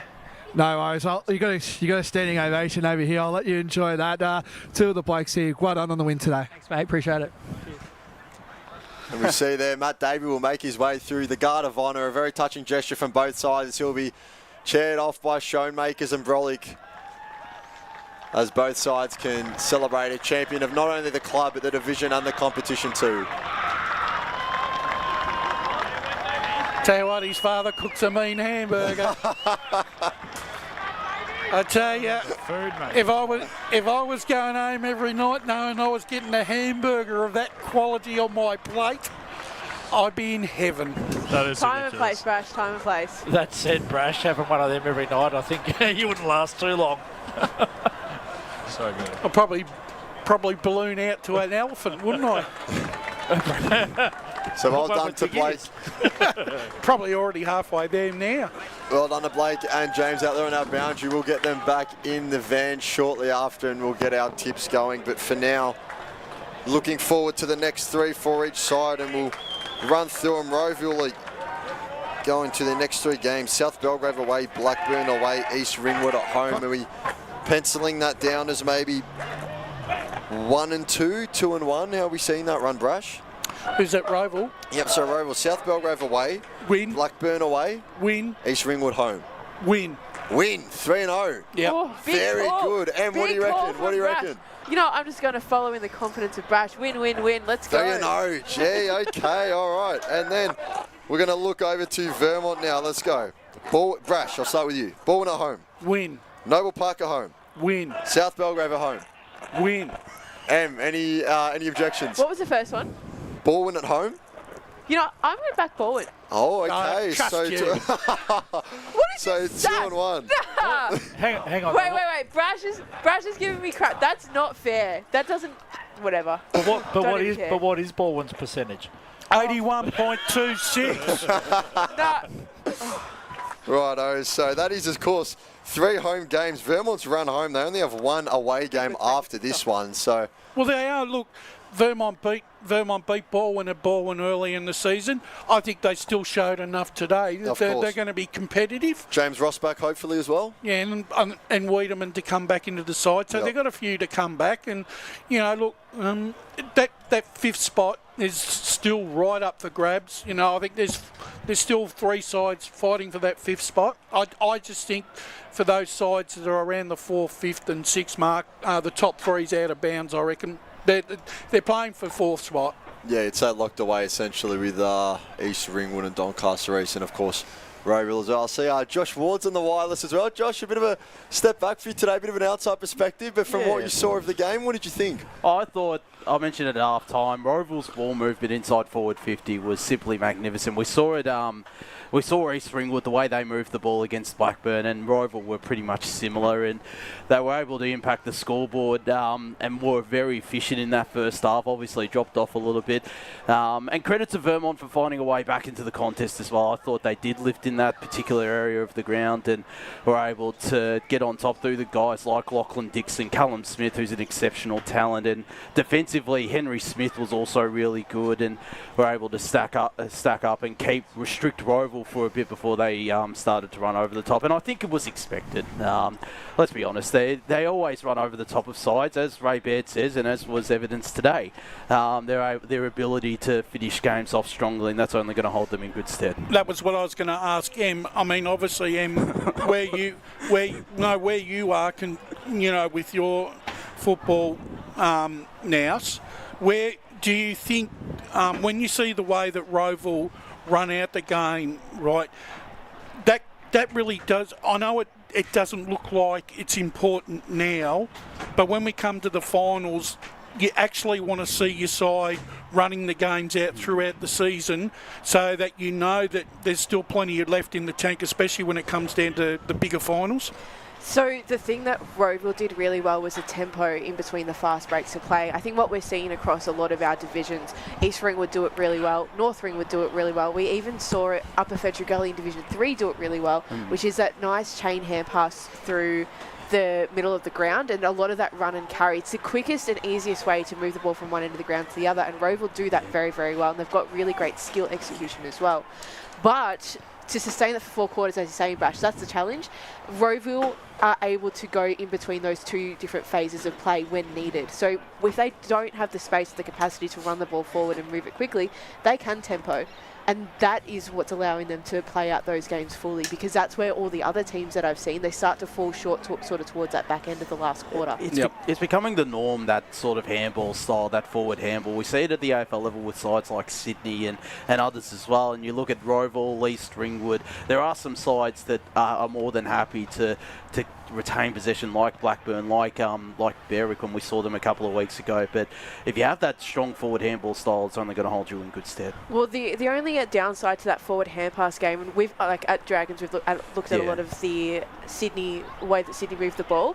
It's also the work rate that Sydney have coming back that makes it a lot easier, and it's easy to teach the forward hand pass. It's easy to run and carry, but it's that work rate back to actually get those numbers. And again, if we think about Rowville today, their backline was flooded. They had 5 players on 2 for the most part, so it was really hard for Vermont to be able to bomb the ball in. It's why Vermont were taking shots from further out. They were taking shots from the boundary line, and then really low cost opportunities low percentage opportunities.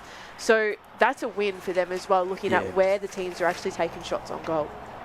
Very good observations there, of course. So we are going to start wrapping up, but before that, we will, of course, we don't have vouchers to give out for our goal of the day or our best on, but we will still give votes for the best performer of today, and I'll give you all a bit of time to think, so I'll start us off. I've gone 3 votes with Tyler Edwards. I just think he is the premier accumulator in that midfield and was terrific today.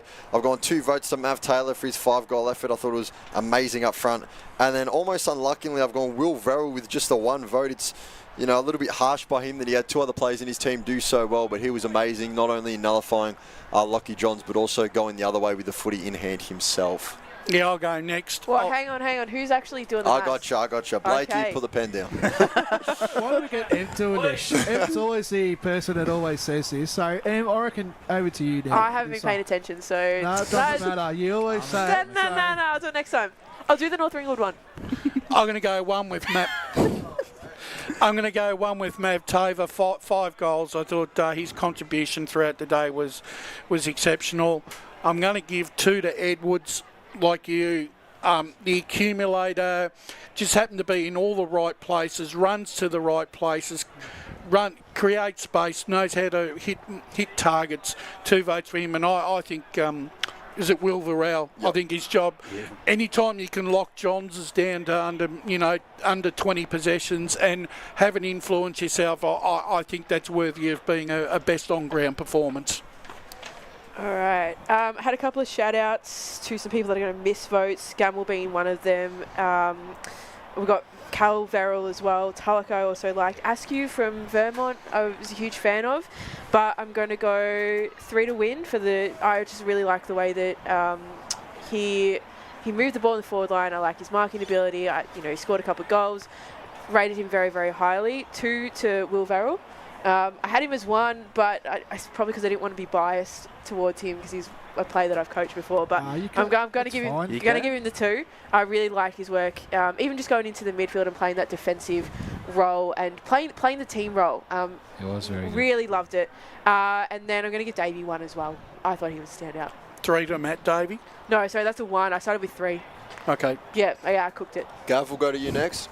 Well, I like the game of Lachlan Jenkins. 1 vote from Vermont. I think he was immense in getting them back in the game. Mav Taylor was the fire starter, kicked the goals, magic, and I'll give 3 votes to Tyler Edwards. Josh Ward? What all's been said? I'm actually going to give one vote to Henry Smith. I thought he performed pretty well defensively. In the absence of James Ross. 2 votes to Tyler Edwards and 3 votes to Matt Taylor. Very good. Blakey, where are we?